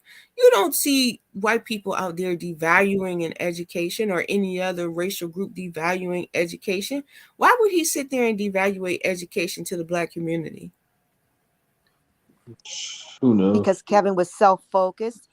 He was focused on himself and the fact that he did not succeed. So he was going to go ahead and definitely blame Black women and devalue the Black community. Exactly. Even if he had to because think about it like this. Right now, and it's not going to stop, Black women are up on the upswing for education, while Black men are kind of flatlining, if you know what I mean. Mm-hmm. So, and that's not going to stop. And the reason why is because it's women. There's no other. Women have no other option. The men aren't ready yet. You see what I'm saying? I'm not saying there are not any bad men out there. I mean, there aren't any good men out there. There's just not enough good men to save women.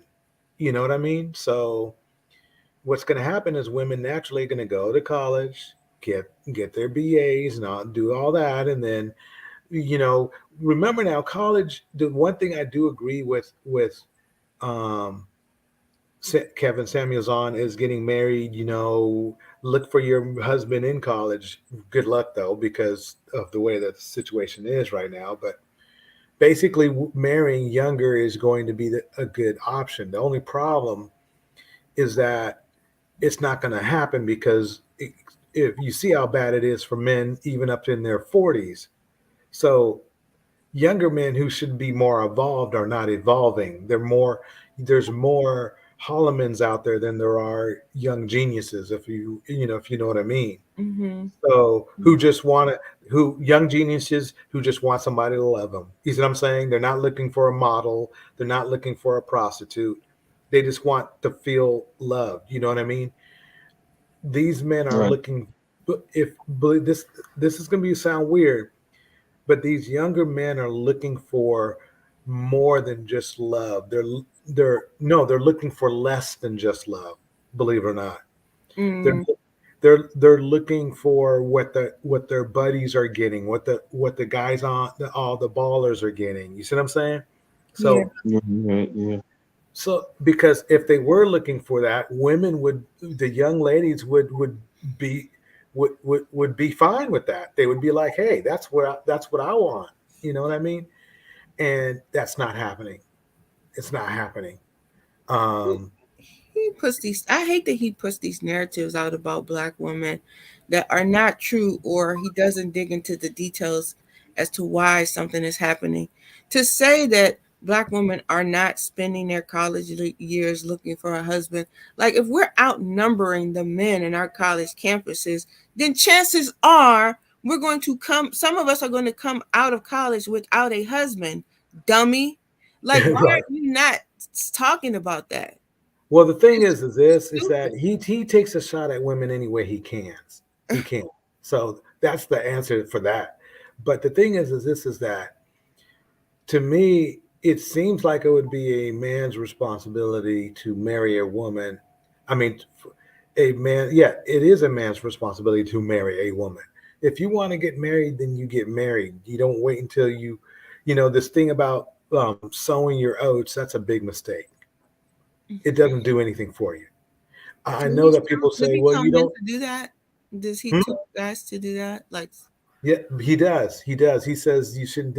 He says men shouldn't think about marriage until you're in your 30s. So he's telling men to go out here and not be committed, and then he's telling the woman to be committed. Well, how are we going to be committed to men you're telling not to be committed? This is what I mean by his contradictory messages. It's just it's a recipe for disaster. And I have something to say to that. I mean, women, especially Black women, have been doing this quietly without proclaiming it. They have decided to have children on their own without the men. If they want a family, they're going to have to create a family without the men. And that's just the bottom line. I mean, the answer is we have to create communities where we support each other, as women, and we have strong males in the community that can be that father figure, or like the uncles and the brothers. But you have to make sure you surround yourself with really good people, period. Not Pookie and Ray Ray. And if your family members are Pookies and Ray Rays, you have to separate yourself from them so you can and get out of Blackistan so you can raise good children. That's it would depend. I would almost agree with that if it depending on the age. I think a woman should at least try to find the right person at least until you're 32. You see what I'm saying? At least you don't want to start early, like right out of college, having a family. I don't agree with that. But the problem is that's I know, but the problem is that's when men seem to find women most attractive. Let's keep it a buck. Okay. The time to find But your you know what? husband is during the college age. And if you find yourself graduating from college without locking down a relationship, you do need to make that your focus while you're working on your career. Once you get 30, you can still, yeah. I mean, I just have a relative that just married for the fourth time in her 80s. So it's a possibility, but it's not for everybody. And I have to keep it, honest. Also, I've been married twice. Both of my children are by my first husband, who I was with for over 20 years, and then I had a second marriage which did not have any children in it. And so I am among the fortunate ones who was able to find a couple of good, decent guys, decent enough, for marriage for a while anyway. But this is what I'm looking at, what's happening with the people, the types of people, the mindsets that I see going on right now. Black women should not base what's right for them and what's going to benefit them on what Black men find to be attractive or what age bracket they find to be attractive. At 20, 21, 22 years old, you should be working on whatever it is you want to do for a living, whatever it is, educating yourself, working towards a particular goal. We should not be concerned the fact that Black men think that this is the age that we should be getting married and giving them babies, because chances are you get married at that age, you give them babies, going back to college is going to be even more difficult. Mm-hmm. So we should not be basing what's right for us and for our future on what they think is the correct age for them to want to wife us, for men that are 10, 12, 15 years old, older than us, to want to wife us. Because first of all, men that are 15 years older than a 20, 21-year-old shouldn't even be looking at a 20, 21-year-old. Right. I Okay, agree. he shouldn't And even not be just looking Black at her. men. I mean, but the other thing is, you mentioned Black men. Black women have to get out of that mindset, and look at men in general, and not just be addicted to Black men, because you open up your pool your chances so much wider if you go outside of the very narrow pool of Black men who are good candidates for marriage. Well, that is true. And the sad thing is that Black women have to go out of their race in order to find a man that produces, that believes in educating his children and taking care of his family. That's very disappointing to me. But I'm starting to get of the mindset that we have to look outside of our own people. But at the same time, I don't want to feel like put out that message that there's no good Black men worthy of us being married to. It's not as many, I get that, but there's some still out here. So I'm not going to sit here and say, me personally, and I'm not saying you said this, that I should only look to non-Black men, because there's definitely good men. And I think that's Black the men. part with Kevin Samuel's message and a lot of the manosphere message that used to make me upset. Like, the women finding men in college, okay, we're outnumbering them in college. The women finding men in their early 20s, okay, we're outnumbering them in their early 20s. Well, I'm just speaking specifically of just, Black men. So when they talk about, why Black women are not getting married, they keep leaving out the fact that mathematically, right? If we're marrying if we are interested in Black men, mathematically, all of us are not going to get married. That is just what's going to happen. What's going to happen? They keep leaving that part of that part out of the conversation, and it's not right. And what it does is it puts out this false narrative that Black women are not um, uh, are not worthy of marriage, and that other groups of men don't deem us worthy of marriage, or that we're not desirable. That's why they like to tout out these statistics about Black women not getting married. They keep leaving out the part of the message. They keep omitting that most Black women are stuck on marrying Black men, and there's just not enough of them. Talk about that. Talk about the whole narrative, and not just a portion of it that supports the message that you're trying to put out. That's what I don't like. That's disingenuous, and it's intellectually irresponsible and dishonest. Well, Black men aren't looking at what's irresponsible and dishonest. They're just looking at a reason as for, I'm in the toilet, Black men are in the toilet, and we're going to drag Black women down there with us as well. They're only going to point out what's wrong, what they think, what they deem is wrong. They're not going to look at the big picture. Yeah, that's true. And Can I tell you guys a quick story? Sure. Yeah. My daughter was dating a red pill dude, and he red pilled himself out of a relationship, and he had one brother that was not married, and he had one brother that was married. The one brother that was not married, this gentleman was red pill. The brother that was married was called the simp. The brother who is married is still married. The brother that this guy who was dating my daughter listened to the red pilled himself out of a relationship. Good for her. Yeah. Yes. I'm sure she's much happier. She's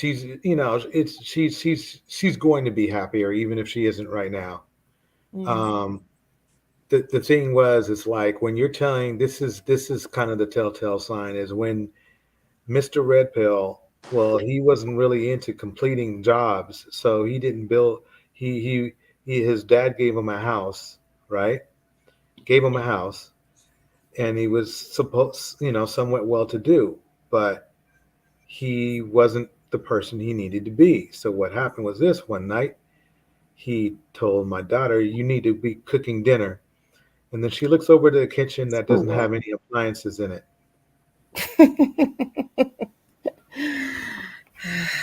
That sounds so typical. Now this is this isn't Pookie or Ray Ray. This is a regular. You see what I'm saying? So for a Black man to be that impressionable to the wrong message is scary. Yeah. Right. And it's a lose-lose situation. I'm sorry, go ahead. Mostly when he had the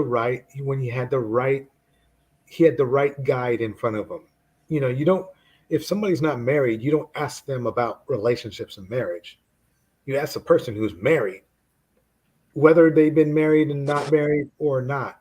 The person who's been married, at least they gave it their best. You see what I'm saying? Mm-hmm. So yes. It's scary, the common sense these men have. So yeah, I mean, the best thing for a young lady to do is not to sink with the ship. If you have to get on another boat, you have to get on another boat. I mean, yes. And I'm glad your daughter did what was best for her. Yeah, I see where you're coming from too, DJ. You're like, okay, I'm not ready to tell my daughter to be a single mother. Of course not. Nobody wants their children to be single parents. But if a woman or a man are in a position financially to take care of their children, which most aren't, but if they have that ability, if they're well off, then I would say that's an option to be a single parent. If you're wealthy or if you can provide, I mean, women, especially Black women, have to get out of their mindset that the traditional family, nuclear family is their only option. It is not their only option.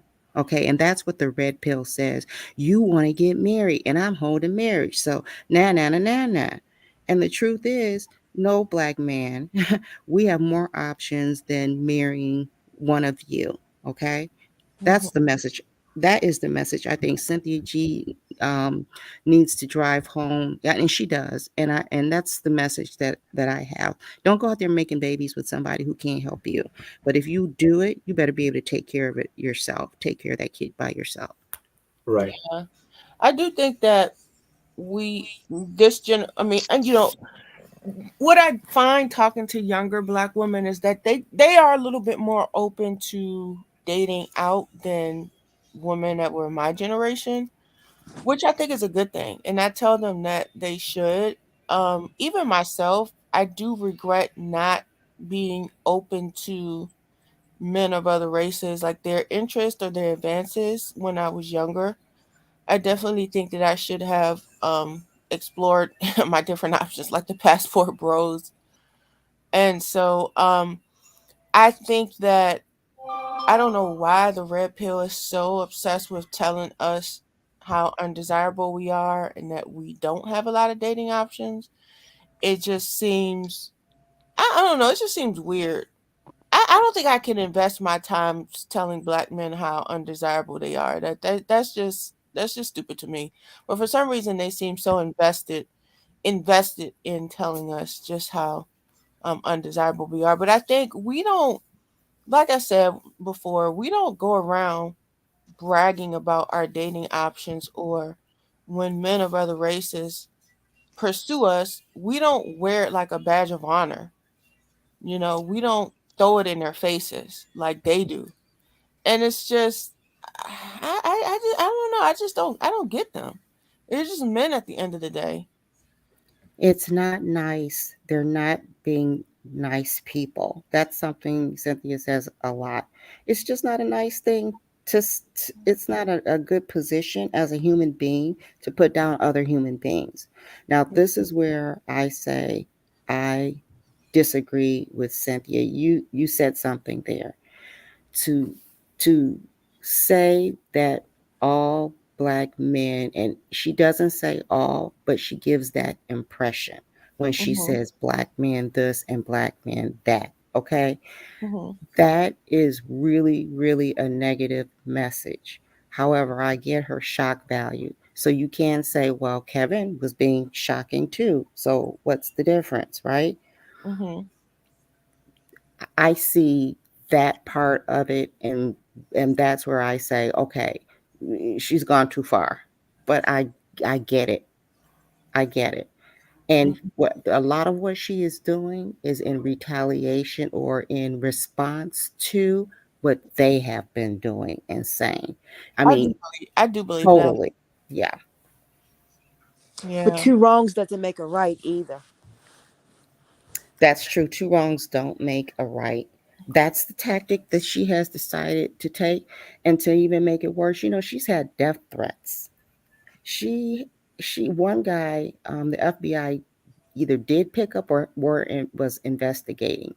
I think they did pick him up because he made a video saying he wanted to take her out. Okay. You talk about Space Ghost Bert? What was his name? Space Ghost Bert? Yes, him. Oh, he actually got picked up then. Was he white or black? Black. And there have been others. She says she's been getting death threats and stuff for years. I mean, who does that? Because you don't like her message. That's when she turned kind of vicious. Is when she sees how, when she was saying how crazy, rude, destructive, demented they are, that they would do that. How many Black women are making death threats about killing Black men? I'm sorry about the K word, but women aren't doing that. This is why I measure the mentality and issues that Black men have. Think about it like this: Black men. I mean, I hate to say it, but I haven't heard of Kevin gotten any death threats from any women. They might have not. They might have left when he died, but they didn't threaten him, did they? Not Black one. And as much as I dislike Kevin Samuels, not once would I have thought about going out here and taking his life. Right. Because number one, I don't want that on my conscience. I don't want to get myself in trouble. And number two, at the end of the day, he's just a person giving his opinion, despite the fact it was offensive, it was counterproductive, but I wasn't definitely going to take his life over it. I didn't have to do that. Kevin passed away. Exactly. He will be everyone will be responsible for what they say or they don't say. Kevin was no different. I knew that sooner or later that Kevin was going to have to, when he got to the other side, he's going to have to atone for the things that he said.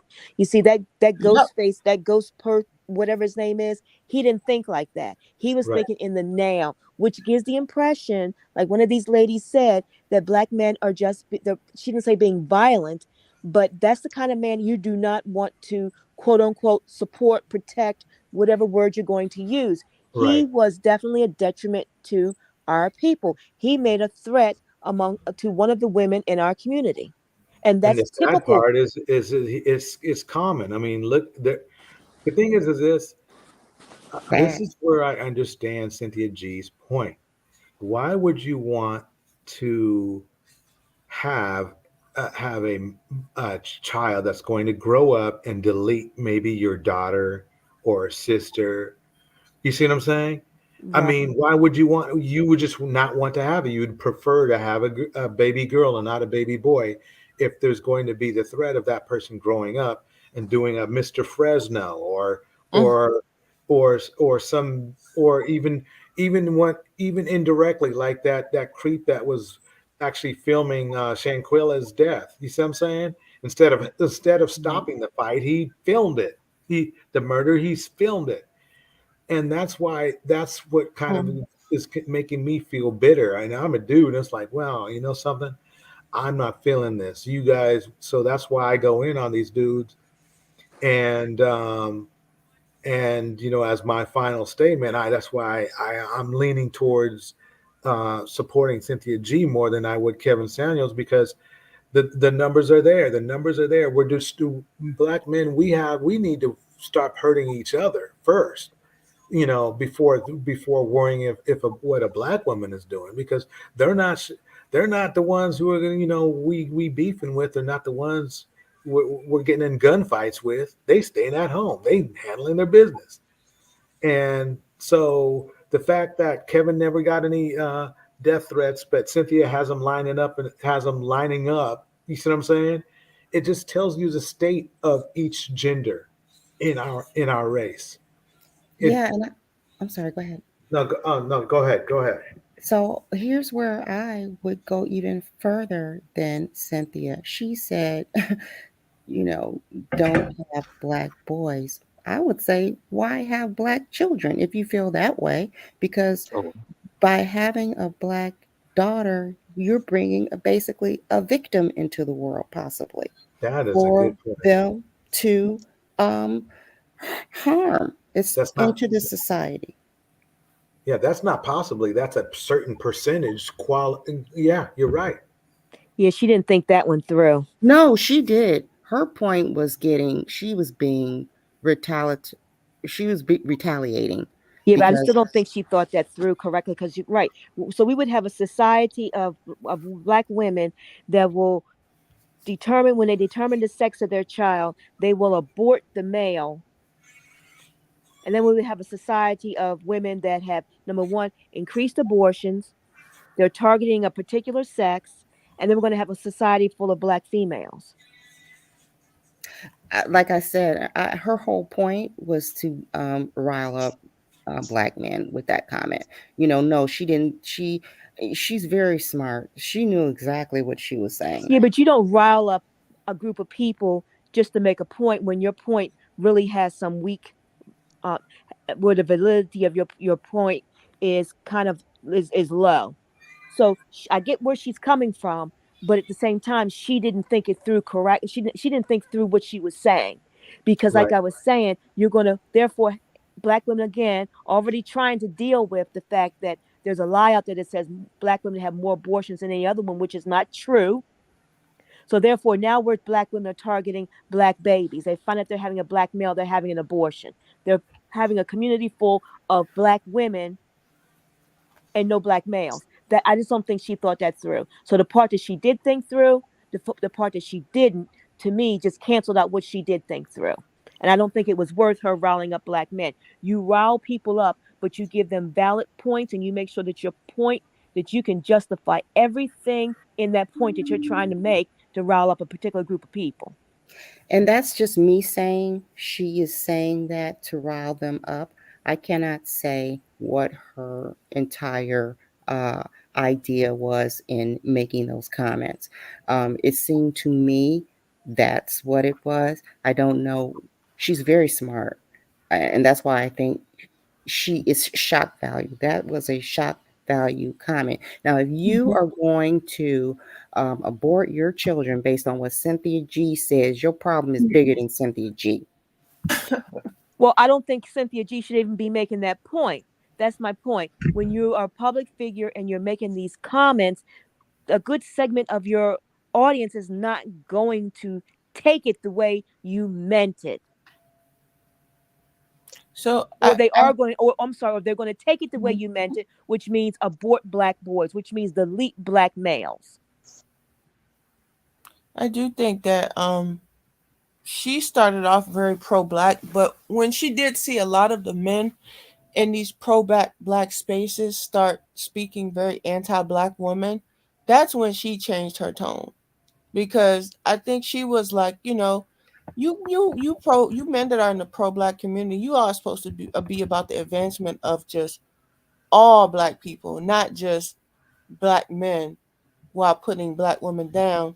So when she saw that that was their priority, right, just advancing black men and not the black women, I think that's when she changed her, you know, her tune. Yeah, I agree. Mm-hmm.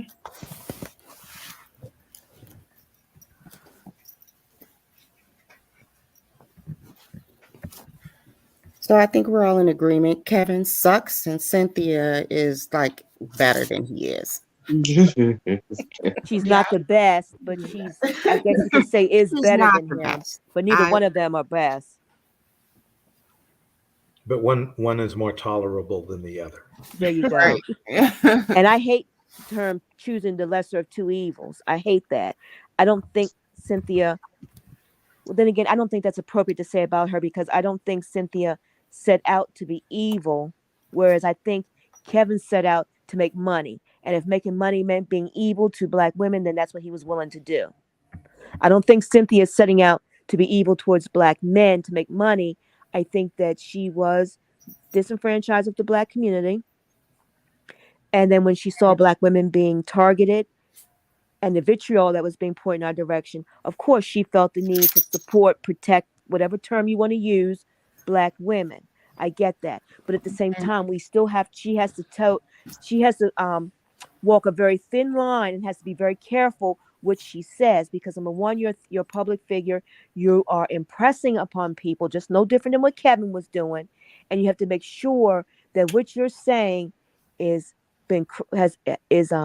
you've used critical thinking in what you've said, because people will take what you say literally and go with it, whereas you might have meant it figuratively.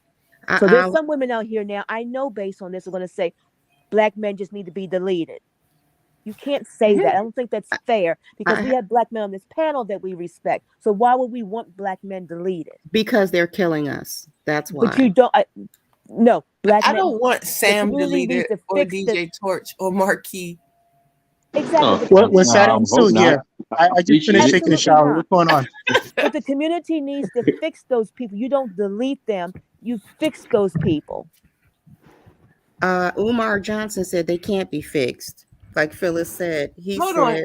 He's saying the same thing now, that black men need to be deleted. He said that a long time ago. That video, he said that a while ago. Phyllis, do you remember how long ago that was? That video was at least 5 years ago. That he said 10%. She's saying 10%, but he said some of them, they cannot be fixed. They need to be wiped out. You know, that's a strong argument, but it's an argument to be made. I mean, yeah, it is a strong argument. I agree with some of the things he said, but I don't agree with everything that he says. Right. So you I can mean, agree with Umar saying the 10% need to be wiped out, and you No, I can't didn't say that agree with. about that. Okay, No, I'm not let's agreeing check with out. that. I'm saying in general, I can agree with some of the things he says, but not everything. well, I would agree with whoever's hurting somebody. They don't need to be around. They're hurting people. No, I but You we agree know, with want to you too. protect black for men, though. We want example, to protect But black men. for it's example, not let's say protecting. Mr. Fresno. Mr. Mhm. Fresno, he can be.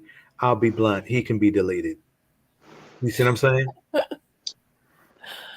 No, I Yes. mean, it's not like we're absolving them of like any responsibility. Like, of course, I do think we have our issues with the way we raise and socialize black men. I do think that, she has some good points. They are coddled a lot. Like I have seen it in my own household. And I've seen it, just talking to other, black women and men. So that's not to say that, yeah, they should take a little bit more responsibility when it comes to their image and how that image is portrayed to the world. And I think that's why, Peso and DJ Torch and the other black men on here hold these panels, because and talk about the passport bros, because that does affect the way that people the way that the world views them, on the world stage. So yeah, we should drive that message home that, hey, you need to be more responsible for your own image. So saying protect black men, that's not completely absolving them of, protecting their responsibility of protecting themselves and their own image. That is an issue, and we should have more conversations about that. But these young black men out here, they're not going to listen to black women. It's going to be the job of black men to Yep. give them the Right. advice that they need. And to be honest with you, if one of the gentlemen was on the panel who we respect went, I wouldn't even recommend them even talking to some of these young black boys, because you're right. They are just super predators. And even some of the adults that will go ahead and slit your throat for telling them what they need to do. Right. That's right. And they socialize their, what is a gang, right? Older Mm-hmm. men socializing younger men into a life of crime, and God knows what else. So when she says abort, I get it. But like I said, why why bring any of them in here if you can't protect them?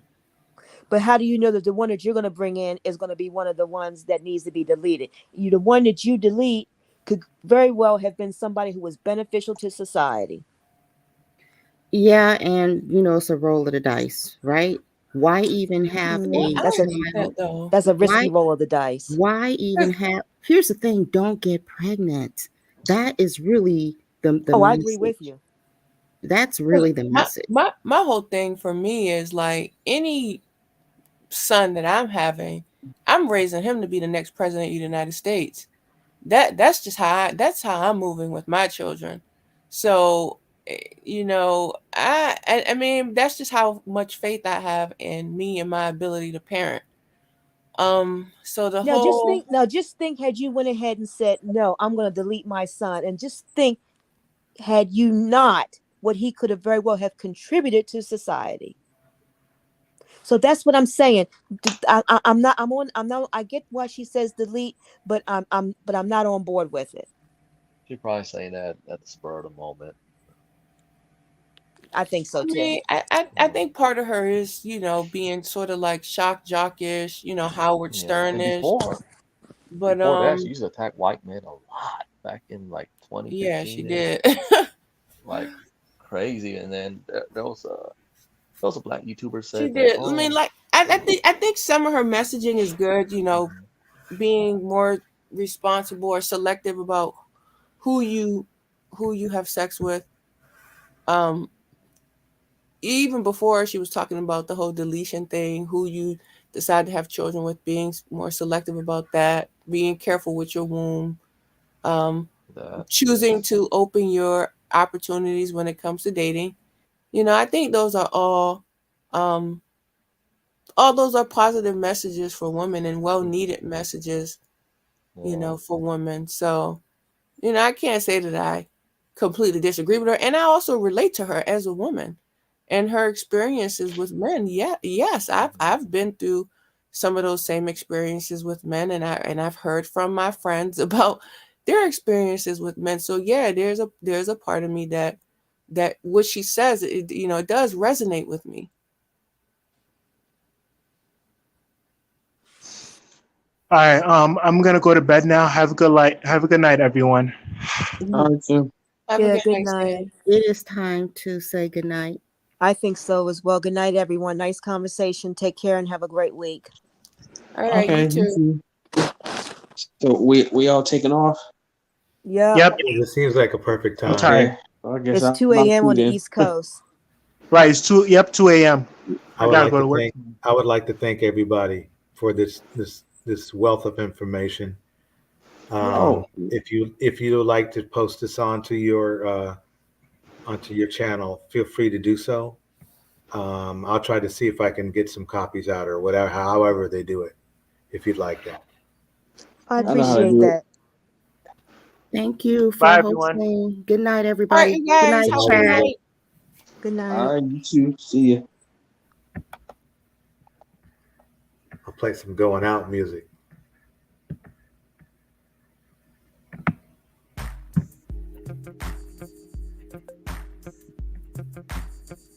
Hey, lady, I would like to say thank you for coming up. You did it. Your observation was excellent. Thank you. You're welcome. And anything for you, DJ Torch. Have a good You're night. the best. Thank you. You too. Bye-bye. Bye.